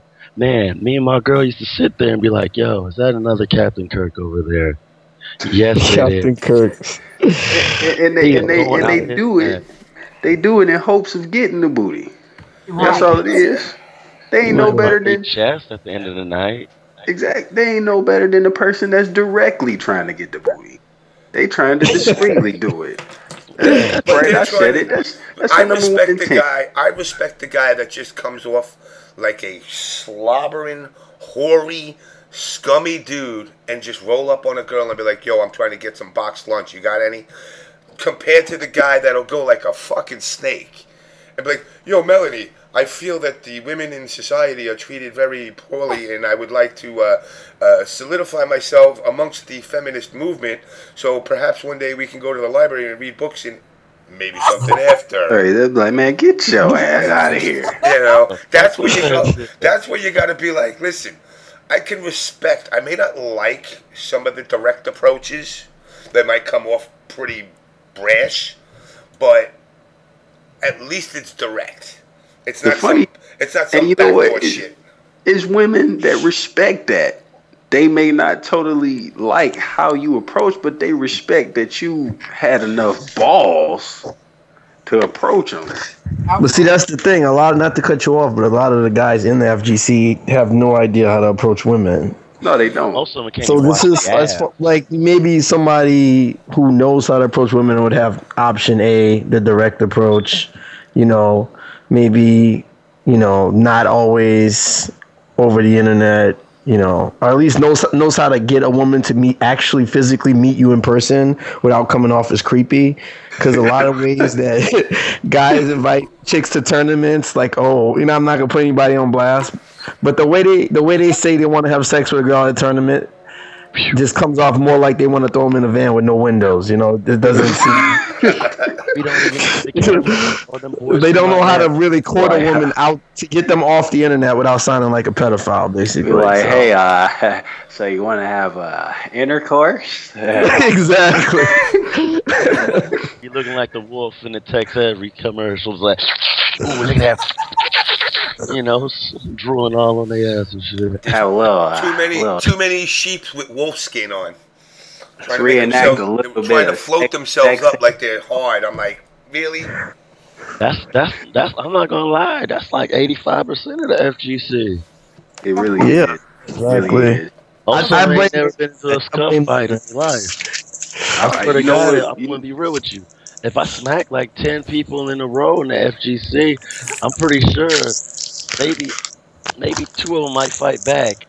Unless I'm in Detroit and I'm also everybody and their mama gonna fight back. That's why I don't act. Oh yeah, the little infant, will beat on you here. The infant is scrap with you. That's the same as down here, like where I live in Lafayette, Louisiana. Like everybody ride on you, but they'll probably be coming on horses and shit too, because you get some whole cavalry of niggas just coming out of nowhere when the fight breaks out. I ain't gonna lie, L Train, when I hung out with Adonis the second time, right? He we knuckled up, and then he pulled out the finger. I was like, "Yo, I don't know what set you was from. I ain't throwing up a finger. I'm in Detroit. Ain't nobody from Gun Rules gonna help me out because ain't nobody from Gun Rules from where I stayed at. So I ain't gonna pull the finger. I might put the wrong finger." He's like, "Oh man, wrong set. Shit." My exit stage left like Snagglepuss. Yeah, but that's the thing about these that's what would be a funny ass experiment if we got these gamers and put them in like a club. That'd be the funniest shit I've ever seen. Oh, can I be there? They can't be club? Yo, I will be there. I will be there free before 11 for sure. I will be there at 9 o'clock to see that. I'm bringing in the yak, dog. We drinking before we get in, and we drinking when we get there. Oh yeah, oh my god. You know what, Atlanta? We're gonna take them to final. We call that in Atlanta. What's that strip club? Magic City. Oh my god, they probably come on themselves looking at the sign. Find the nerdiest Armada looking motherfucker you can find, and we're gonna bring them to Magic City in Atlanta and see what happens.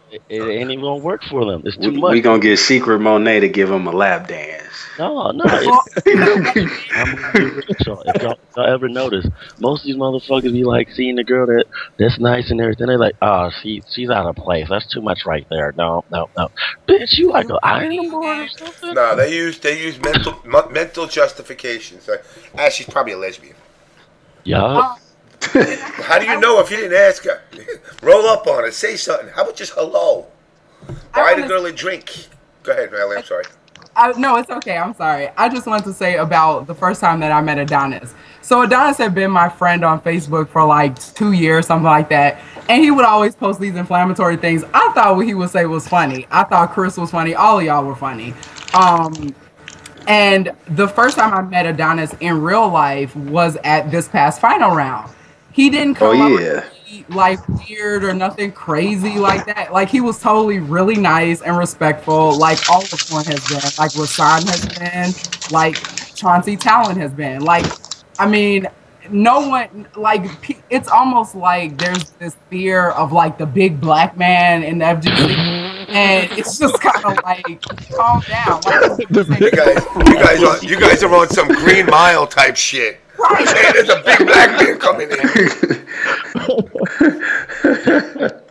Matter of fact, wait a minute. Big corn-fed niggas. Fucked up, man. You the only motherfucker that ain't light skinned in this shit. Oh man. Who that? Who's the oppressed one in this Skype right now? Who's the oppressed one? Oh man. Who's the Count Chocula? Come on, out yourself. It's me. I admit it. Kill my dog, bro. You already know. Tournament, and anybody looks funny, I got your back 100%. You got mine. But I'll lose second guessing. I mean, it's the fact that, like I said, Corn gets some of the flack that it gets. It kind of amazes me, especially like I said, knowing everybody. And seeing how it gets, where it's like, this guy, they got to be banned from tournaments. And I'm like, based off of what? Right. Oh, those guys they're bringing too much hype. They're bringing too much hype. It's too much. They're too loud. They're too loud. Too loud. Rashean, before Corn was, and before they formed and everything, they was already in Detroit and everything. But you can ask Melanie. I used to get on people's damn nerves. Show up in pajama pants and enjoy, not giving a fuck, drinking, pulling out fifths of Hennessy. Oh, that's the best. Dude. Anytime at CEO this year, I think Smash was on the stream for like 4 or 5 hours because they gave him a lot of stream time.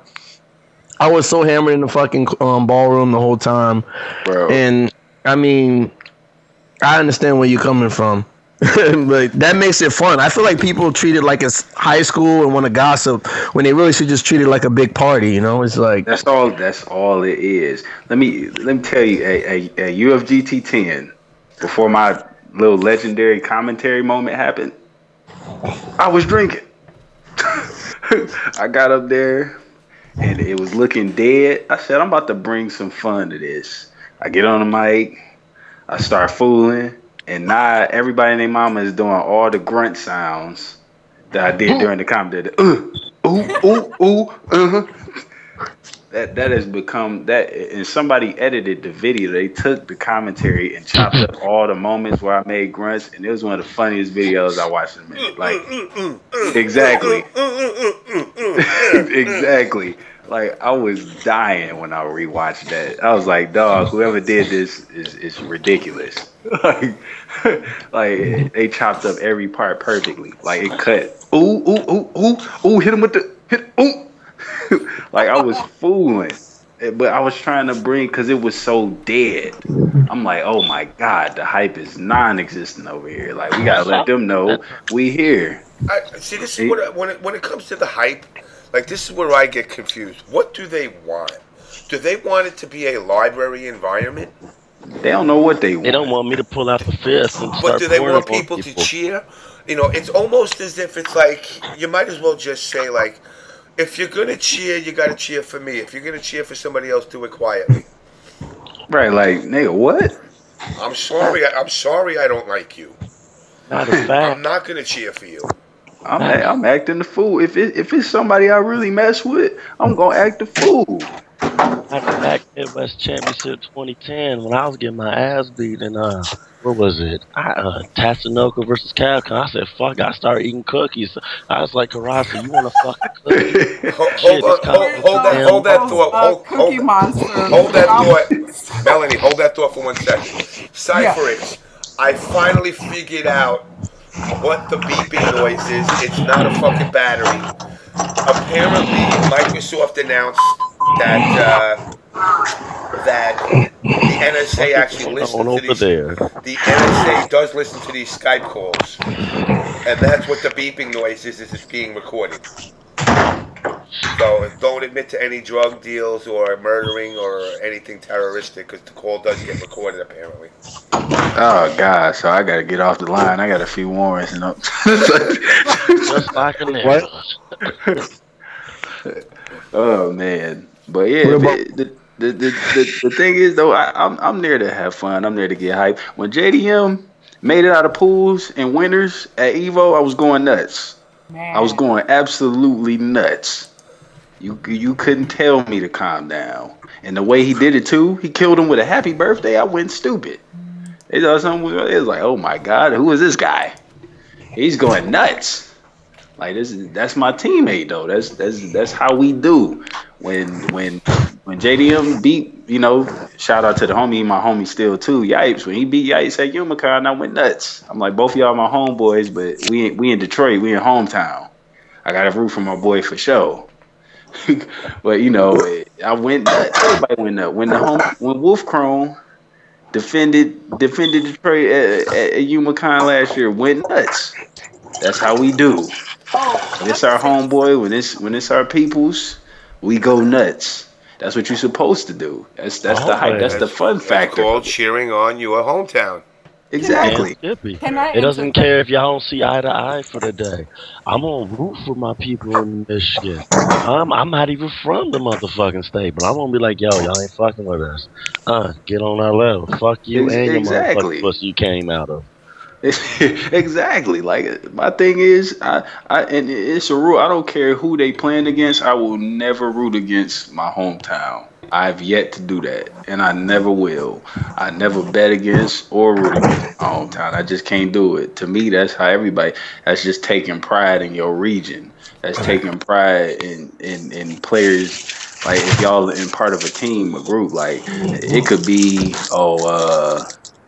my homeboy or myself or one of my other homeboys who play Tekken here from Michigan. Like, case one, my homeboy Wendell, if he's going against me. Rashean, you going to share?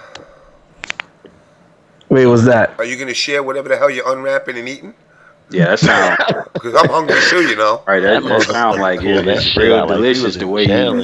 It sound like you be pulling out some Hostess Suzy Q's or some shit. Right, like he really. I told you that commissary. Really quick. So like I mentioned, the video blog about Korn. Well, when I interviewed Korn, that made it on Kappa Reddit. So there was my rebuttal video also made it on Kappa Reddit. And SuperYan wrote this 4 hours ago. This is the stuff that I'm talking about with her constantly formulating drama. And like what you said, James, dismissing people. And I quote, this is her response to my rebuttal video. 15 minutes of name dropping and trying to establish credibility. 15 minutes of excuses for kicking me out of a Facebook group. 5 minutes of question mark. Summary, girl goes and makes a 35-minute video talking shit and I'm the drama queen. Cool, by the way, I like the shiny new account. Some people try way too hard. Man, look, for you guys. Please, Linda, please, like that little kid, please. Man, look. So she said you try hard and wrote that. Right, exactly. No, man, she's trying to see if one of y'all motherfuckers can see if she got a glass jaw. That shit ain't gonna shatter, man. I'm telling y'all, she ain't going down. That chin is S tier, I guess. Stallone. That's that Stallone chin, man. That's that superhero. Hey, Adrian. She looks like she will be joining us in a few minutes. Oh wow, that should be fine because she didn't want to face me one-on-one. So clearly. Oh my God! The internet, that keyboard gangster. I don't know. This shit might be the greatest shit since sliced motherfucking bread. I don't know. I'm just saying, real talk to me. She hasn't been relevant since motherfuckers ain't said shit about her thighs on that shit. When they seen that thighs, that's when the motherfucker became somebody. I'm not trying to diss or anything, but I didn't know who the fuck. That's a real. I mean, come on. But when she got into that incident with Aries, all I heard was her like, "Yo, man, you see her thighs? SuperYan, dog." I'm like, I don't know who she is. She don't know who I am, but I'm just saying that's the only thing I knew of her. Was people was geeking about her thighs. I think that's you and everybody, honestly. Right. You know, that's like just me reading that. Like anyone can see it on Kappa Reddit. That's the stuff that I've dealt with her for the past 6 months. Like anytime you come at her, then it's like, oh well, then she like will play the victim, but then she says shit like that, and that's what bothers me. This isn't some catty stuff. This isn't some girl on girl stuff. Why? Damn it! I was hoping for some girl on girl action. Damn it! I knew James about to get down. I was hoping the shirt get ripped.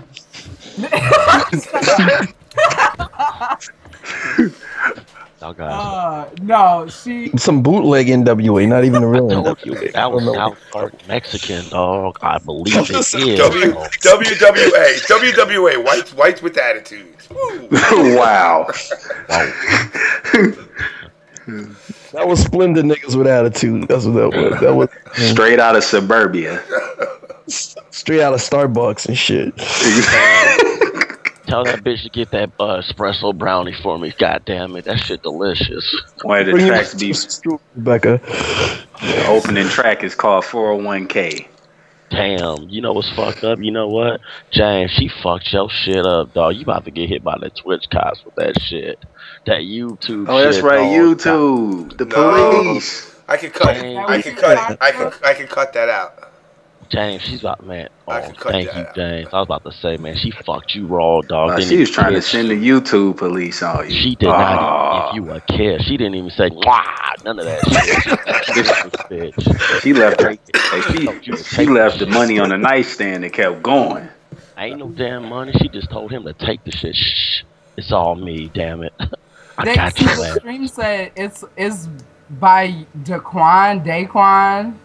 Oh my God! I knew it was retarded. What's the name of the song? What's the name of the song though? So we can just go on the line and look it up. I really don't. Now that I know who it is, I really don't want to know. Who the fuck Daquan? I thought Daquan was that nigga that was everybody was making fun of. You think you hood because Daquan told you in the trap, some shit like that. You know that shit they be making fun of. That's what they listen to out on the West Coast, though. You gotta, God, West Coast. I didn't even know that motherfucker didn't even double up, ad lib, nothing. That was motherfucker. Right. You ain't bring no hype. You supposed to make it hype. When your song come on, you supposed to go nuts. Yeah. I see it. I see. Does it say Duquan? Nah, that's strange shit. I need to stop reading that motherfucking shit. I'm disappointed, man. I'm for real. I am too. I really am. I thought she would come on and at least try to, but you know, again, it just brings me back to my original point. You know, the keyboard is a mighty weapon. It is.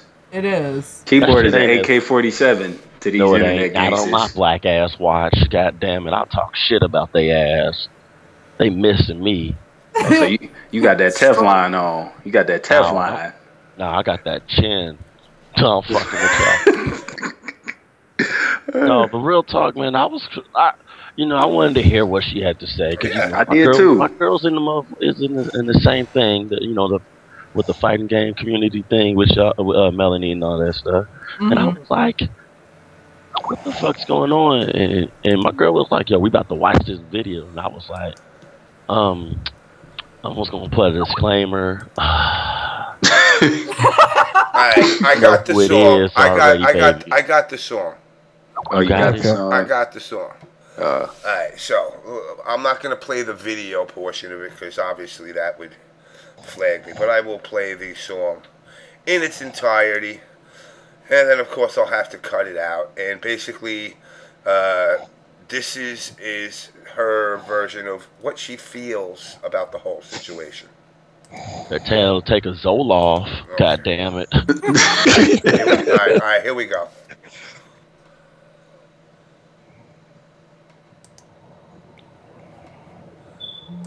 Let's go. Let's raise the volume on this. Bushin style here. Gonna do another rap, something I wrote to a beat I did a little while back. Here we go. I'm gonna skip through a little to get to the verse though. I'm about to go grab a soda. Right. So I'm about to grab a soda. They stayed quiet as long as they did, actually. We was like, wait, you know what this feel like? This feel like watching. Well, you guys are talking over the important lyrics. Oh, we are?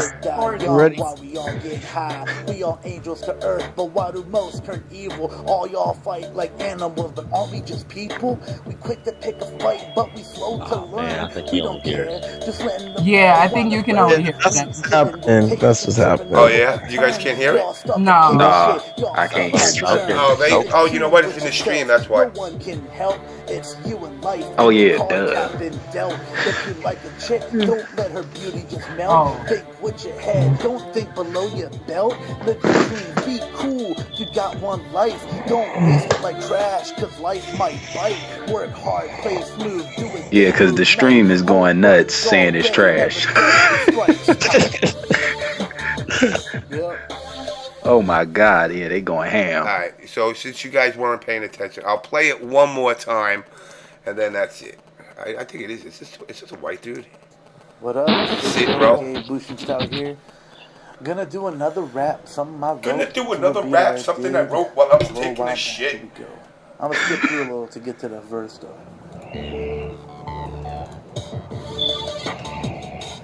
Oh yeah, dog, the stream is going nuts.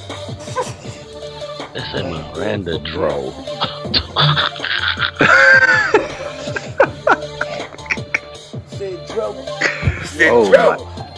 Oh my god, yes, the stream is like a going. hoe and I don't know fucking why. Gonna smack this bitch up and make the motherfucker cry. Get fucking high every single day. It's not to dismiss the gay culture, okay? But this faggot motherfucker over here on the mic, all he wants to do is suck on my bike.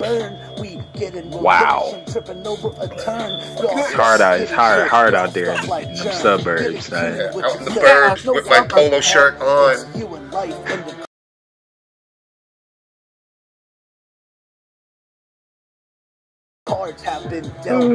I gotta hear James with Andy Milonakis in the freestyle. Andy Milonakis is colder than that. Don't do that. Oh my gosh, man. Wow, that was really disappointing. I'll still continue to probably talk shit on Twitter or whatever. Somebody just give me the motherfucking link, please, dog. Please. Can I get the transcript? Oh, this moment feels as bad as as the Iron Man 3 movie. You saw the trailer, you got excited, and then you saw the movie and was pissed. That's how I feel right now.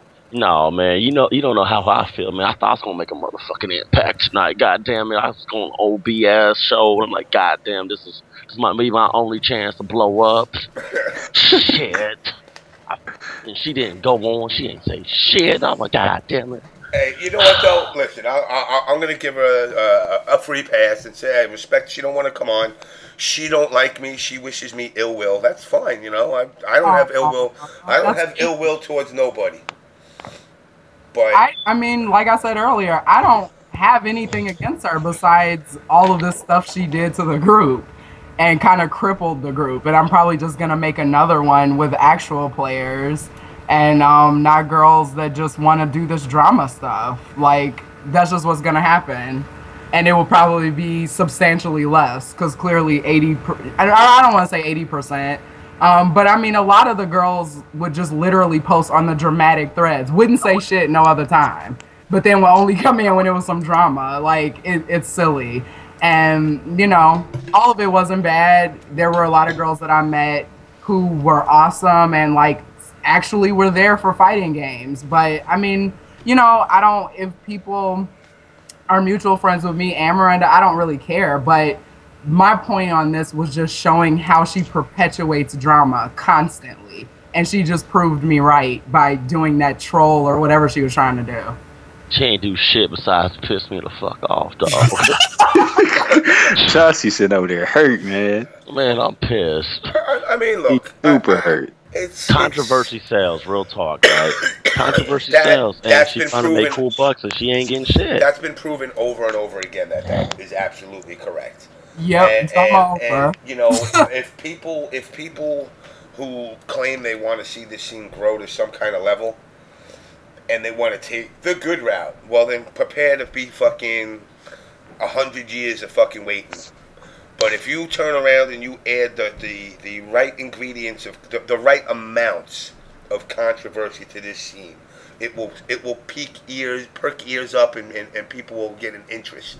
That's why corn is so. That's why corn is so big. Put me in the front, motherfucking run. That's all I need. I got the business plan. I got the model. You're not fucking lying, right? Whose idea was the logo? I really like the logo. I think that's one of the more creative logos in the FGC. Oh yeah, who do the? I ain't gonna lie. L-Train, those motherfucking logos is top shit. Oh yeah, it is. Oh, what logo? What logos? Whoever, hey, L-Train, real talk. Oh yeah, the corn logo. Like, you know what? Tell them how at me. I got money and I need some shit done. Real talk. Those are due to the, as far as like the shirts and all designs. That's the homie LPZ, aka Larry Price, the almighty LPZ. He did all those designs. He's definitely a cold dude. I do designs too, but he's been doing all the shirts and stuff you've been seeing. If you've ever been on the page or see, like, for example, if B posted his profile picture, that's what Larry did. Like I think one of the most godlike one he did was the Pro Hose Ad Bucci one. That one was too good. Yes. That shirt, I will rock, man. I can't wait till we form that into a shirt. We gonna go nuts with that shirt. Real talk. Holla at me about that shit. I'm down to help y'all motherfuckers. I'm gonna inbox you. You already know about me. I'm always talking about making money. Oh, help my guys out too. I already know, bro. So let me ask you this, guys. What's all your guys' next event you're attending? Since Miranda doesn't want to come on. I'm falling back for a little minute to focus on knocking out some IRL stuff I need to do. You know, real life comes first. Mm-hmm. But I'll probably pop up again. It's probably either gonna be Winter Brawl or Final Round 18. All right, well, Final Round 18. I would hope Chris Carey would come down. Oh, I hope so too. And I would hope Miranda comes down, because I just got a message from Chris.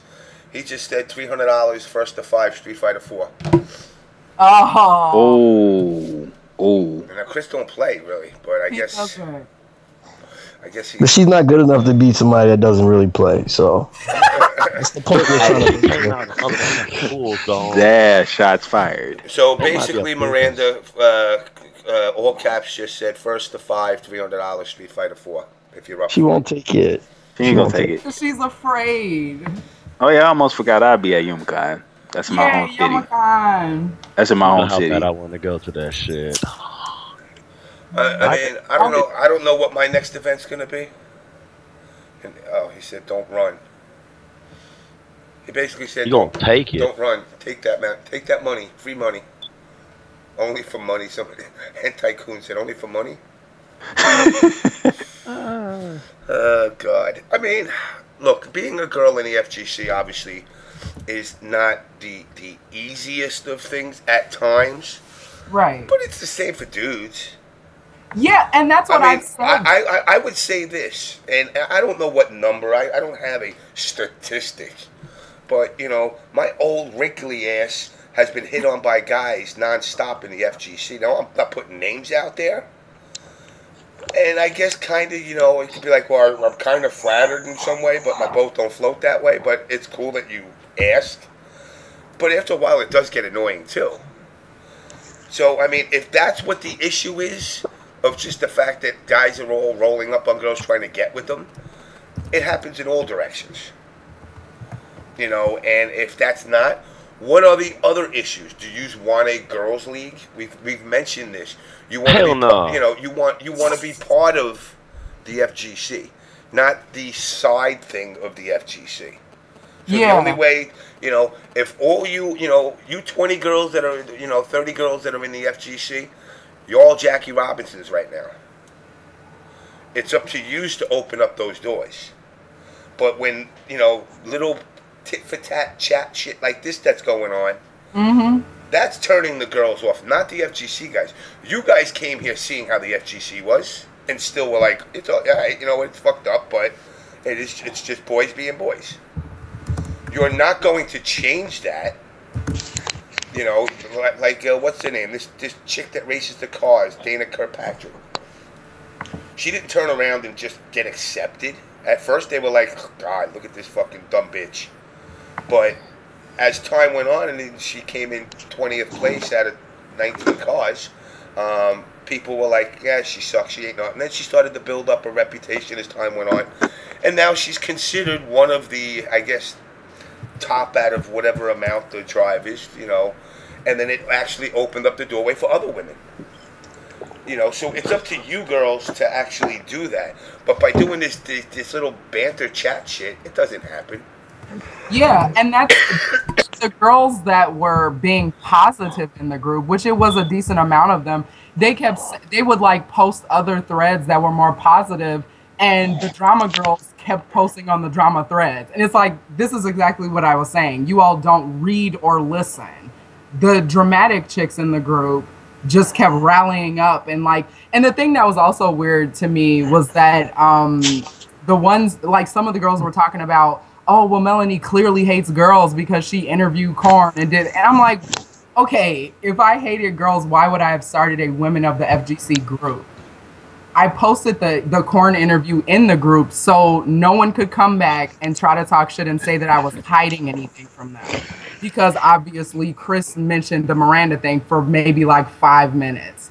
And, and that was a question that the stream asked him. That wasn't something that I asked him. So Chris's response to her came on me, and they're like, oh, well, why didn't Melanie stand up? And what? Like, he's a grown man. So is Adonis. What was I supposed to say? It's silly. And I don't want any connection to her. Don't want any connection to that. Any of the dramatic girls that want to follow her. That's fine. But, I mean, there are a couple of girls that totally supported me. And they were just like, I don't get what all of this is about. We just want to talk about video games. I mean, it's just the hate. It's the hate toward. It's not even so much as hating you. It's the hate toward us. Because we speaking on what be going on and whatnot, and then as far as this pro thing is no different. See, the thing is, what I come to see is the hate toward. You're feeding back, Jamie. Oh yeah, it was. But yeah, like I was saying, The thing is, people get mad at us because we joke, we have fun, and we may you may get caught in the crossfire in the joke, but hey, take it for what it is. As far as the pro thing, if you are doing it and you are, because that's why some of them get mad, probably because they fall under the category. Because last time I checked, if you ain't doing something, why you worried about it? That guilty conscience, man. That's that guilty conscience kicking in. They sprain their motherfucking ankles into that shit. Like, shit, damn, pick me up, Captain Kirk. If you a pro, then hey, answer to it. Answer to it. Nah, bro. How many hoes? I mean, look, I'm gonna put this up in the chat. I mean, I know they not, but you know what I'm saying. What's creating all this banner and drama, and you done did it. I mean, you grown. You gonna do what you want to do. You grown. Now, if you look on the stream, all right, it's gonna pop up in a second. Somebody back many months ago put this up about me. Leatherface dinosaur nigger. Wow. But you want to know something? It's a jab at me, but I laugh at it. Because if you can't laugh at your own shit, then why do you even fucking try to socialize with people? I am going to dish out shit and piss people off. I expect you to dish it back to me. But, Leatherface Dinosaur Nigga, it's actually a movie coming soon, apparently. I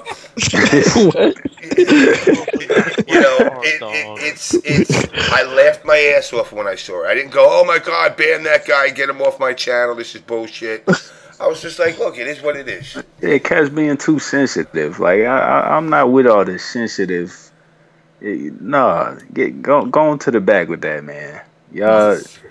Acting like broads on their period, dog. I ain't with that. Going up and down. I'm pretty strong on that shit, dog. I ain't with that because this the FGC. If you can't handle being around this, you ain't gonna be able to handle being around anywhere. Real talk. You're gonna work. For all you up and comers, you're gonna work jobs where some motherfucker gonna be. First thing they're gonna do is they're gonna look at you and they're gonna be like, "What a dick! I don't like you." For no reason. You might not do nothing to you. The real world is worse than the FGC. I don't know. I don't know. No. I don't know. Like, look, real talk. I give you perfect example. My oldest sister. She works at HP. She's a project manager. The youngest one there, and she's black. Everybody else is white. Do you know how hard they make it for her? Yeah, I know that. I'm just saying they make it super hard. I'm just saying, and that's in real society. That's in real life. That's rough shit. Because you already know. I already know about shit like that. Because like my girl. Melanie knows my girl. L-Train, you know who my girl. Oh yeah. She's making cool bucks as a computer developer, right? So, we eating good, I'm eating good, my girl's eating good and shit, but because of her age, and when she goes into these new, go to a new company, get a new contract, sign it, she's the youngest person there. We ain't that young, but all them old heads is already trying to take over. But I'm about to, only reason why I said that the FGC is pretty bad, something might be a little bit worse. It's because they're already closed-minded. I brought my cousin to a tournament when I was in Indianapolis, right? My cousin came through, he was like, and his girl was like, yo, why is it like that? Why does it smell like that? My cousin's like, these motherfuckers ain't got shit to worry. Ain't none of them getting pussy. So shit, why they ass up? And I was like, damn, these motherfuckers is really thinking this pheromone shit's gonna work out for not washing their ass. So yeah, dog, the hygiene thing, that's terrible. Like, so if you think of it, the FGC is pretty look. Like I'm not gonna say names or anything, but like I could say what's up to certain player this, certain player that, right? And then they were like, yo, what's up? Keep it moving, And I could see you, L-Train, and Melanie, and be like, hey, what's up? We can, chop it up real fast. And then there'd be some guy be like, who the fuck is this dude over here yelling out stroke? Y'all remember that's what happened when the motherfucking pregame show and the UFGT. Yes. I was on a pregame show. They was like, who the fuck is this dude? And I was like, and I threw a shout out to my cuz because he just got murdered and shit. And they was like, and that guy said, I swear to God, Melanie, if Jennifer wasn't there, I would have whooped that dude's ass. And I didn't give a fuck who he was. He said, what the fuck that has to do with your cousin? At the tournament? Yeah, during the pregame Oh, what show. the Because I say, fuck? yo, my cousin just got murdered, and he said, what the fuck that has to do with this pregame show? Now I was like, oh God, Oh, you can see if that was me, bro. please, Oh man, please. that's personal, bro. Yeah, that's personal. Right, and Yeah, and you it, be like, I mean, you're in a better state of mind than a lot of people, probably me and a lot of other people I know, because I take especially the death of a loved one real serious, you know. So and Vaya already told me I had to tone the shit down before I got on stage. So Melanie and L Train already know how I get. It's to the point where, Yeah. remember Yeah. when I showed up to Michigan Masters at one time and I had apple juice and everybody thought Hennessy was in that shit. That's how much reputation it is. I came off there with apple juice and people think I ain't got drink. But it's like, yo, people don't know, like, if they don't know who you is, they don't give a fuck. They already got a secret society. Most of them motherfuckers said they sponsored, they ain't got shit. They sponsor their own damn self. They better get one of them Hungry Human self-sponsor shirts and say, yo, I'm sponsored and shit before I got a Hungry right. Human hook a nigga up. But yeah, real talk though, you know what I'm saying? They already like stone cutters, Freemasons, Illuminati type motherfuckers yelling out Kappa and shit. Motherfucker, you don't even know what a fucking Kappa is, dog. You ain't even Right. on that new juice or none of that shit. You know what I'm saying?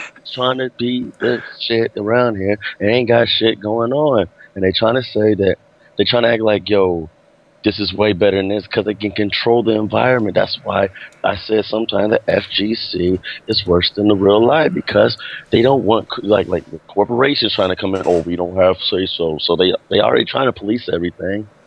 Yeah, but it's, I think that's a combination of as far as, I mean, I don't see, contrary to what everybody wants to think, I hate Evo. No, I don't. I never said I fucking hate. I said they've done some fucked up things, but I don't hate them. And the fact is, they're a business just like any other business that would come in here. And like how Twitch was getting bought out by Amazon. At first they're like, no, we're gonna do this on our own, and then the motherfucker like, yo, we're gonna give you $125 billion. They're like, oh, fucking here, let me roll the carpet out. Attitudes and things can change very easily. But one advantage that we have with like the Cannons is the Cannons already got money. So what they're doing is directly for the love of this community. And to make money too, obviously. It'd be stupid not to. But they don't have to do it to succeed in life. They already are successful. James, you said the realest shit right there. That's the biggest problem when motherfuckers don't want the FGC to grow. They scared to put money into it, and when they see somebody put a few chump change in it, they think they already getting control. Remember how everybody was against the Mad Cat sticks when they first came out? Mm-hmm. They was like, yo, we gonna keep it American, motherfucker. Motherfucker, you got a Mad Cat stick right now. You playing with that shit? I'm sorry, L Train, you're not, but I'm just saying. I mean, like none of these cats understand anything about growing the brand of business. None of them don't know that. So that's why when somebody bring a real put together concept of possibly doing something, they come on now. Most of these people, if they got a group, most of them can't even grow their own group. So what make you think they could actually grow they whole the FGC as a whole? You can't grow your group. I mean, until people get a grasp of that, the FGC gonna be the same as it was. Meanwhile, League of Legends is giving $1 million pots because they got big dogs stepping in, sponsoring, getting behind this. It's they funny. getting behind it, but motherfuckers is buying them DLC, them motherfucking scans to help provide for that shit. What's funny is this: we as a overall packaged community are the biggest hypocrites and the biggest fucking grimiest, scummiest fucking community there is. Period. All the other shit that goes on in all these events, we sell ourselves out. We throw ourselves under the bus. Just over silly shit. For example, MK9 got picked up at MLG, they're walking around, you know, the MK9 community is walking around with their hard arms pointing to the sky, saying how great they are. And I kept telling these guys it's going to end, just like it did with Tekken and Soul Calibur and everybody else. And they went on this offensive almost to the rest of the FGC to say, like, see, we're a respected community. And where are they now? Arguing about going to events. You know, this event's a better event. You know, West Coast Warzone had a 30-man bracket. No way, I'm sorry, not a 30-man bracket, a 30-man event. And you would think it was the World Cup. And I'm like, nah, you guys need to really look at the overall FGC. And I've been saying this from day one. Anime, you know, Capcom, NRS, Namco, the DOA guys, whatever game it is you play, don't go bashing the other games just because you might not like it. Because whatever game it is you're bashing is just as much one of the spokes in this wheel as your games. And I've told people, go play, you know, people like Chris G will go and play, or Sonic Fox will go to an event and play 9 games. Yeah, Chris is in multiple games in almost every event I see him at. Sonic Fox too. You know, I'm the same way on that too. Sometimes I don't even know the game. I'm like, yo, that's a game. Put me in. Help out the pot. You know what I'm saying?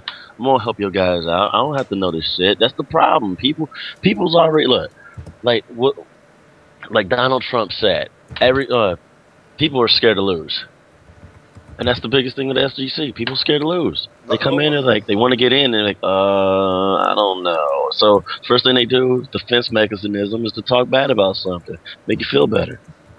Oh, these brackets are ass anyway. I would have won if I went against a bunch of people with no arms. Like, what, motherfucker? Just play the game. I entered Street Fighter knowing I would go 0-2. I knew I would go 0-2. And I just said, you know what, fuck it. You know, if it helps perpetuate and grow the scene more, what's $20, $10? Like the thing is, I'm starting to play other stuff. I'm playing Ultra. Nah, I've begun that, and then I just recently sat down and finally played Uniel, and which is a fun game, by the way. I had a whole lot of fun. As I was calling it at Summer Jam, Under the Negro Light. Exactly, James. Two hit, 90% damage. What? Yeah. Oh man, full screen fucking grabs. Unblockable. Let me tell you, Merkava, fuck that character. That character is dirty, and Gordo is nonsense too, man. Like, oh my god, those characters are like some of the most. I got that shit. I don't even know the name of the characters. Is that the guy with the scyther and the other guy with that chick with Merkava is like the weird. No, Merkava is like, if I were to compare him to a character, he's like Dawson, but better. Oh, you talking about that dude who do like the Akuna or that Blob and Blob? No, he can stretch his arms and do like Merkava is nonsense. I know who you're talking about. Sorry for interrupting. Merkava is pure nonsense. And Gordo is pure nonsense too. Gordo has an answer to almost everything. Like, it's retarded. I didn't go to those characters. I actually tried out Seth and Hyde simply because they look interesting to me, and I actually like how they play. I'm not gonna be the tier whore and just pick Gordo, Merkava, or Carmine, and there you go. Fuck that! I'm tier whoring that shit. I don't give a fuck. All right, hold on. We'll get back to Under the Nightlight in a minute. Jamie. Yeah. Do you have a perspective on all this that was going on with the whole? Because you are a woman in the FGC. Hey, girl. I like to apologize. I'm very sorry. How you doing? No, real talk. Right. She just posted up for a second, didn't even say nothing. That's very polite of her. You know what I'm saying? You don't have that many people that do that. You know, I was talking. You don't. No, you usually get the guy that comes in and he's like, right in the middle of a sentence, I'll be like, yeah, well, you know, if you do this secret move with this, and then, hello, hi, you hear me? You hear me? Am I coming through? Kanata a reporter. She can't do that. They got manners. Yeah. Jamie a reporter. KONATA is the angry side, so. But anyways, I just came in here because. Oh, can y'all hear me? Did my thing freeze? No, you're fine. No, I hear you. Yeah, you hear you. It just got real like silence. We want to listen to the words that are coming from your mouth. I came in here because I feel like one person does not reflect the whole women's FGC. Like if Triforce on here and a bunch of people don't like him, y'all don't say that reflect the male FGC. If Fnatic on here getting shot, nobody say, oh, that bitch assness reflect the male FGC. So one or two people don't reflect all the women. As far as people saying, oh, post about games don't get that many likes. It's only 160 people in the whole damn group. If you playing Dead or Alive, you probably got 4 chicks in there playing Dead or Alive, so you're not going to get a lot of likes and comments, whereas the other dominant FGC groups got 4,000 members, 1,000 members, and things like that. You cannot compare apples to oranges. It is a minority thing. So it's just like when Lanell's talking about his sister at work. That's like her complaining about what all the other black girls at work doing. Well, it ain't none. So you can't, like, compare the two.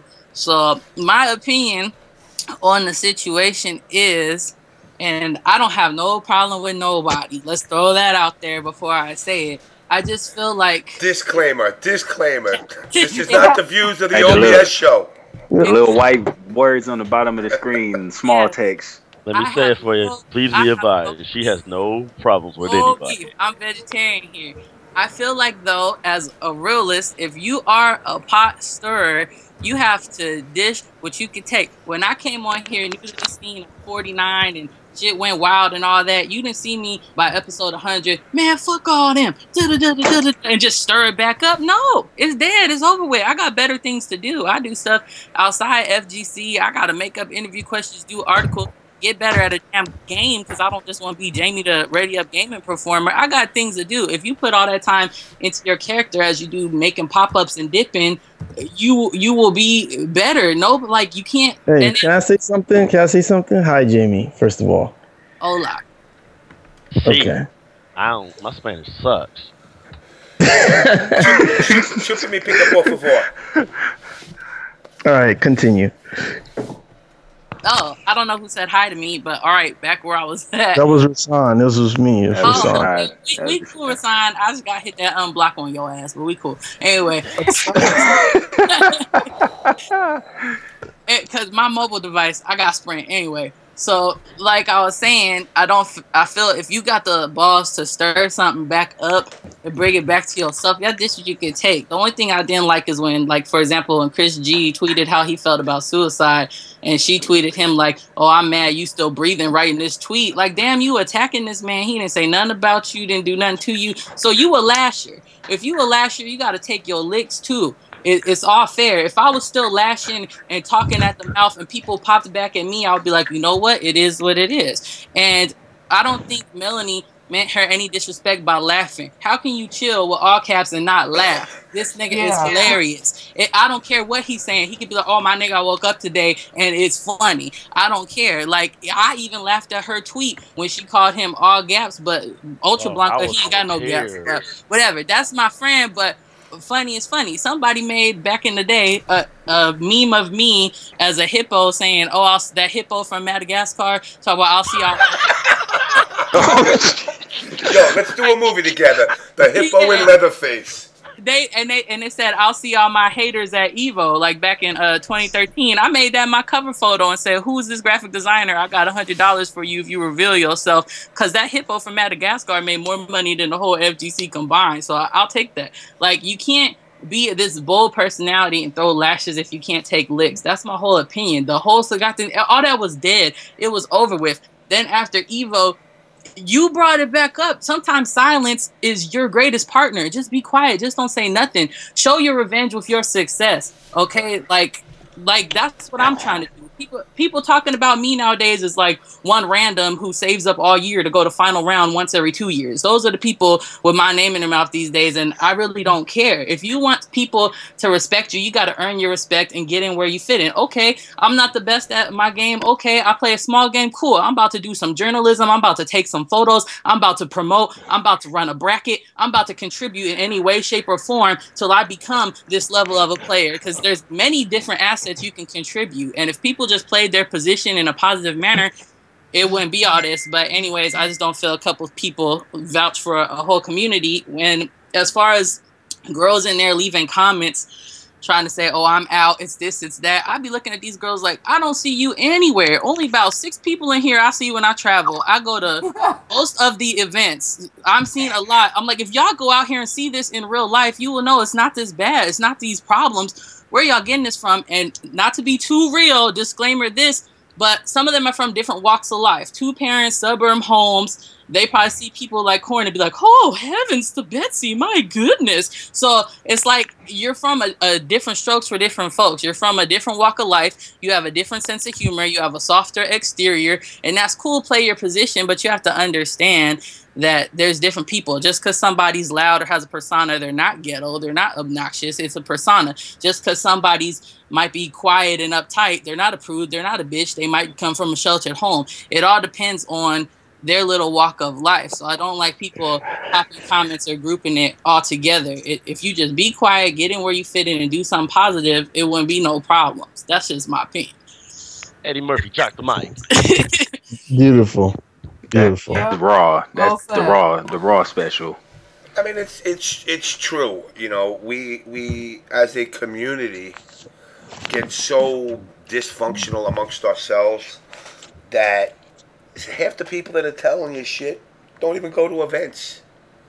Exactly. It's like, you know, I mean, hey, I love the streamers. I love the banter. But when you turn it into political messages or life lessons, I'm not listening to you if I don't know you. Can I say something about this whole beef between females? I just want to bring up the Q and Sherry situation because I feel like this situation has absolutely nothing to do with the actual game. And I just feel like if these girls who are in the so quote unquote, you know, fighting game community. What is this situation? No, the situation is that this whole Miranda thing has nothing to do with the actual game, and I feel like we're losing perspective because at least Q and Sherry, I mean, it was competitive. It's like the hype leads up to what? It doesn't lead up to a great match. It doesn't, you know what I mean? It's kind of like it has nothing to do with fighting games whatsoever. When I think that's the problem with a lot of the beef that these females have with each other. It has nothing to do with, oh, you beat me in the game. There's no competitive spirit behind it. It's just catty bullshit, basically. Exactly. It was really for me to make my breakout on the OBS show. God damn it. I'm in this motherfucker. Oh, man. Hey, I tell everybody the same thing. All you got to do is hit me up and say, I want to come on this week. As long as I ain't got, like, the Pope coming on or some shit, I tell everybody, whoever comes on first come, first serve. Damn, James, you shouldn't open that invitation for my black ass. I might fuck some shit up. It's just one more black ass on this show. God damn. Yeah, we got a lot of black asses on here. I'm the minority. I'm the minority here. It's all right. That's why you're the host of this shit. The minority is always the motherfucking host. Right. I just remember like when they would take it personal. It was like nobody even gets mad about losing no more. They're mad about stuff about, oh, you know, you talking to this girl, or, you know, I was talking to her. It's like no more. Like I used to get mad when I lost in Marvel 2 and I used to play in those tournaments. I never like they used to be beef about the actual game. Now it's like, you know, that's what it's supposed to be about. And that's, you know, one of the things that the NRS community has said to me. It's like, you don't put out bounties no more. You're not doing cantaloupe videos. Those was the funniest shit ever, dog. You know, I didn't. I'll be honest. The reason I didn't do it is the same reason when everybody was like, "Yo, what happened to episode 49?" I'm like, I lost it. Sorry, man. It's gone. I was sitting on it for a year. My co-host didn't even know I had it. I didn't tell him. I didn't tell nobody. So to do the cantaloupe videos every week, it makes it monotonous.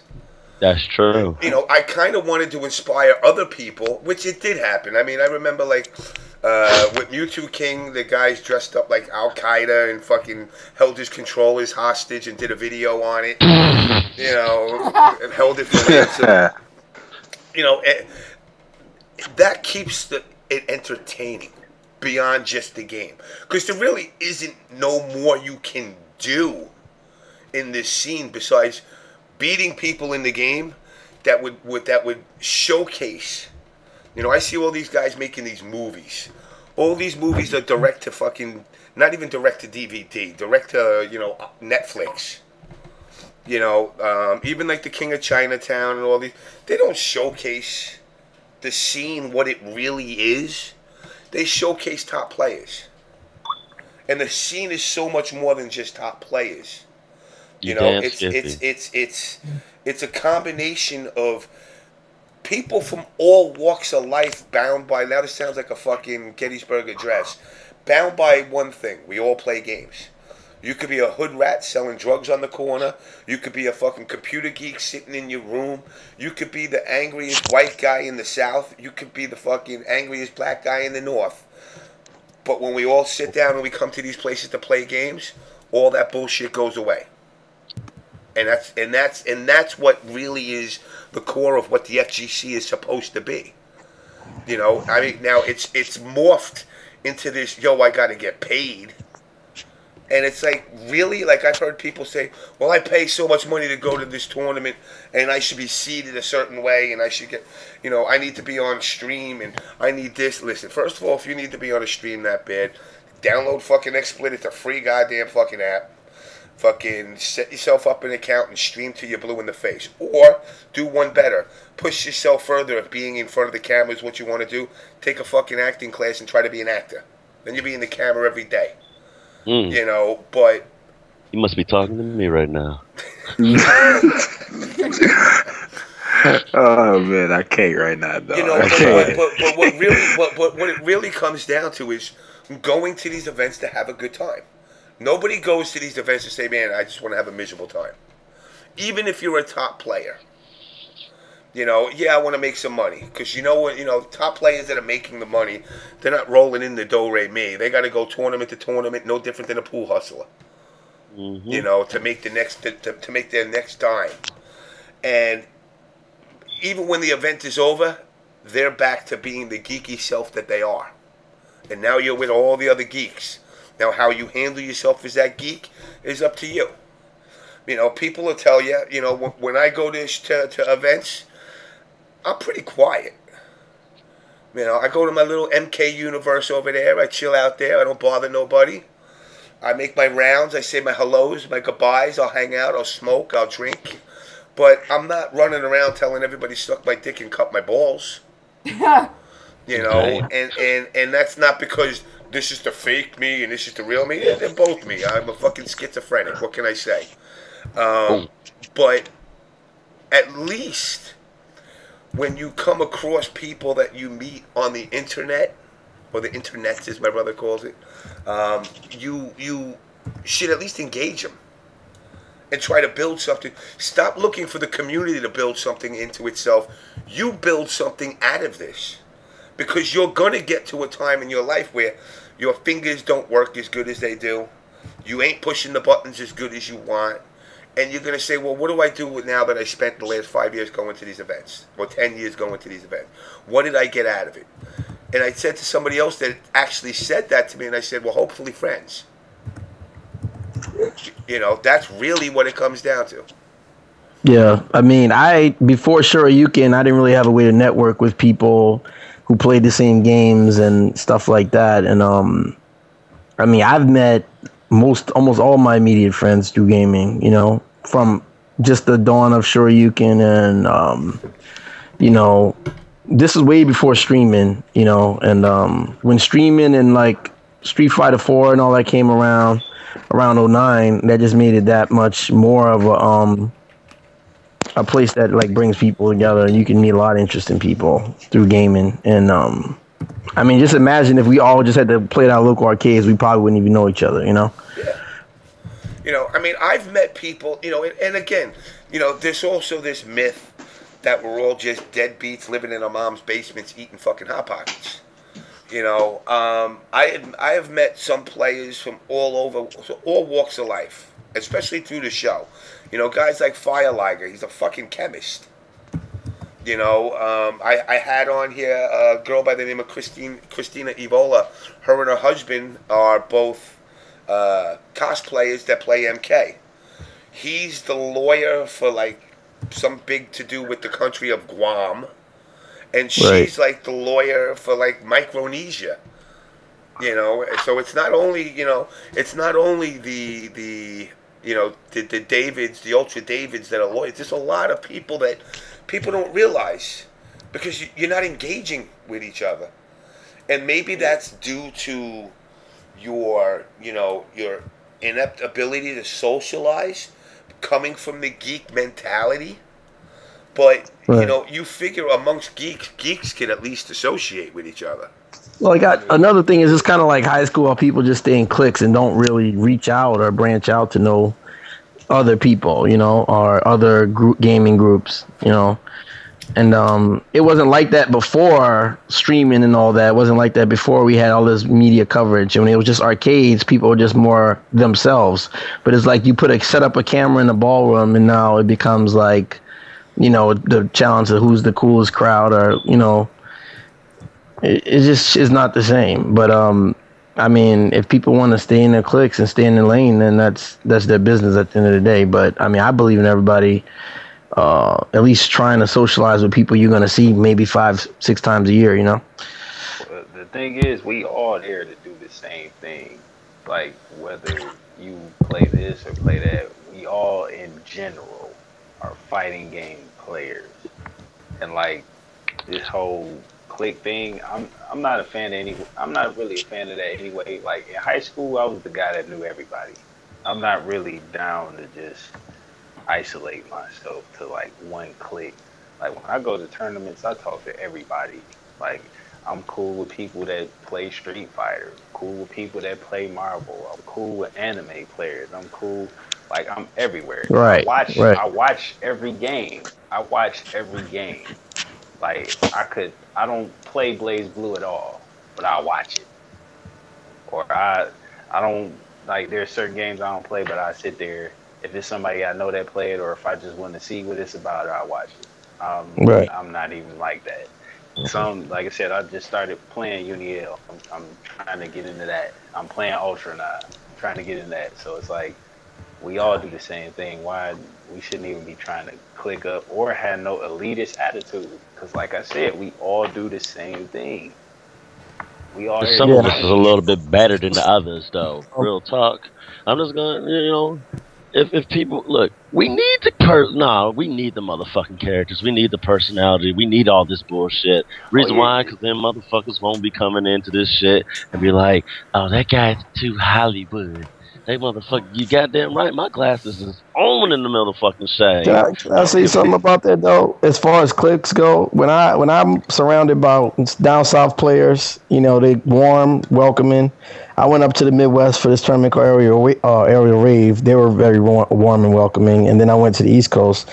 They were warm and welcoming. I've been I just feel like it's more of a West Coast thing as far as the being cliquey and that whole elitist. I'm just keeping it real. It just seemed like I don't feel that vibe unless it's the West Coast players, like that whole elitist, cliquey type of vibe. You know what I mean?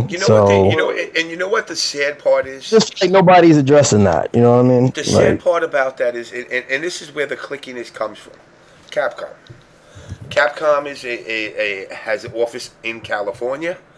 And for some reason, they feel that that's where the heart of Capcom games is. Like some way, somehow that happened back in the heyday with us. Like even when E3 first began, and we started going out to LA for the shows, I could see the attitude that the West Coast players had compared to people from other parts of the country, and it was such a we got to defend our turf mentality. Going back to the throw thing of back in the heyday of not throwing, and to have some kid throw me 5 times in a match and say, well, you could stop it. I said, I could stop it 2 ways. I could hold back to block, or I could punch you in the fucking face. One way or the other, it's going to stop. Right. And they went, why does it got to get to that level? Because we had, on the East Coast, established unspoken rules that we abided by. Now that's not their style of play out there.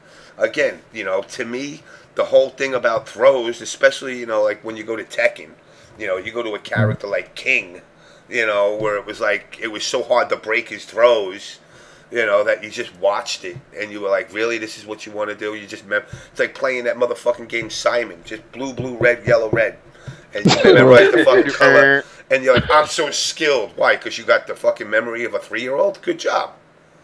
You know, and that 100% throw. There definitely is. Now again, I'm not lumping all West Coast people in, but there is a feeling that they have of elitism towards the rest of the community, which is basically based off of the fact of that they have more game developers there. They got Silicon Valley there, but you know, and where there used to be companies, i.e., when I was at Acclaim here in New York, they're all gone. So, I mean, it's like you got NRS in Chicago, and then everybody else is in Cali. And then you got some offices split here and there, but nothing to the point where, you know, it's you know, enough to make an impact as far as players' mentalities to how they feel they should be perceived or how they should act. You know, my whole thing is, treat me like you would treat your best friend. That's it. Now, if you want to fuck around with your best friend and punch him in the dick, go ahead and punch him in the dick. The result might not be the same. I might laugh, but I'm probably going to punch you in the dick pretty hard when I do it. And it's like they don't grasp that sometimes because, like you said, the clickiness that they have is even seen at events. You know, like if they do travel, they're all in this corner or they're in that corner. You know, they're not mingling.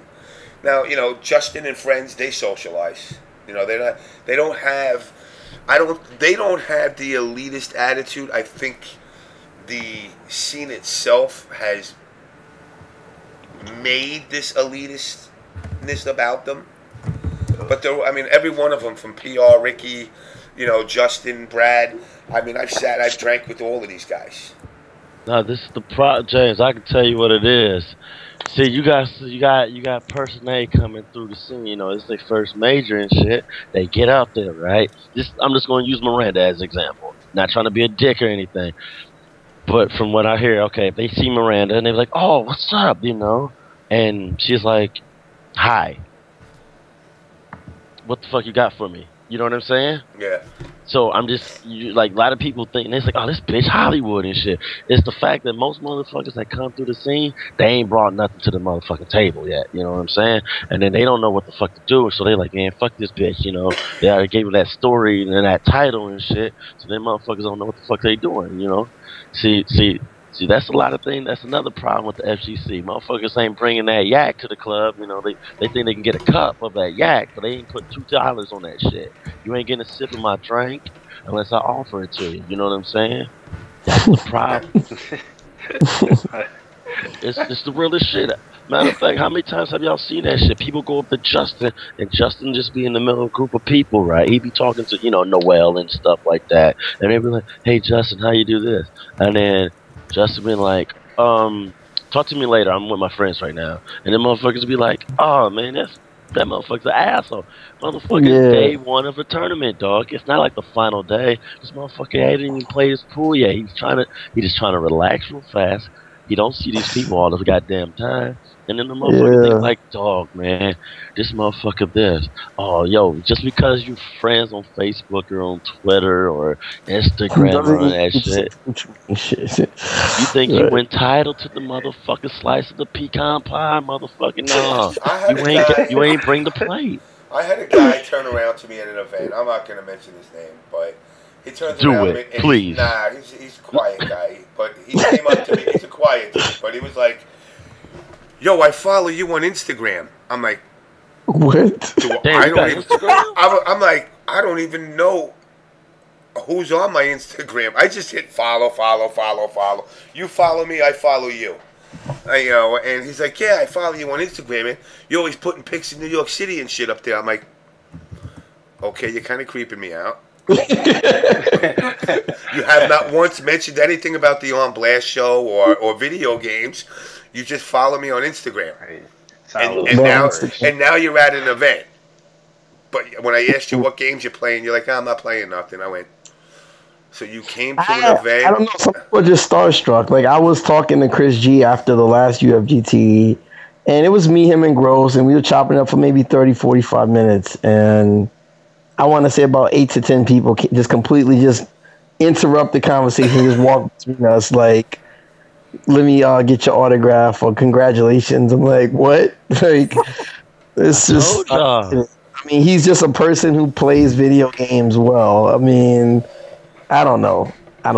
But some of these people just be completely starstruck, and I tell y'all, it's just from them being in the shadows and watching it on stream all the time. I mean, I'll say this though. When it comes to Chris, me and Chris were at JFK going to get a plane, and one of the motherfuckers that worked for the airport just like rolled up on Chris in the car, and he's like, "Oh my God, you're Chris G," and I'm like, really, dude?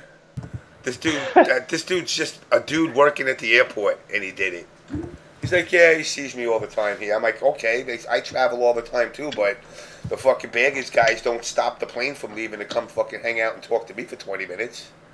And he's like, right. Yeah, it's just the way it is, you know. And it's like, you know, you take the good with the bad on that. Like, I mean, I love the limelight. I'm just gonna be real with y'all. Yeah. I love that. Sometimes there's people you don't even know, or you forgot about them, and you feel bad because they'll come up to you and be like, "Hey, you know, I know you from this tournament 3 years ago using Spider-Man." I'm like, I haven't been playing Marvel for long, you know, forever. It's refreshing, but there are times when you like just trying to be cool, and then like, you know, they might catch you at a bad time and just start asking you about the game when you got some real life shit on your mind, you know.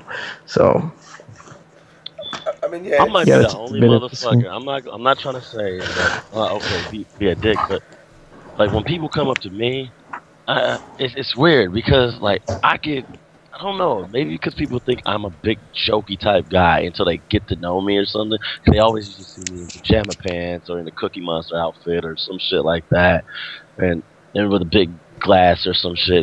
But it's like I always talk to people. You know what I'm saying? I let them talk to me, but then, you know, like I'll tell them, it's like, yo, I'm about to dip off. I'm going over here. I'm gonna let you know I'm going over here. This conversation is over with, but I'm going over here. Peace out. You know, but that's another thing. A lot of people don't know how to break conversations off. And the thing, you know, because they feel like, oh shit, I'm a little awkward about this shit. You know, it's just, I don't know. I learned this very special technique that I use when I want to break a conversation off. Oh shit, teach us. Yo, yeah, really. I gotta go. What? I gotta go. That's it, man. I gotta go. I'll be around. I'll see you around somewhere. Hit me up, but I gotta go. That's it. Right. And then there's no like, well, you know, I really don't want to. Because at a time I was like, I would talk, and then all of a sudden they'd be like, well, what was your thought process with Raiden? I'm like, really? Like, come on, dude. Like, you know, what was Raiden really saying? You know, and I'm like, when he did the Superman fly, I'm like, really? This is what you want to talk about right now? I don't know. I'm not Carlos. I think he says he's got a big cock. Whatever. I don't know. He said something. You know, everybody tries to analyze, but I gotta go. And that's what I've learned. But I gotta go. And they're like, oh, okay, cool. Well, I'll see you around. And I try to, you know, again, I'll see them again at another event or another time during that weekend, and we can resume the conversations. But you can't just continually do it. You know, I'll tell guys, meet me in the bar, we'll have beers. Uh-oh, GG84 Respect said, what the fuck, you used that one on me. Shoot, I'm about to say, James, that's how we met. Summer Jam 7. Yeah. We was drinking. Alcohol breaks the ice with everything. It does. Exactly. Yacht Club. You know, and it's truth serum, how people really feel. Shit, actually rice, man. Yeah, well, that's a whole nother fucking disaster. And DJ Hoshin had everybody in that hotel. Oh, that fucking homebrew shit he was pulling out? Dog, he owes me. He owes me that X Factor. He knows about it, because in the middle of that UFGT, before his King of Fire said, you want some yak and white grape juice? He was like, sure. I'm waiting for my X Factor drink, bub. He promised me that shit. I heard that's that truth, too. Oh, yes. X Factor. Race the Sun says, does James have emphysema? dude takes breath like a fish out of water. Damn. I call it. I'm getting fat fuckitis. And yes, I'll keep it real. My ass has put on like 20 pounds in the last like 2 months, and my body's like, we're gonna fuck with you. We're gonna make it harder for you to breathe. And I'm like, really? You're gonna fuck with me like that? And they're like, we're gonna hold your breath for you. And I'm like, huh, need air. So now I'm on like a super diet. Now I got a fucking diet because I'm like fucking 20 pounds over, and I'm fucking fat, man. I hate fat. I hate it. I'm sorry. I'm sorry. I come from a family. My brother was 6'8", 390. My kid's sister's about 6'1", and she was like two and change. So I come from a family of giants. Yeah, I was the fucking runt to the litter. I know. I was the in between. So I was like that little extra dribble of semen from my fucking brother's shot. Oh my god. I'm actually supposed to be an extension of my brother. We're only a year and a half apart, and he got all the brawn, and I got the brains. But no, I mean, I don't know. It's the notoriety, and whether it's notoriety, the Q-list celebrity status that people in the FGC has, because I can't even give you D-list celebrities. You're like, you're beyond numbers. They're beyond numbers. They're like into the numbers. All the alphabet celebrities, and then it starts numbers. You're like a nine list celebrity, and it's like, it's supposed to be fun. When it's not, I know guys want to make it a business. Chris G in the chat, collecting that money, but it's at the end, you picked up the games because they were fun. Now, there's those sponsors that will send you to events. A lot of the times that's smaller. It would be somebody like myself or Korn, or regular Joes trying to make it happen. Combat Network, even Pig of the Hut has set players. And then there's company products like Gamester Gear, PDP was back at the time. That are going to put a couple of bucks, or EG, they're going to put money in your pocket. To get those is few and far between.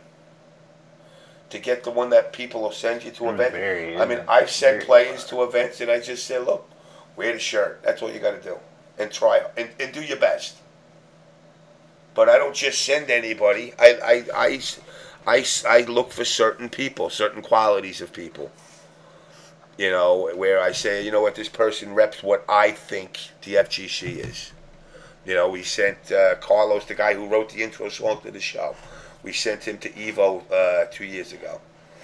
And, he repped the brand well. He did fucking great in the tournament for a blind player. He fucking, got knocked out by the two guys that took first and second place at the tournament.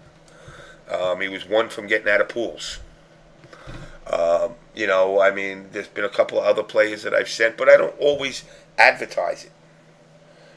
That's one of the things. It's like, yeah, I got a big mouth and I say a lot of shit, but I don't have to tell everybody what I did. And I actually had a thing with that went on Test Your Might, where I got pissed at all the drama that was going on there. And I said, you know what? Since everybody wants to pull out their cock and measure it, and I went down a list of things that I've done. And they were like, oh, well, why are you doing that? I said, because this is to tell you I'm not giving you guys any more money. I said, because you guys can't act mature. And, all of a sudden a thank you thread, appreciation thread opened up, which was nice. I appreciate it. But that wasn't the point of it. The point of it was there's such arguing and infighting in that side of the FGC that I just wanted it to stop. And if I make somebody hate me for 10 minutes because now I look like a pompous prick putting a list of all my accomplishments up, and then they stop the fighting at least for a while, then so be it. Because you can't make me go away. You could kill me.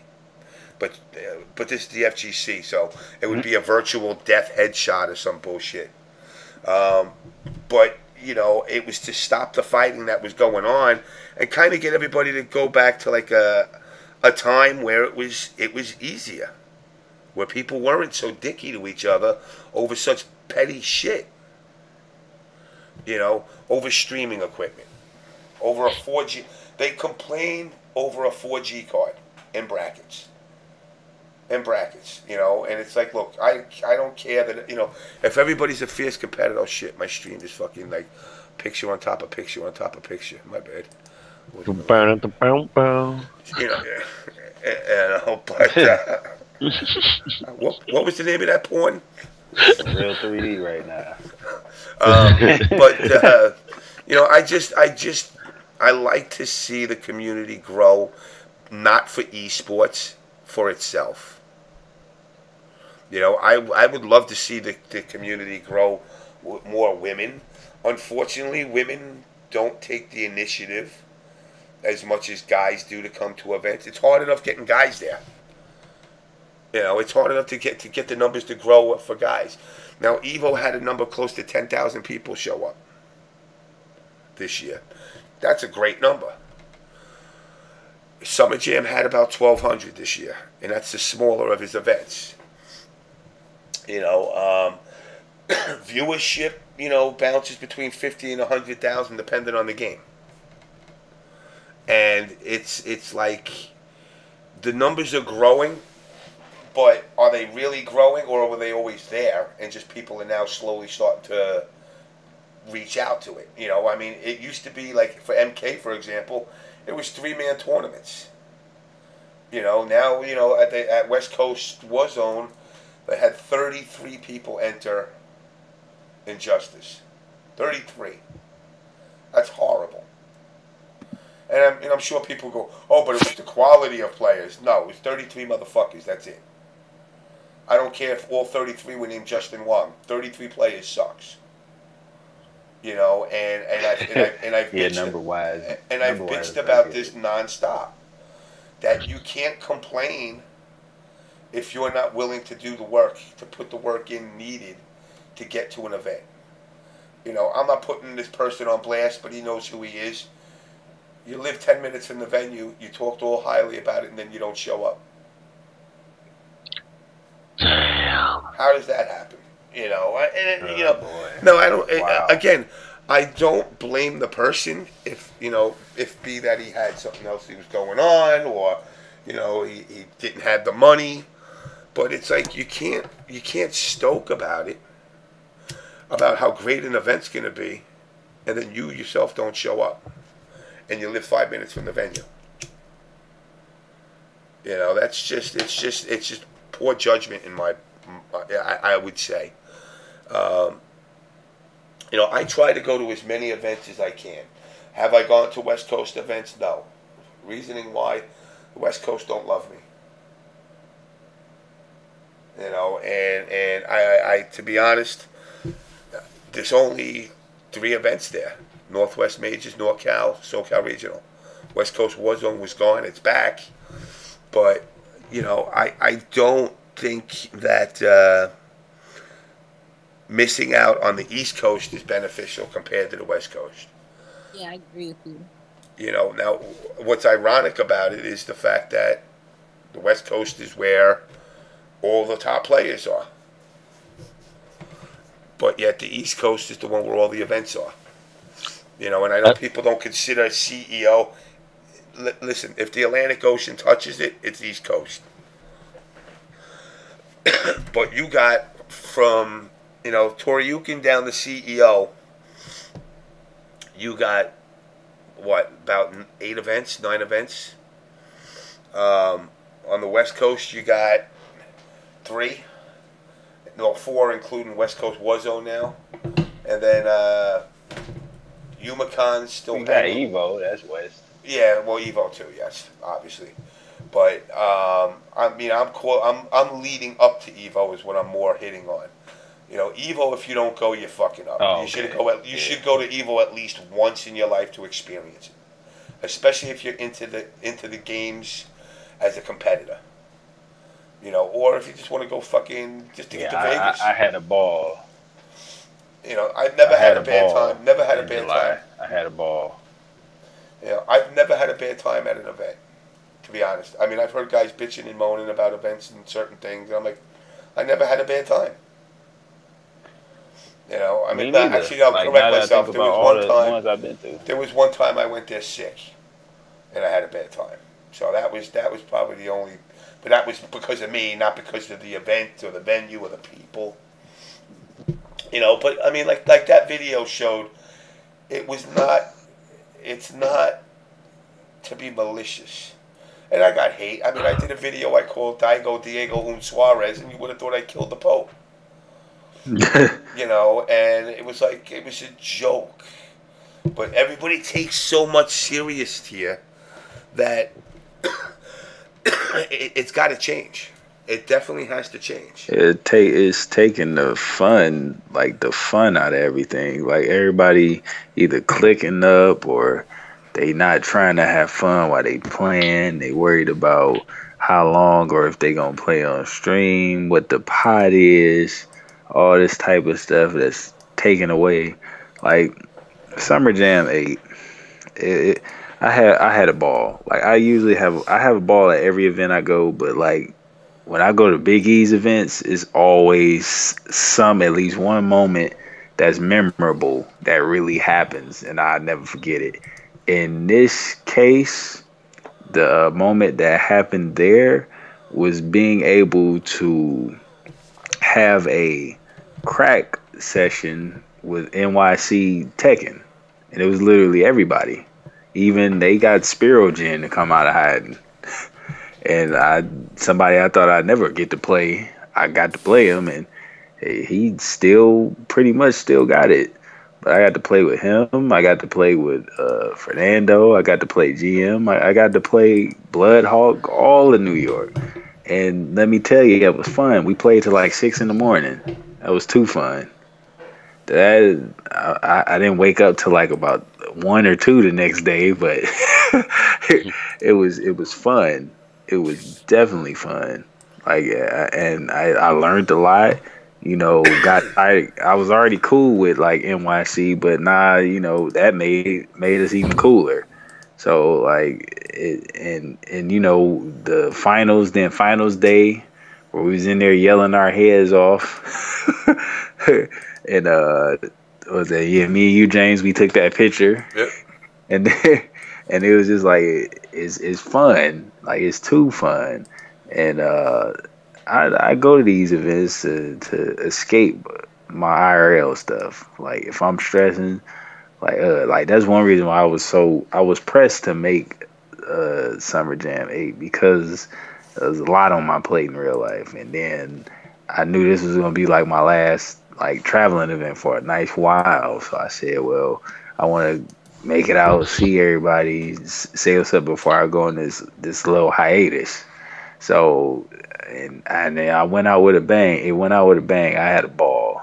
I actually hated it was over, but you know, I definitely recommend, if you are a player, to try to get to at least one event in your life, at least one, because you know, I promise you, because people forget. That's one thing I hate about online, is that, you know, a lot of people, I can play anybody anywhere. It is nothing like going to an actual tourney and meeting the people you play all the time. Exactly. Like that is Damn nothing right. like that. It is nothing I miss like the that. arcade so much. Yeah, that was what made arcades good. Arcades, you had to go up there. Like the arcade era, it's a shame that none of these new kids will ever get to experience that, really. Because there, you met up. You know, if you had, you know, of course, every match was a money match. So you had to like really play. You put your quarters on the machine, or that whole dollar on the machine, or however much you put on there, and say, I got next. You know what I'm saying? You had to play. Like, really, the arcade helped groom you to be able to handle the FGC, honestly. Because it was junk talk, it was money matches, it was all of that. So the arcade was like awesome. Like, we have we really have no arcades here now in Michigan. Like the ones that I used to go to, like Michigan Fun Center, Damn, the Jay, Butterfly, I was going to sleep too. all them places. What was that? I was about to go to sleep, and I seen the cantaloupe video. Yeah, I just gotta throw this one up too quick. I figured, again, this was the final round. 16 or 17. It was VSM versus 16-bit. I'm not gonna play the whole thing. I'll just go right to the cantaloupe. So, buddy, hey guy, James, before you started, James, thank you for allowing me to be on the show. Let me be myself. I toned down a whole lot. My little girl's sleeping. I'm not trying to wake her up before she needs to get up. I ain't trying to deal with that. Y'all know the rules. The baby wakes up. Oh yeah. Baby wakes up and everybody goes to work with a headache. Yeah. Yeah, pretty much. L Train, it's always great talking to you, dude. Man, I wish I was in the D more than what I am, man. Oh man, and I wish you could come to Humankind, man. I know, man. Jamie, it's also nice to finally meet you. Keep doing your thing. Get that journalism thing going, because man, it's hard for us out there being journalists and stuff. But real talk, y'all know what it is. Your boy Chauncy Talon, the man who laid more pipe than a plumber on a hot summer afternoon, aka top vote drop, Mr. Hennessy himself, the Cookie Monster, Mr. Chips Ahoy. I'm telling you to drop it in the girl's drawers if you have to give her the D from the alphabet soup or the cereal. I'm not bitch. It's funny. People in the chat are like, "Yo, young James." I'm like, "Nah, that's only 2 years ago. See what you guys did to me in 2 years? Fucking aged me out." All right, let me play this quick. All right. Of how we get into their head. This here is Dizzy, and we've already taken the liberty to lobotomize him. So we open up. We don't need that no more. We toss that in the garbage. We take a look inside and we say, "Hey man, what you got in there? What makes you tick?" And we reach inside this head and we pull out some slime, and it looks like vitamins. I know he looks sickly, so maybe he's hoping to get healthy before the tournament, so this way when he goes back home, he can actually be healthy and cry about his loss. Ain't gonna need them. Anything else in there? No. Goodbye. That's one down. Now other players, they like to talk smack. They've been known to figure out what makes other players tick as well. We've looked at the player slips, i.e. slips. You can tell the name's backwards, but it is slips. And we open up his noggin and we look inside, and what do we find? A tea light candle. He is a scorpion user, so maybe he thinks that's flame, but as you can see, his flame's out. So Slips with his little grin here, he gets to hang out with Dizzy in the garbage. And here's your candle. The next player is considered one of the best Sonya players out there. An Arizona native. Has a brother, I believe Sal, 87. He boasts his brother very well, and that's a pretty noble thing. He actually mentioned to me that to make sure CD Jr. brings the belt. He'll bring the belt, but don't worry, the belt will be coming back where it belongs. Anyway, let's take a look at Morty and see what's inside Morty. This is our little Morty Seinfeld. Look, he got a nice smile. He's a nice kid. He's a happy guy. Let's pop the noggin. What do we got in there? Fuck. Oreo cookie. Candy. Man, wow, he got. Man, this guy's full of candy. You know why he's full of candy? Because he's a little baby. The little baby eats candy and cookies. but he ain't eating nothing this weekend. The only thing that's getting eaten is him. And if he uses Sonya, he's going to lose. Goodbye. Take your candy, gone. The next player goes by the name of Detroit Ballin. We all know him. He was announced this week. He thought it was funny to announce on the stream that he would actually be VSM. I didn't think it was funny. But Detroit, as you can see here, he got his little goatee, his little Italian eyebrows. Big D for Detroit. What's inside Detroit's head? A light bulb. A little light bulb. This light bulb represents an idea that he had. But unfortunately for him, ain't no electricity in that. Ain't gonna work. What else do we got in here? Tissues. Tissues and toilet paper. The only thing I can analyze this as is he knows he's going to be going back to Arizona, and he's going to need these tissues to dry his crying eyes, and this toilet paper to wipe his ass when he gets it handed to him. Goodbye, Detroit. Now, that takes care of 4 players. That leaves one other player left. 16-bit. You run a great show. I gotta say. I love you, man. But you're stepping in shit now. There's no reason you should have put this challenge out because it's not winnable for you. You're gonna get blown up. But before you get blown up, we gotta know what's inside your head. So, here we got Mr. 16-bit himself.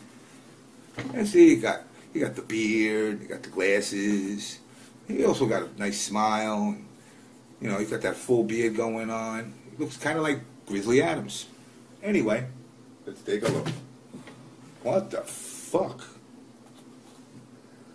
A sardine? That's fucking disgusting, dude. What are you thinking about sardines for? Cheetos? You got Cheetos in your head? Damn, dude, you shouldn't be thinking about eating. You should think about winning. All right, let's dig down really deep inside this guy's head and see what's in there. Ooh. Oh, God, what is this? It's shit. 16-bit, you're full of shit. You got no chance of winning. Go back to fucking Illinois. God damn, look at this. Fucking 16-bit, you don't even come to New York and you're leaving a trail of shit everywhere? Come on, man. Fucking nasty. Anyway, with that said, I wish all 5 of you guys luck. Because luck is about the only thing you're going to have on your side. And maybe a power outage. For the VSM guys, this is your day. Your time to shine. Bring the trophy back home. Thank you.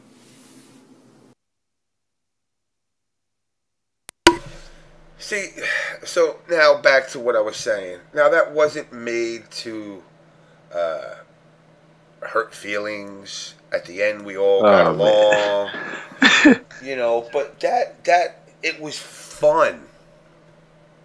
It was actually fun preparing for these events. Now it seems like everybody just goes and just goes to compete, and that's it. Like the socialization side of it is kind of gone. And it seems like it's more, people are trying to just become more competitive. I see people arguing about brackets and who's going to be at the event and pre-reg. It's like, just go there and have fun, dudes. If someone did some shit like that, you'd have to win. You know what? Yeah, you have to win, man. You gotta. When I come out with a video, the whole point of it was to make it, to hype it up, you know. And again, that was more involved with the NRS community. So it really didn't trickle over to like SRK or anything. In fact, I think that was around the time SRK was kind of hating on me anyway. But you know, listen. I mean, I put a bounty out on PL that Kerbalicious, an online warrior, collected, and I actually added $50 into it if he babied him, and he babied him. I'll be honest. The moment of honesty, I told the VSM guys, one of you guys knock PL out, you know you're not getting shit. And they were like, what? I said, you don't even get no money. You're on this team. That's it. You don't get money. It was a safety net. You know, I mean, I think I put up like 400. I was like, it's a safety net. And I said, you can't tell me one of you New York guys ain't going to knock him out. And what happens? A New Yorker knocks him out that has nothing to do with VSM. I was like, fuck, I got to go pay this kid now. So I had to go run to the ATM and give him money. But, you know, I mean, I'm a man of my word. If I say I'm going to do something, I do it. You know, and I thought to myself, you know what? It put a lot of hype into this, you know, into that particular event, which was MLG at the time. But the scene needs to get back to that more. There needs to be team rivalries, you know. And I said this, and you know, before Nelson passed away, you know, Korn and EMP were gonna try to clash. And, you know, it didn't work out that way, obviously, but, you know, it's ever since Nelson's passed away, things kind of got a lot more solemn, at least in the New York scene. As far as competition, I mean, there's small things that go on. I know, you know, Team Pie got some things going on. But, like, EG doesn't, like, you don't see team competition. And that really kind of sucks. Yeah, that's the, like, having just it don't even have to be on no I hate these guys, but just on some friendly rivalry type stuff. You know, like I think it would have been real hype to, you know, had a Korn versus EMP, but you know, the unfortunate event of Nelson passing, you know, rest his soul. You know, it kind of I could understand put a damper on things. Like I said, the year that I know Nelson, you know, I could tell he's a super cool guy. He was respected by a lot of people. So like losing him kind of like threw everybody off. Even, you know, Korn even was like messed up about that. Like, oh damn, really? Yeah, I mean, it was like in the midst of building up that fucking whole hype thing too, man. Right, yeah. Like I remember, wasn't it like a week or days before Nelson was on there, and I'm like, wow, okay. Yeah, it kind of sucked. Definitely sucked. You know, but I mean, this scene needs to get back to that. That's what's gonna grow it, not professionalism and feminism and elitism. All the isms don't solve shit. Just getting back to what it is having fun. And I forgot who the player was. He was talking, one of those shows that he was talking about esports. His son is part of the esports thing, some athlete. And I think it was somebody else, commissioner of something, NBA maybe it was, came out and said esports is nothing more than competitive gaming. No different than chess, checkers, and fucking playing marbles. And he's right. Yeah, that's not too off. You know, he's right. You know, and it's like they need to, you know, people need to accept that and just worry about themselves. Worry about themselves. Listen, if you can make money on this shit, by all means, make what you can. You know, Jamie, you're doing writing now. You're doing stuff in the industry beyond just pushing buttons in Soul Calibur. And that's something that, you know, other people should aspire to try and do. Yeah, definitely. I don't know why, you know, like some people in the stream or whatever were like trying to hate or, oh, who is this girl? What does she do? Like, people don't understand how hard it is. So you can't just go to E3 and knock on the door. You know what I mean? Like, I got that 6 months of being a writer. Like, I'm not trying to come on here and just sing the same story. I'm new to this. I have a lot of growth to do, but I do have a 5-year plan. So I'm going to GameStop Expo tomorrow in Anaheim. and I got in that as VIP and press. Like nobody's opening these doors for me. I love games. I'm trying to actually get like a career, but I do also want to be better at the game. But I also understand, again, you can't just wake up and be good at something. It takes time and it takes an effort, and in 5 weeks, you know, I will be moving to New York, so hopefully that'll help me out with that, because San Diego gaming scene, and they cried last time I said it, but they don't go nowhere. They don't even go to SoCal regionals, maybe like 2 people, and it's right here, and I live in Cali, and I go to final round, big E events all over, etc. But it is what it is. If people love this stuff, they should aspire to be a jack of all trades. Find an outlet, because yeah, you're right. You can't just push buttons forever. Join like a certain sponsor where you could go to a company afterwards. Think about the dual haul. I mean, and all I have to say to people in the stream is a lot of people only know the FGC based on the internet. Get you this green piece of paper called money. Actually go somewhere sometime and see for yourself. I mean, opportunity knocks that you can make a couple of bucks off of it. Great, make a couple of bucks. But don't forget that you better have a plan A in effect before the gaming thing ends. You know, because when it does end, and you go, wow, man, I was gaming for like 20 years. And you go, well, what do you got for it? Well, I know what you got. You got 20 years added on before you can retire because you weren't making money during that 20 years. And there's no future. Right. You know, from the minute you leave high school, you got to make that decision. Join the Army, go to college, go to work. That's it. Now, if you chose none of those options and said, I'm going to be a professional video gamer. Well, you're a fucking moron, because there is no professional video gamer.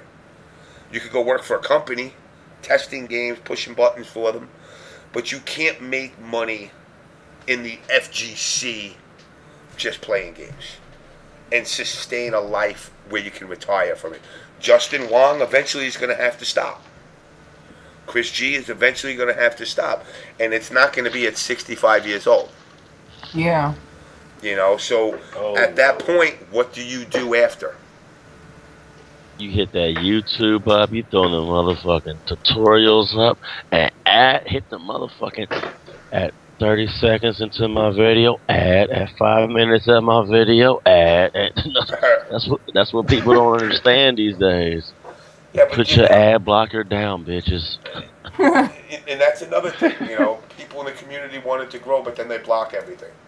And then they bitch when sites like Event Hubs puts up ads that, you know, you got to watch the ads on the page. I mean, I'll say this. Test Your Might annoys the shit out of me, because even on my phone now, it pops fucking, like, Magical Mystery, fucking Bakery Crush, fucking Candyland bullshit apps open up automatically to download. And I'm like, at first I'm guessing to myself, I'm like, maybe I clicked on the link on accident? No, it actually got pop-ups working on my fucking phone now. And it'll open up apps, and I'm like, you know what, to hit the button to close it is not that hard. But at least that one thing generates a couple of bucks to them. You know, and I'm not a huge fan of Test Your Might, but, you know, I still like the fact that the site exists. So, yeah, I support it that way. I'm not going to give you my money, because my hard-earned money is my hard-earned money. And I spend it the way I want to spend it. I don't get guilt-tripped into donation drives. You know, the donation drive thing, I've always been adamantly against it. I know I seen like a couple of people talking about the art of begging for money. I'm like, really? You know, and I look at it this way. If somebody goes and does a donation drive to get to an event and wins, I want my money back and interest. I didn't donate to you because I like you. I donated to you because I felt your story was compelling. It was a loan. If you win an event and you get $1,000 and I gave you 20, I expect you to give me 35 back. I think that's a fair trade. And then guys, well, I entertain. Nah, you don't entertain, actually. I didn't even see you at the event. You didn't even come up to me at the event and be like, oh, man, thanks for that $30.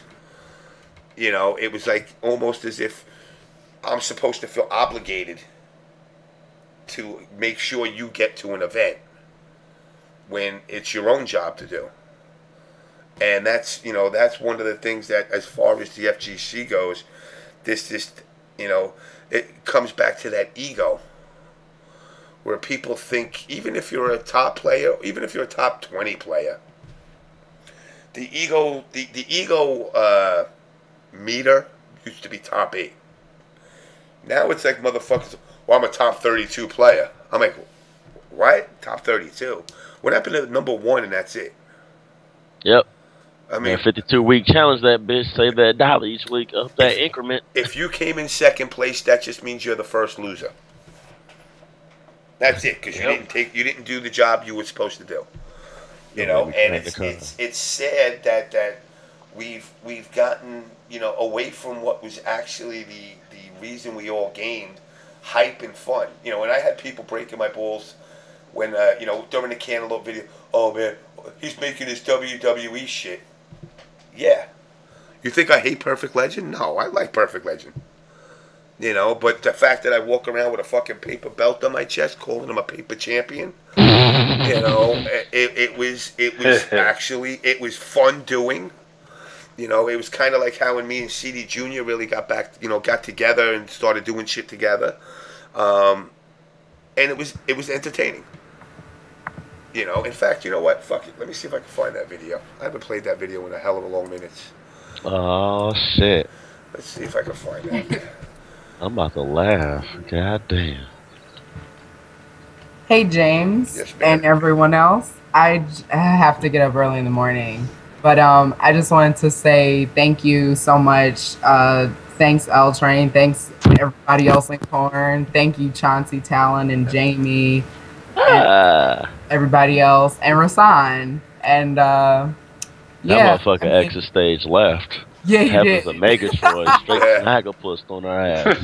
Didn't say peace out, dog rat, kiss my ass. I'm off this bitch. Didn't say none of that shit. That nigga went to go to that commissary box. But yeah, I mean, I think my point was proven. Hopefully, you know, drama over, moving on with my life. So. Yeah, I mean, no, you're right. Listen, you know, I wanted to clear the air on all this, and I was kind of hoping she would, but then, like I said, I seen the comments she was making. She don't want to clear the air. No. You know, and that kind of sucks because, like I said, I personally don't have nothing against her, but you know, the fact that she put a comment saying that, well, I won't give you I won't. The only reason I go on that show is that show will get views.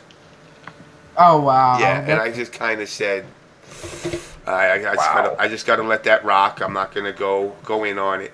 But it bothered me in the sense that I was just like, really, is that what you think, that your importance is so important to giving me views? I don't need views. I've told this to people before. I'll do the show if I have 2 people watching. But hold on 1 second. Wow, she actually said that. Wow. Damn. That bitch need a Halleck or a Happy Meal or some shit. Oh, get that bitch that 4-piece nugget and them apples. No, she may need this. She may need the 10 boy. She might. All right, good night, y'all. See you all at Yomacon. All right. Yeah, I see you at Yomacon, Mel. I can see you. If you come through Grand Rapids, because I know you got to drive through there, please stop by to see the little runt. Oh yes, yeah, I've seen your pictures. She is adorable. Thank you. All right, bye guys. All right, I'm back. All right, Miss Melanie. All right, so let's go. I got the video. Let's see. I haven't played this video in a minute and a half. Let's go to here. Where the fuck is it? What the fuck did I just do? I'm losing my fucking mind. Here we go. James, you gotta take that. You gotta hit that sack, bro. Man, you sounding really thick, man. Yeah, I gotta stick it out a little bit longer. It's only 2:30. Hey, man, I'm just worried about your welfare. My welfare is okay right now. My health is a little bit different. I wasn't even talking about incomes and them dollars. I'm surviving on the welfare. Hey, can I get some groceries though? What do you need?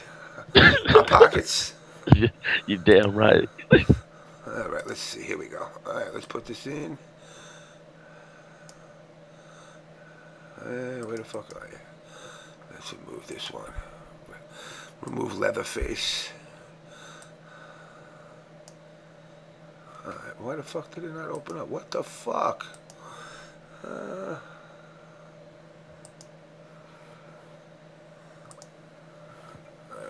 where are we? Why is this fucker not working? I'm getting pissed. It's because I got all these fucking things opened up.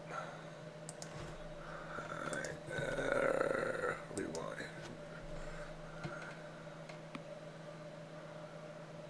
Oh, wait, that's probably why. Here we go. Come on, you fucker. Sound like you in Minecraft over there. Yeah, no. Going for the threes. Let's see that. There we go. Here we go. A very special guest. A very special guest. This was the first video I ever did, actually. I had come back to the scene from my many-year hiatus, and it's where I met CD Jr. and his brothers and everybody during the VSM years.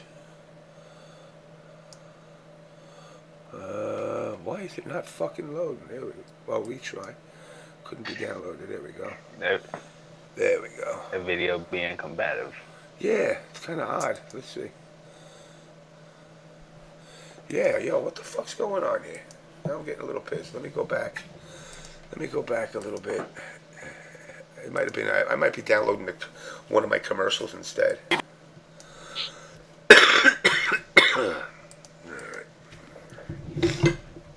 Sound like shit. This is when CD Jr. wasn't such a fucking juice monster. I remember when I first seen CD Jr. That man wasn't that big. He was about my size. Yeah, no, he getting pretty. He's putting some weight on. He putting a little weight on him. The one hitter quitter. You know. He hit them Roys. I know. Ain't nothing. Hey. If he want to get the juice out of the refrigerator or from the doctor, it don't matter. It's juice. Right. It's juice. Maybe off the internet. Just make sure it's 100%. 100% horse semen. Horse. Don't be getting one of those Mexican ones either. You got to get that South American horse. Those Clydesdale Budweiser horses and shit. Oh shit. He's getting his fucking rodeo on. He said, "Fuck the Burger King."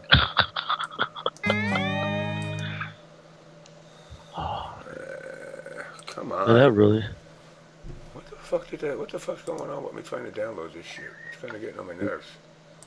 That video don't like you right now, James. Yeah, I'm trying to figure that out. That shit's saying, "Yo, James, you can't do it." You know what? Let me just fucking play it straight off from the fucking chat. Alright.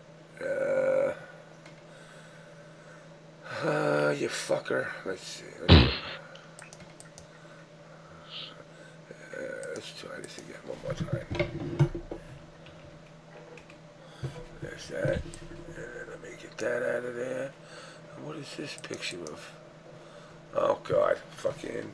Somebody sent me the fucker in the pussy guy. What? The fucker in the pussy guy. Look at this fucking picture. I'll put it in the chat. Oh, man. I'll put it in the chat, in the stream. That guy's forever legendary for doing that. Hell yeah. You got everybody trying to do that shit. Right. I want to be like him when I grow up.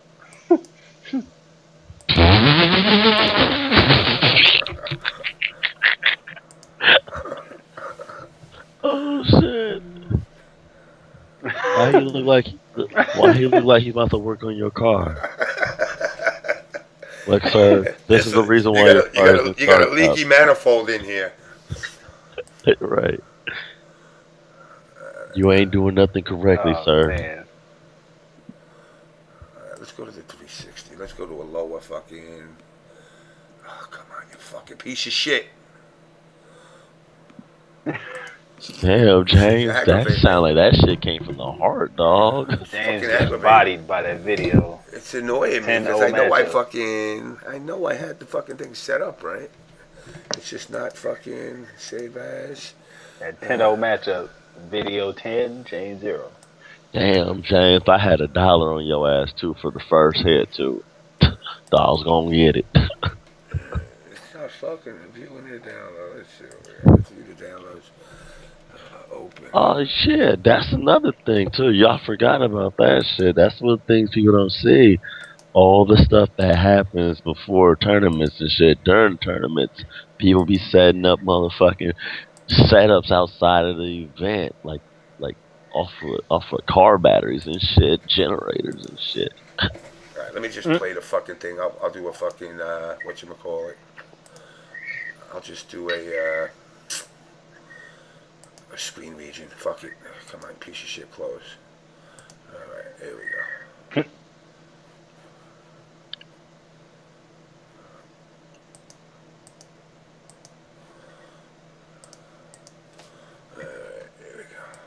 There we go. Mute that. We'll raise the volume. Let's do a screen region on this one. There we go. Alright. And screen region. Alright. There we go. Alright. Here we go. Here we go. Okay. Let me bring this out here so I can see this. Boom. Okay. Alright. There we go. Okay, here we go. Oh, I remember this. Junior here. We're actually going to be interviewing a very, very special person. And he's not here right now. I don't know where he is. This is season B. This is before season B. This is for the lead up to y'all guys. So I really want to meet this guy. Oh, here he is. Me and Carl were good friends. We talked about this. JamessMK? A.K.A. Paper Legend? Paper Legend? Yes. Hey, did you win Evo? I won Evo twice in the same year. Oh, yes? Yes. When was this? Well, to be honest with you, I had four Evos I won. All right. I did Dead or Alive 4, 5, and 6. Well, 6 ain't out yet. Well, you know you're going to win, so... Well, they already gave me the belt. Oh, they already gave it to you? Okay. Yes, they gave me the belt already. All right. I've defended this belt already about 1,000 times. Wow. Problem is, no one has stepped up yet. My little cousin is 6. Yeah. But he's getting it. He almost, I let him touch you. I heard that you're that CD Junior guy. I am. You win on a lot of majors. Yes. I have. Do you know why you won those majors? I will love to know. One night when you were sleeping like a tooth fairy, I came into your house. Did you? And I allowed you to touch. Oh, God. I just felt the power. You feel it? Was it you? Yes. This is why I'm winning tournaments. That is exactly why you're winning tournaments. I can't believe it. Rio is another one. He's touched the belt. Now, if you notice the ranking of all these guys, is that 1 and 2. That's the top 2 players. There's another guy, I can't remember his name. It's kind of like mine. Paper Legend. I'm Paper Legend. He's Perfect Legend. Perfect? Who's Perfect? Perfect Legend. I think he's ranked around 9th. Yes, in the world? No, just in Ohio. Oh, just in Ohio. Oh my God! What a low blow. All right. I mean, I'm sorry. I can't help the fact that the truth is the truth. Yes, he does play Tom Brady on a consistent basis. But he doesn't enter majors, I heard. Well, he can't because there's too many bugs in the game. Oh, but the bugs were in the game before. Well, no. See, Evo. So why not play the game? I have a vast knowledge of computers. Yes. A bug is not a problem with the game. The bug is a CD Junior in a Rio. So if he was to play one of you two, he'd lose. I get it. So those are the bugs. But he'll go to Chicago. Yes. And play people there. Because me and Rio aren't there. Imagine if you went there. He'd have to come to New York and play Valley State. I kind of see it. You see? You understand? Yes. But he couldn't do that either. Because I'm here. Exactly. And I have this. See this here? This belt? This is the belt. I'm putting this on my shelf with my Soul Calibur 9 trophy. And by the way, Old 5 is not even out yet. For the record. I already got the other belts now. They gave him. He's a player from the future, man. Oh, I can't. You didn't know he came from the future. He just came back in time. I just came back here just to inform you. You gotta watch your back. All right, I will. Will you be at NEC? I will be at NEC. All right. And I am an internet tough guy to all those people out there in the... Well, you already got the belt. You're not gonna play in NEC. Well, no, I put this on the shelf. That's ain't up for grabs. Oh, I get it. This was given to me by Ed Boon from Netherrealm. This was not a belt. Wait, wasn't it Hector Sanchez that gave it to you at Evo? Well, they kind of both gave it to me. You know, I mean, Ed delivered the message and, you know, said, hey, Hector, give it to him. I said, I take it and I put it on the... This ain't to be defended. This was the trophy. That's it. Nobody can touch it. Nobody can touch this. It's yours. This is my belt. MK champion. Not almost champion. Not the paper champion. The best MK player in the world. Get that by 5. But that ain't out yet. But when it comes out, it's all me. And by the way, I'm getting Sub-Zero a lot more buff. Because I'm going to call up Boone tomorrow. And I'm going to tell him he needs a net, he needs a teleport, and he's going to get Kung Lao spin. That when he hits you, he knocks you up in the air and freezes you. Exactly. And his X-ray is only going to do 87% damage. Only. Unblockable. It sounds fair and balanced. I believe it is fair and balanced. It is fair and balanced. Yeah. It is. So, if NEC, if Paper Legend versus Perfect Legend, it would be like the classic match, you know, being from the future that I am. Yeah, of course. I actually am the young and he's the old. Yeah. I will put up a challenge to him. If he wants to go Kung Lao versus Kung Lao, or I don't know, what are the characters he uses? Maybe he can use, I'll use Baraka. Ooh, I'll use Baraka on him. You know, Baraka because he's a high-level player. Yeah. Then up 4, then up 3. He's very high in the chop, chop, chop, chop, chop, chop. Spin. And we can do it for charity. Or we can do it for money. I don't care either way. And you know what? Since I'm out throwing this out, my buddy Tom Brady will challenge him too. Because, you know, VSM versus the world, and VSM versus Ohio, and that Marco from Chipotle, what was that movie? Taken? Yeah, Marco from Chipotle. MK2 Dave, or whatever his name is. He got to come out there too. I mean, we got to get all those players from all over the world, because we're going to have the... What about Mustard? Mustard, ketchup. What's this guy's name? Foxy potato chip. Foxy Grandma? Foxy Grandpa. Foxy Grandpa. Foxy Grandpa. The best Sonya and Johnny Cage player in the world. Best Sonya in the world, I heard. Oh, I did hear that. That guy is. And it's another guy. I got to remember this guy's name. He did say something, I don't know, tiger blood, tiger semen. He dresses up, he acts like, what's that guy, that 3 Men and a Baby guy? Charlie Sheen? Yeah, Charlie Sheen. Are you talking about Nori from Test Your Might? Yes, Nori from Test Your Might. Yes, that guy. He's a New Yorker. He is? Yes, but he lives in San Antonio. I don't know how that works out. But I'm an internet tough guy, so if he wants to come down to NEC and we can play, don't worry, we don't have to fight for real because we know how that would end. and I don't want to end up like this again. So needless to say, I'd like you to come and all the players. Just have a good time. To have a good time. With Paper Legend. With Paper Legend, the champ. Alright. In fact, tonight, guys, just because I am a good guy, I'm going to allow him. Oh, no. Oh, God. Oh. Hold the belt. I'm so honored. Do you feel it? Do you feel the power going through? Guys, I feel it. Oh, God. Thank you. All right. I'm off. I have to go back to the future. All right. See you soon, man. Sir, you can't.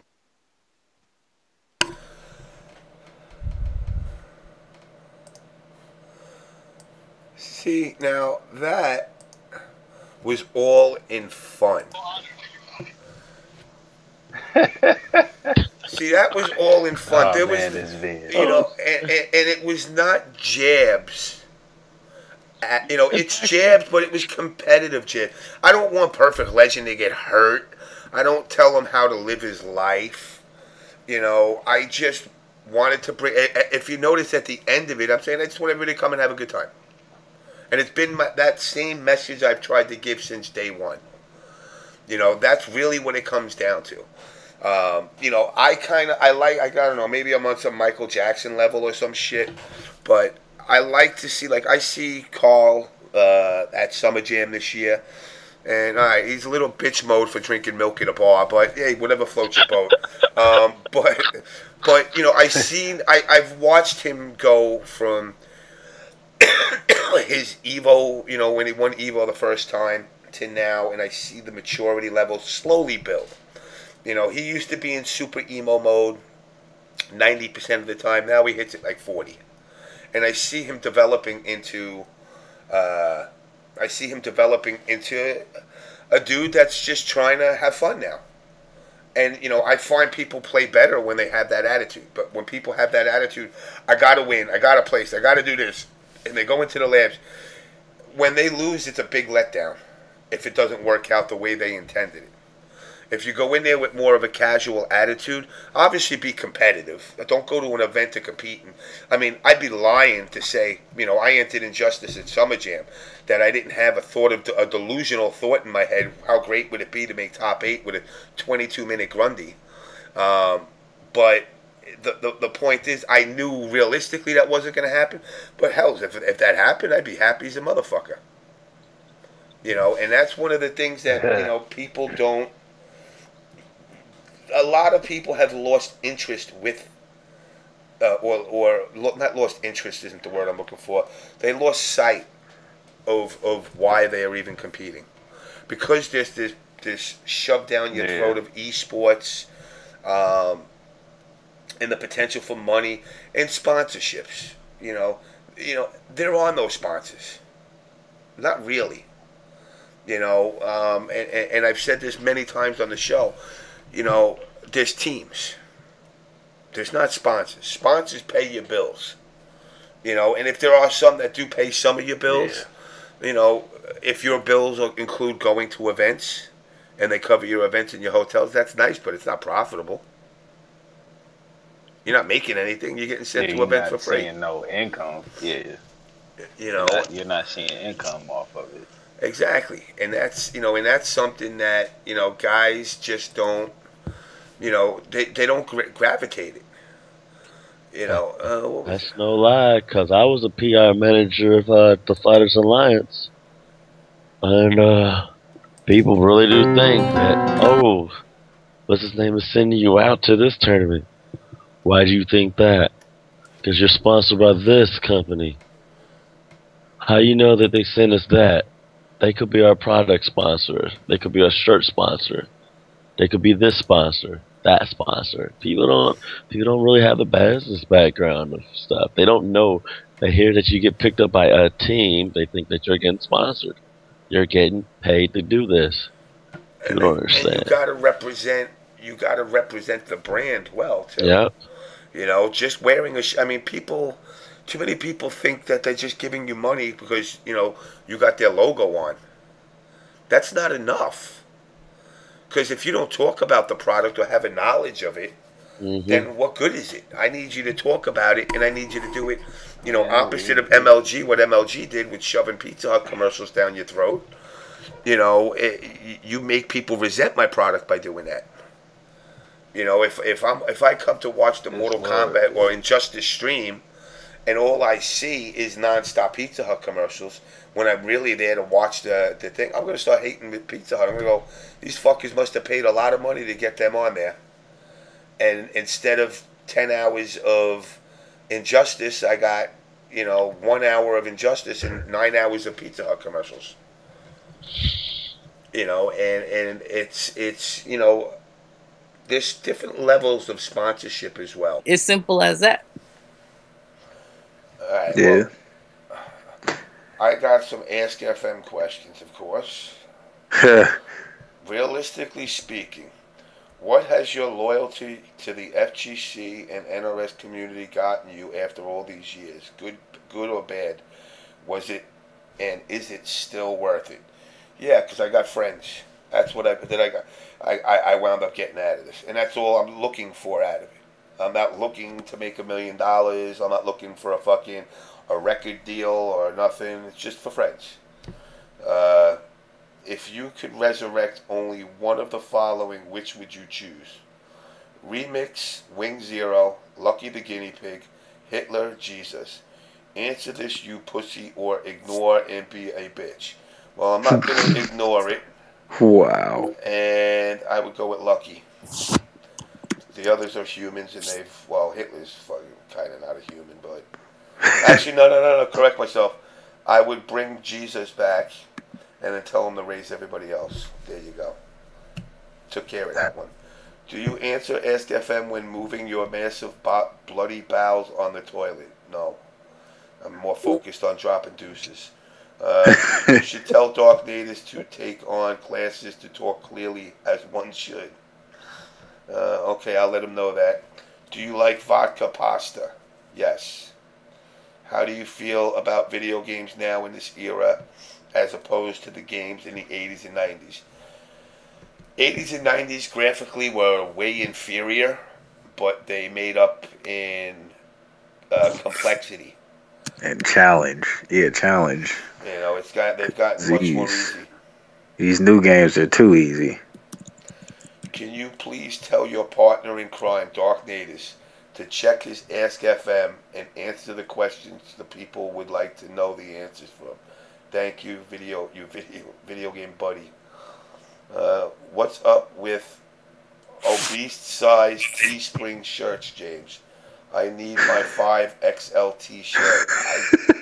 Unfortunately, there ain't nothing I could do about that. I did reach out to them.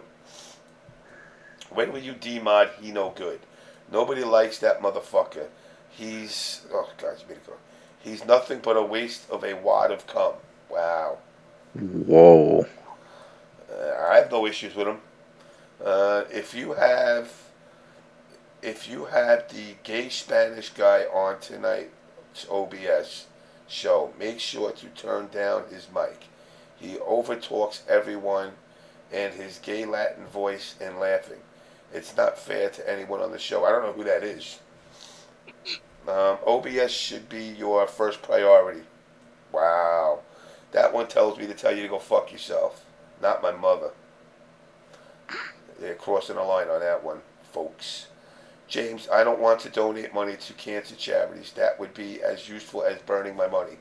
There isn't a cure for cancer. I would rather give my money to useful stuff like Spooky, Arturo, or top FGC players that need to get it to a major. That's your choice, dude. Do your research. Do you know the definition of the word research? I'm sure nobody in the FGC does, due to unnecessary drama. Research is a good way to discern these idiots' corn and the intellects. Is this why you have a terrible reputation? Is this due to you not willing to research both sides of the situation? I have researched them, so I really don't know what you're talking about. And I choose to hang out with the ones that aren't fake motherfuckers. In fact, do you the term impartial? It's the reason why certain people will not go to your show. Why? Because your show isn't impartial. In fact, your show is equivalent to a kangaroo court. It makes you look like a giant, uninformed hypocrite. Right? Miranda needs to put on her big girl pants and just come on the show and explain to all of us what's going on and why are you yapping your gums. No pot shots, just be real. No, I wasn't gonna. Again, I would have never treated her bad. Who would you rather leave your kids with? Michael Jackson, Wtih Allen, Peter Townsend, or Miranda? Wow. Sorry, guys. I got to go with Miranda on that one. What would you do if you told a guy to suck your dick and cup your balls and he offered to actually do it? I would have to fucking tuck my balls between my legs and run away like a woman. Why did Miranda say she didn't care what anyone on OBS said about her, but she was logged into the Twitch room for the show watching? What video game events are you going to? Right now, everything's up in the air. Like I said, shit going on I gotta kind of focus on. What's your opinion on Arturo begging for a second laptop? Really? Another one on top of the... That's news to me. Yeah, I didn't know that. Why is that asshole single malt a mod? Single malt just answered that, so... That next fart up there. What are the benefits of being famous? I don't know. I'm not famous. So, actually, the questions are done. That's good. Anyway, let's see what we got here. I got hit up on... Damn, I'm getting hit up left and right. What the hell is this? Oh, okay. Okay. Yeah, pretty much like I said, I'm kind of sick as a motherfucker right now. So I'm not feeling it. I think I'm gonna wrap up tonight early, 3:30 early. Fucking unreal. Somehow I gotta manage to get like an hour's sleep and still get to work, not knowing when I'm working tomorrow, which sucks. That's a fun process. Yeah, I basically got to go into the city and fucking sit down and call them up and be like, yo, I'm here. Where am I supposed to be going? And hopefully they got somewhere. Oh yeah, that's super fun. Yeah. Kind of sucks, but that's, welcome to the fucking the new age of working, 3-day work weeks. But anyway, Jamie, I'm gonna let you go, obviously, because I don't want you to say nothing controversial. Oh man. I'm keeping it short because they was getting mad last time. Like, I had a lot to say, but it was quite a long time too. But anyways, I have to get on the bus at 5 in the morning for Anaheim. So I'll say shout out to all the stream people. Try to go to an event sometime. Shout out to you guys, James and Lanell. I love y'all both. Shout out to UmaCon, my funnest event of the year. Second, a close tie with Evo, but I love UmaCon, and I can't wait to go back. The game room is crazy. You have retro games. You got games from Japan. The raves are crazy. I love it. So I will tell everybody, go to UmaCon. Liquor store right across the street. Disclaimer. But yeah. Shout out to my best friend Jazz tapping me, telling me shout her ass out. So there you go. Shout out to you. And that's about it. I got a bad headache. I'm about to take it. Yeah, shout out to Italian people. Italians kill Jesus. Well. Wow. I'm not lying. Am I lying? Oh, yeah. I mean, we're not getting into the religious aspect of it because I know people go, no, it was the Jews. I'm like, no, they sold them out, but the Italians actually killed them. But that's a debate for another topic. Yep, and shout out to Jazz again because she all in my face. But that's it. Oh, wow. I'm going to sleep. See y'all at UmaCon. And shout out to New York. 5 weeks. Hopefully, we'll see what happens there. New life chapter. All right, well, hit me up. You know I'm here. Yes. I'll inbox you. I'll get you that penny alla vodka. Yeah, I wasn't going to put you on blast because you got to be a tough guy, but I'll definitely want that. I ain't got to be a tough guy. I be me. I heard that. I'm sweet. That was... Oh, man. Penny alla vodka. Good. Can't fuck with it. It's to die for. Yeah, I might have to try some of that sometime. I'm a vodka guy. Well, I'm a healthy period. Oh God. Anyway, let me let you go. I gotta fucking try to get some sleep. So, let it rip, sir. All right. First off, shout out to the entire Corn family. You know, everybody. Shout out to James for letting me be on the show, repping. Shout out to everybody I mess with. in the FGC, the New York people, few Marvel players I talked to. Shout out to Chris G trolling in the stream chat. But all I'm saying is be sure to have fun when you go to these events, man, because the people that put them on, show love to them, because without them actually helping bring it together wouldn't exist, and then of course without us attending them, they wouldn't hold up or exist either. So be sure to get out there and enjoy an event, and like Jamie said, come to YumaCon. That's Halloween weekend from October 30th to November 2nd. It's a fun event. You will not regret it. It's so much to do there. If you're into comics and meeting people who may have voiced your favorite characters in anime, you'll get a chance to meet them. You want to play games, you can play games. You want to go to a raving party, you can do that. It's literally everything. And like I said, liquor store is right across the street. So if you're trying to get buzz, you can do that. But anyway, like I said, James, thanks for having me on here, man. It's always a pleasure. Most def, and I'll holler at everybody later. All right, brother. Deuces. All right, man. All right, guys. Again, I gotta kind of wrap this shit up because I gotta try and get a little sleep. I'm fucking dying over here. Again, this is not jabs at Miranda. I know I may have said it. I took it a little too far on her, but it's like people gotta understand. You're gonna get what you give, and it's gonna go back and forth, no matter what. That's why, like I said, when people grow up a certain way, you're not going to change them. You're not going to change the way they act, the way they think, what they say.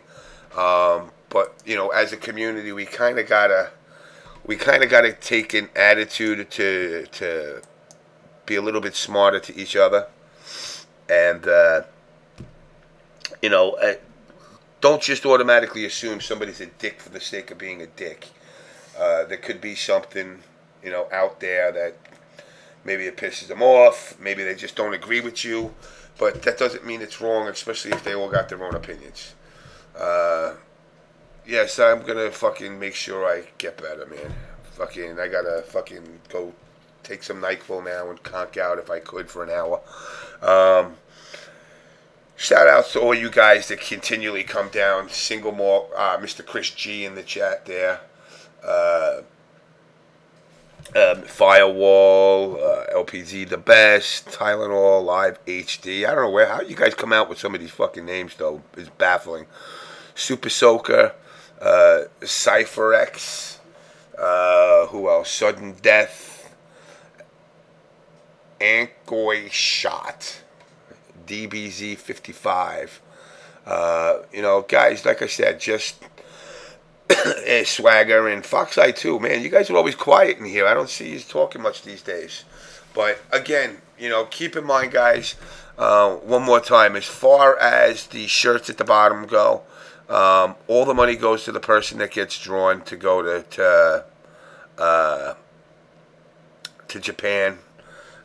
Also in the bottom right, donate to breast cancer. Now it's a little bit more near and dear to me, as more so than it was before.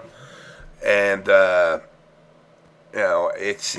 really comes down to go to these events, get to whatever events you can, have a good time.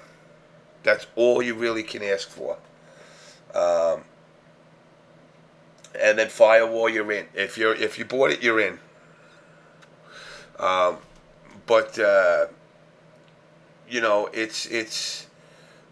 it's really important that if you're going to go to the events, don't go there with the attitude of becoming the best all the time. Just go there to have fun, dudes. With that said, guys, I got to peace out because I'm burning up here. So, again, thank you all for coming in. And thank you, Chocolate Lucky Charms, for popping in. I haven't seen you in a minute. So, anyway, guys, peace.